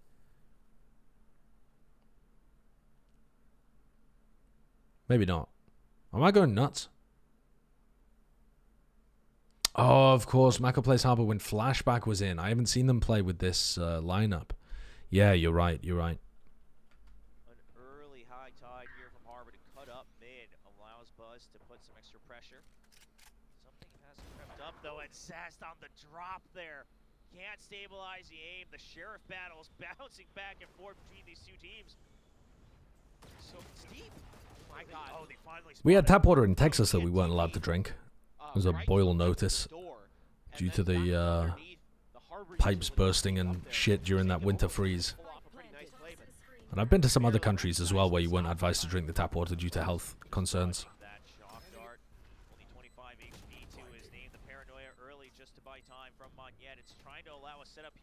I'm going to Vegas in a couple of weeks. Any non-gambling thing suggestions? Oh, any non-gambling thing suggestions, sorry. I did not like Vegas.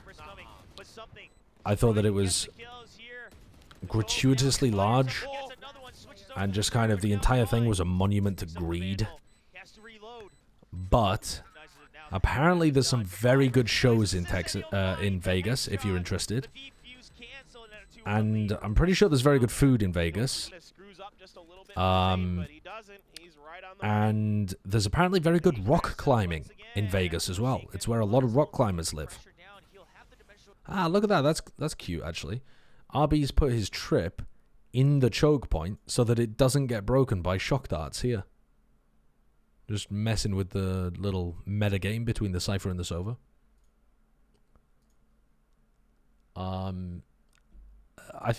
I mean, if you're willing to travel a little bit as well, there's some fantastic natural geography in the areas around Vegas.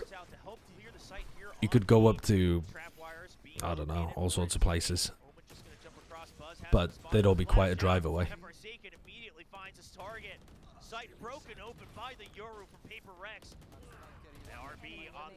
Well, despite that tripwire surviving, RB couldn't do too much.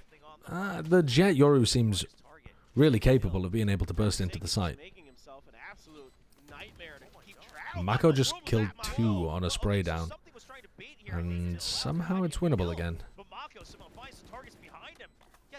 Isn't all geography natural? No, actually. A ton of geography deals with... I mean, geography as like a study deals with the man-made world. I mean, the studies of cities and populations and stuff like that is geographical as well. Phenomenal, but that might be much you can do there on backside. The floodgates open for Paper X. They get the plant down pretty much no problem. And isn't that like sociological? That's too long of a word. I don't know. Mako is going to pop his and try to cover that orb this time. Try to keep Forsaken from grabbing, more dimensional drifts. Yeah, but they push him out just a little bit, so they get close to the orb. Even do some chip damage with the shock darts.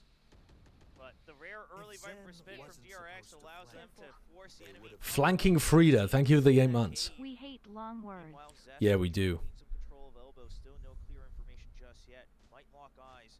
But Forsaken should be in. Down with long words. Look at this. Forsaken's already Up with short on their own.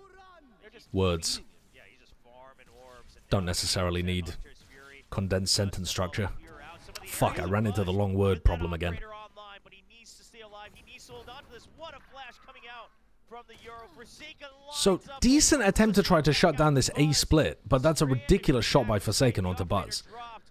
Smokes out for Omen, trying to plant for the And back. Forsaken again being able to pick up Here RB. he goes. So much of the way that Paper X works. Oh my god, oh my god. Holy shit, I thought Mako had missed Moniette there. They have no idea. They have no idea where the Euro is. Mako also was tapping while inside a smoke. He knew that they were going to be forced to put pressure on him, and he still just swung out. I feel like one of the ways in which Paper X plays is they force you to make so many individual skill checks, if you want to put it like that. And a lot of other teams just, they end up making, they just end up being so uncomfortable in those kind of positions. Back-to-back rounds with dimensional drifts. I don't. The Paper X way that they play lends itself to so many individual moments. Forsaken skill onto Buzz, Forsaken skill onto RB. And then they get into a post plant and suddenly it's not even planted for them, and yet they bait Mako into making a mistake, and suddenly it's a 2v1 that they can win. And then he's dimensional drifting and It's just, it's bizarre watching this team. He might not even know sometimes. Hating long words is called hippopotamonstrosiquiladibiladabilophobia, if you wanted to know. Easy for me to say. Yeah, I mean, you just start that journey, right? It's the magical journey of Yeah. Forsaken. You don't know what the destination is, but you will take it. It's like that poem, right? The road less traveled. The road less traveled. I like it. One of my favorite poems indeed. But right now, DRX, no time for poetry as they need to strike back, and they don't have the firepower to do so. Who is the road less traveled by?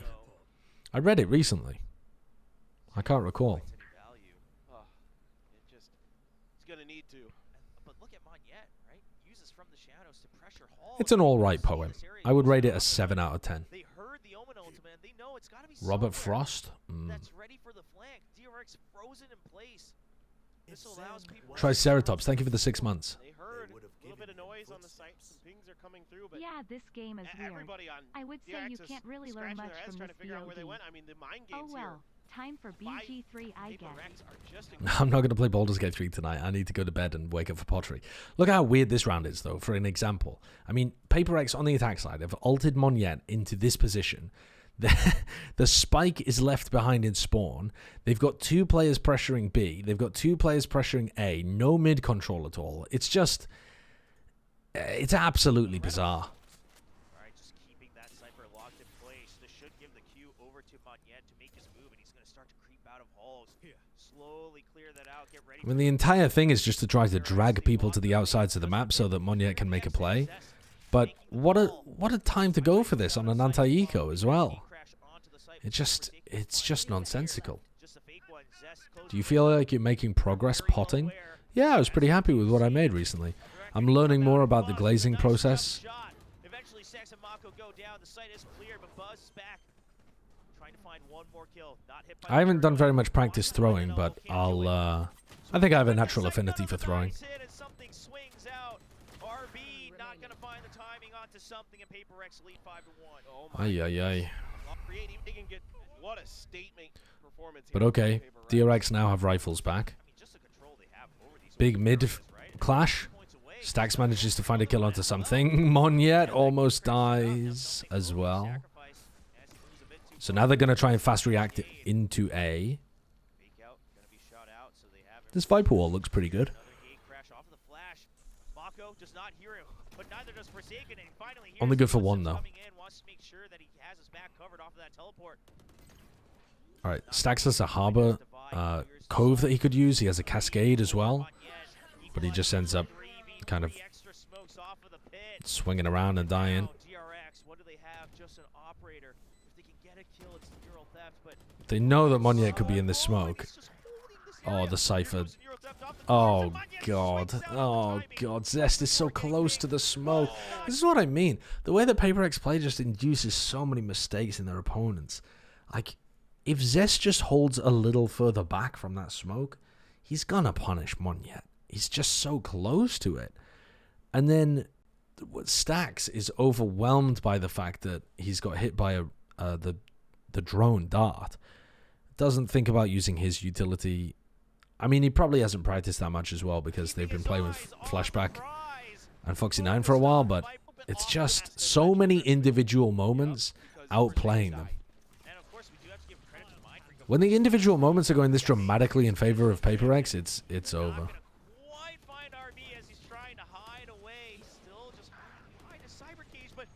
Forsaken got a kill with the Judge.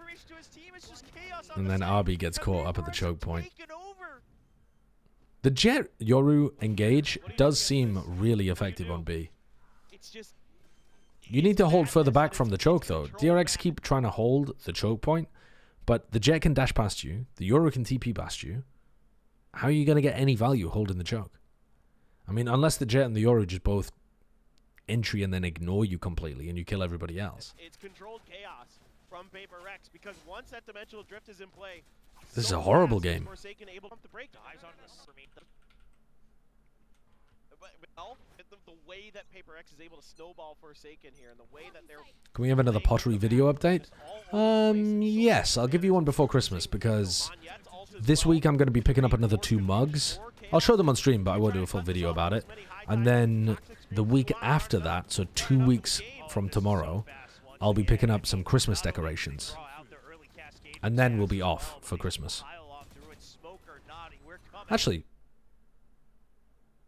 wait a second. No, tomorrow's the final day, I think. No, not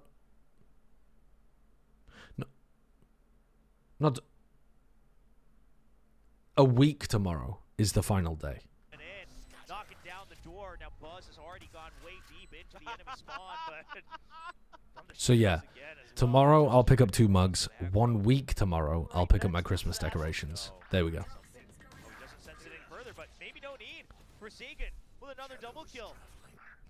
PaperX are just trying to fight them in the post plant, and they're getting rolled. They're getting rolled. This is the most one-sided game between DRX and PaperX I've ever seen. Yeah, really drawn towards Zest, it seems. There's some magnet going on over there. But PaperX are just running at them. I mean, this looks like a tier 1 team against a tier 2 team. They're just trying to force as many fights as possible and winning them all. DRX are never comfortable. Omen on this map is weird. Yeah, it is. Jet Yoru on this map is weird. Buzz gets punished instantly for trying to PK main.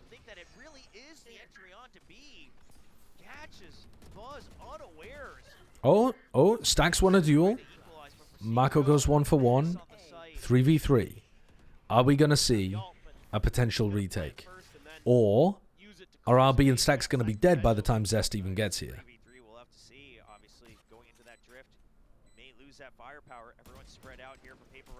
They're just trying to find these timings to swing into their opponents. Oh, God.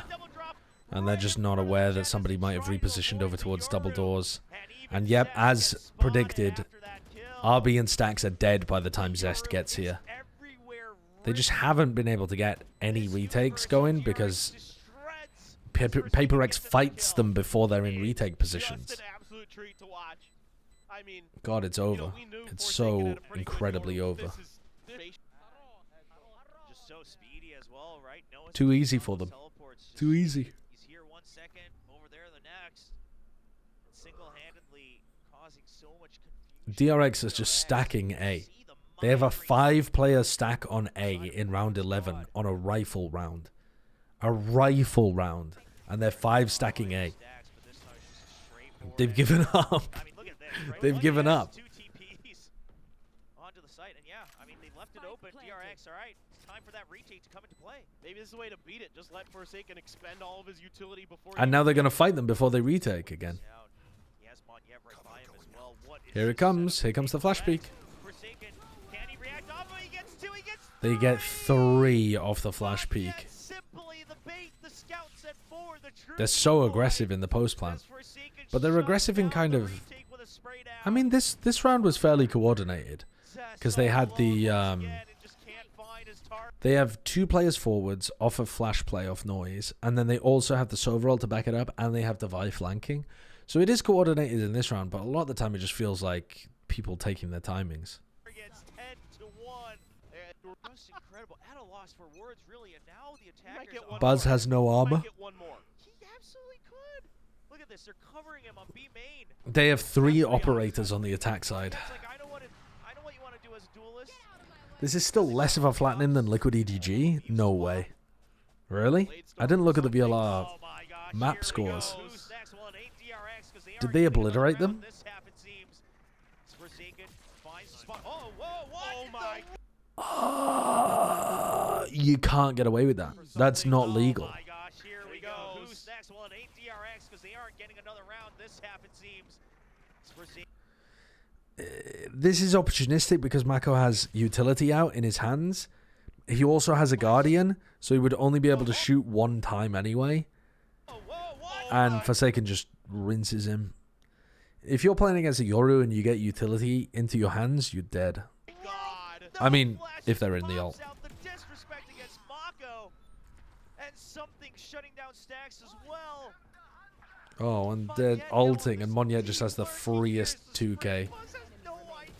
Oh, God. This is disgusting. Disgusting.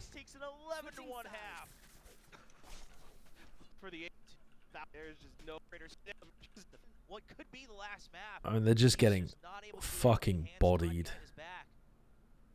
There's not even anything to talk about here again, because DRX aren't putting up enough of a resistance to even get into situations where the strategy matters. Paper X are just doing whatever they like, and DRX aren't aware and aren't able to control it enough to even get into standard situations where they would be able to anticipate and stop Paper X or shut them down or pull off a retake or, you know, whatever. They don't really seem to understand how the composition works. They're getting caught out in all the wrong areas. They're getting caught out every round by post-plant aggression. And they're getting flattened. And they can't hold angles either. Every time Paper X swings into somebody, they're getting a kill. They just lose duels. I mean, it's not that they're just losing duels, but that's part of it. It's that Paper X are picking timings to fight them, and DRX are not anticipating those timings, so they're not ready. So then they end up losing duels, and then it just snowballs into being extremely one-sided. Forsaken being really flexible on the map. So in this pistol round, he just goes for the big play. I mean, again, it seems like DRX expect their opponents to respect them. They expect everybody to play standard passive post plants. And so they just kind of walk forwards and they're like, da da da da da, I'm going to get all of this space for free. And then they're like, wait, you're not letting me get the space for free? Confused Pikachu. And then they did that 12 times in a row.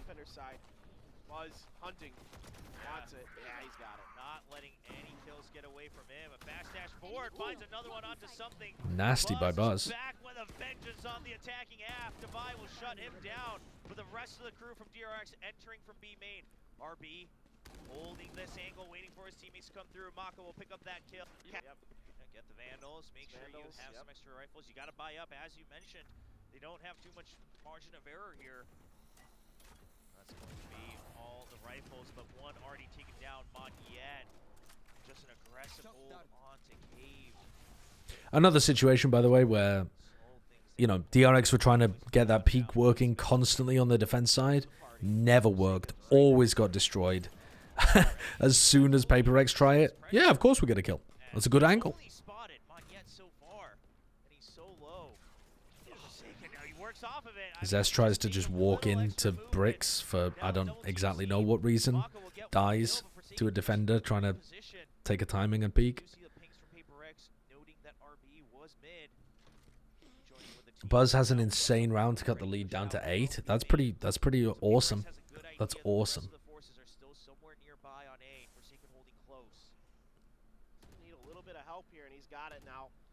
Isn't that a really famous basketball call or something?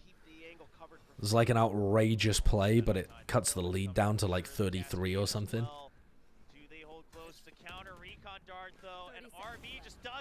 I mean, Forsaken's just playing with him.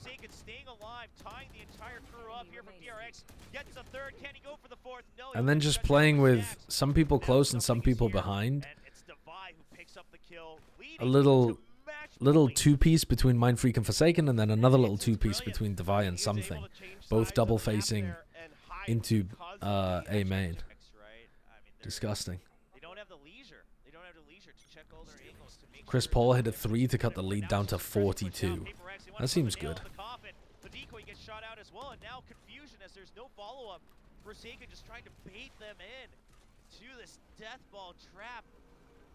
The one-man Yoru death trap. All right, well, he gets pinged out. Just gonna have to gate crash out as there's the fall. Yeah, I mean, again, similar kind of thing where they're so convinced that they're just gonna get B for free as soon as they deal with Forsaken that nobody's looking towards elbow at all, and the only player that's supposed to be looking elbow, RB, is so far back that Stacks and Mako are already dead. RB tries to swing to trade and just goes straight into the spray. These rounds are just over so early on through such basic stuff. Follow up from something. A brilliant trap play using the Yoru himself as bait this time around. Something on for the ace. Buzz fighting for his life. And the tournament light. He'll get the triple dancer back. Ooh. Ace for Buzz. He finds his target. Just needs to get it at the Buzz. Ace keeps DRX here at the AVL. All right, well. Nice. Fantastic round, Buzz. Fantastic round. Keeping the lead down to 8. Paper X, I mean, you're at match point, but that move, I think, slows you down a bit, right? Yeah, that slows you down a lot. Yeah, you see that he is mad right now. Oh, RB actually does catch something this time. Gives us the information. E-site, fairly weak. On yet, fishing with the Marshall, gets a kill. He's going for the no-scopes, seeing if he can catch somebody, but RB's gonna make him pay the price. Doubles up on it. It's 3 in the round. All right, still a long way to go, but DRX, they're keeping the hopes alive here. Oh, the bait out from the bait gate crash there. Don't lose this round. Dimensional drift again. Everyone is so split up for DRX. No, we're playing TDM here. Like, what's going on? I just keep seeing that come back online. Oh. Wins that. RB a little shaken by the drop. Oh no. Poison Cloud. I mean, Stacks trying to play the greatest mind game that he ever has. Surely DRX wins this. There's no time. Okay. Okay. They win. Okay. There you go. There you go. Yeah, okay. Forsaken gets the exit, but who cares at this point? You're max buying. Well, it hurts a little bit. It hurts a little bit. You're right. The money is not the best, but no, I'm not even talking about that. I'm just I don't know the answer to that question yet, Cos171, because I haven't reviewed all of Sentinels games yet. But once I finish watching the grand final and their game against Liquid, I'll tell you. Tune back in when I'm doing a VOD review of the final. Or on Plat Chat, where I'll talk about it this week. No, not today. But hey, look at what that one ace from Buzz does for the team. Everyone regaining their confidence in their aim. DRX. And they keep it up, slowing things down once again. Hunter's Fury and Reckoning, so they have some good combos here to take over what seems to be quite a weak site. Paper X to leave it open other than Devi. He's going to get tagged by the Hunter's Fury. Nowhere to run on that one. Okay, nice exec from DRX. Leaning on their strengths. Look how aggressive Paper X are. What the fuck, man? Why? Literally, why? Good turn on the flash. Something for the trade, Montiette wrecking havoc around the pillar. They can't find him just yet. But Paper Rex, Would you say wrecking havoc or wreaking havoc? I've always pronounced it wreaking havoc. Maybe it's an American-British thing. 45 hit points away. Very, very, very, very tight margins. Good information, though. Yes, exactly. And Wreaking? that's the thing, like, there's method to the madness for Paper I don't know what the word Rex. wreaking really means. I don't think I've ever used the word wreaking without wreaking To a havoc. certain extent, they kind of do. Wreaking. There's so much coordination in what they do, and I mean, you've seen it time and time again with this Yoru, with the trap plays that he set up. I guess it just means Something can find causing in a wide area. right to the side. Yeah, DRX should be aware of this. They've heard the classic a little bit further, and now here comes Hunter's Fury. It allows for Sega to pick up a kill. It's and an that's a adverb? double for Mindfreak on the weakened members of No, it's not an DRX. adverb. Something already on the site. I don't know if DRX is aware of it. They have no idea. Buzz all on his lonesome once again. Can he make another miracle happen? No! It is going to be Mindfreak. Similar to that shuts down inflict. DRX once But more. could you say Closing something like things wreaking out. wounds? 13 Suppose you to could. 6 as Paper Rex, the reigning champions of VCT Pacific. Yeah, that was not a good game. That was the game that knocked DRX out of the tournament as well, wasn't it? That was a very, very sad performance from DRX in this tournament, in front of their home Korean crowd. I think they probably would have played better with Flashback and Foxy9 in. Not because they're better players, but because they'd been playing with them recently. I mean, that just looked limp.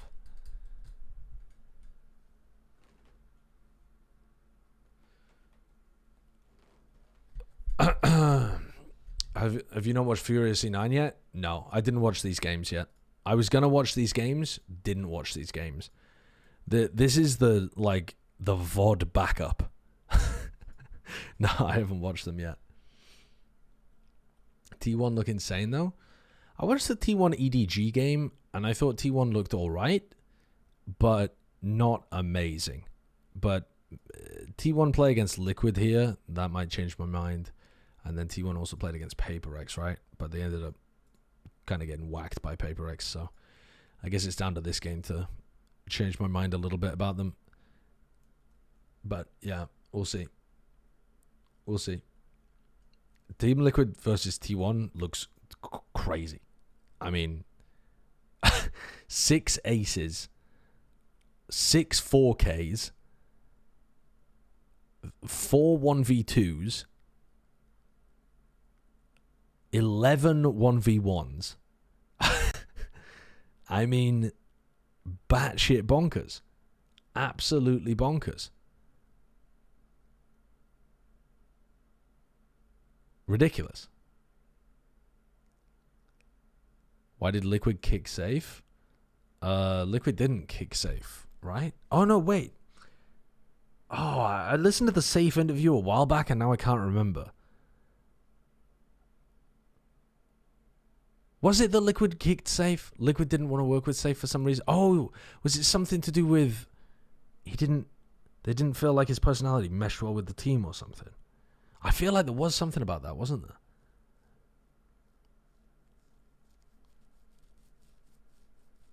There was something there. I remember hearing something in the offseason about it, but now I can't remember the details. But yeah. Yeah, I would definitely try to go to a Discord community, average Valorant enthusiast. My Discord plays occasionally, but you know, if you just put what rank you are, you might find some people who are interested in playing. Yampy's in peak form right now. Yampy's a maniac. He makes some incredibly questionable decisions, but sometimes he just has a period of like a few months where he outrageously farms. Okay, it's time for me to go to bed, though. It's very much time for me to bed. So, I'm off. Galactic Guac, thank you for the 25 months. Hey Sideshow, I've been going crazy on your VOD's YouTube, popping in to say what's up. What's up? How's it going? I'm good, thank you. I'm glad you're enjoying the VOD's YouTube. More VODs tomorrow? Yes. I'm going to try to get through all of these Afrika TV games before Plat Chat on Wednesday. I'll probably watch the Team Liquid EDG one off stream. and then do Team Liquid T1, Sentinels Liquid, T1 Paper X, and then Sentinels Paper X on stream. So, yeah, that's the idea, I think. Am I streaming from my cellar? Yeah, this is where I keep all the bodies. Tomorrow's Wednesday, technically. But when I wake up, it's going to be Tuesday. So that's tomorrow to me. Bren started Baldur's Gate 3 a month after Josh. Bren will finish it first. That's very true because Bren hyper-focuses. That's very true. Don't consider that to be a bad thing. That's fine. Is Bren still streaming? Is Bren streaming Baldur's Gate right now? Scoop Bishop, thank you for the 2 months. Wow. No, he's not online. Jaws is online, though. So we could send people over to Jaws. Yeah, let's do it.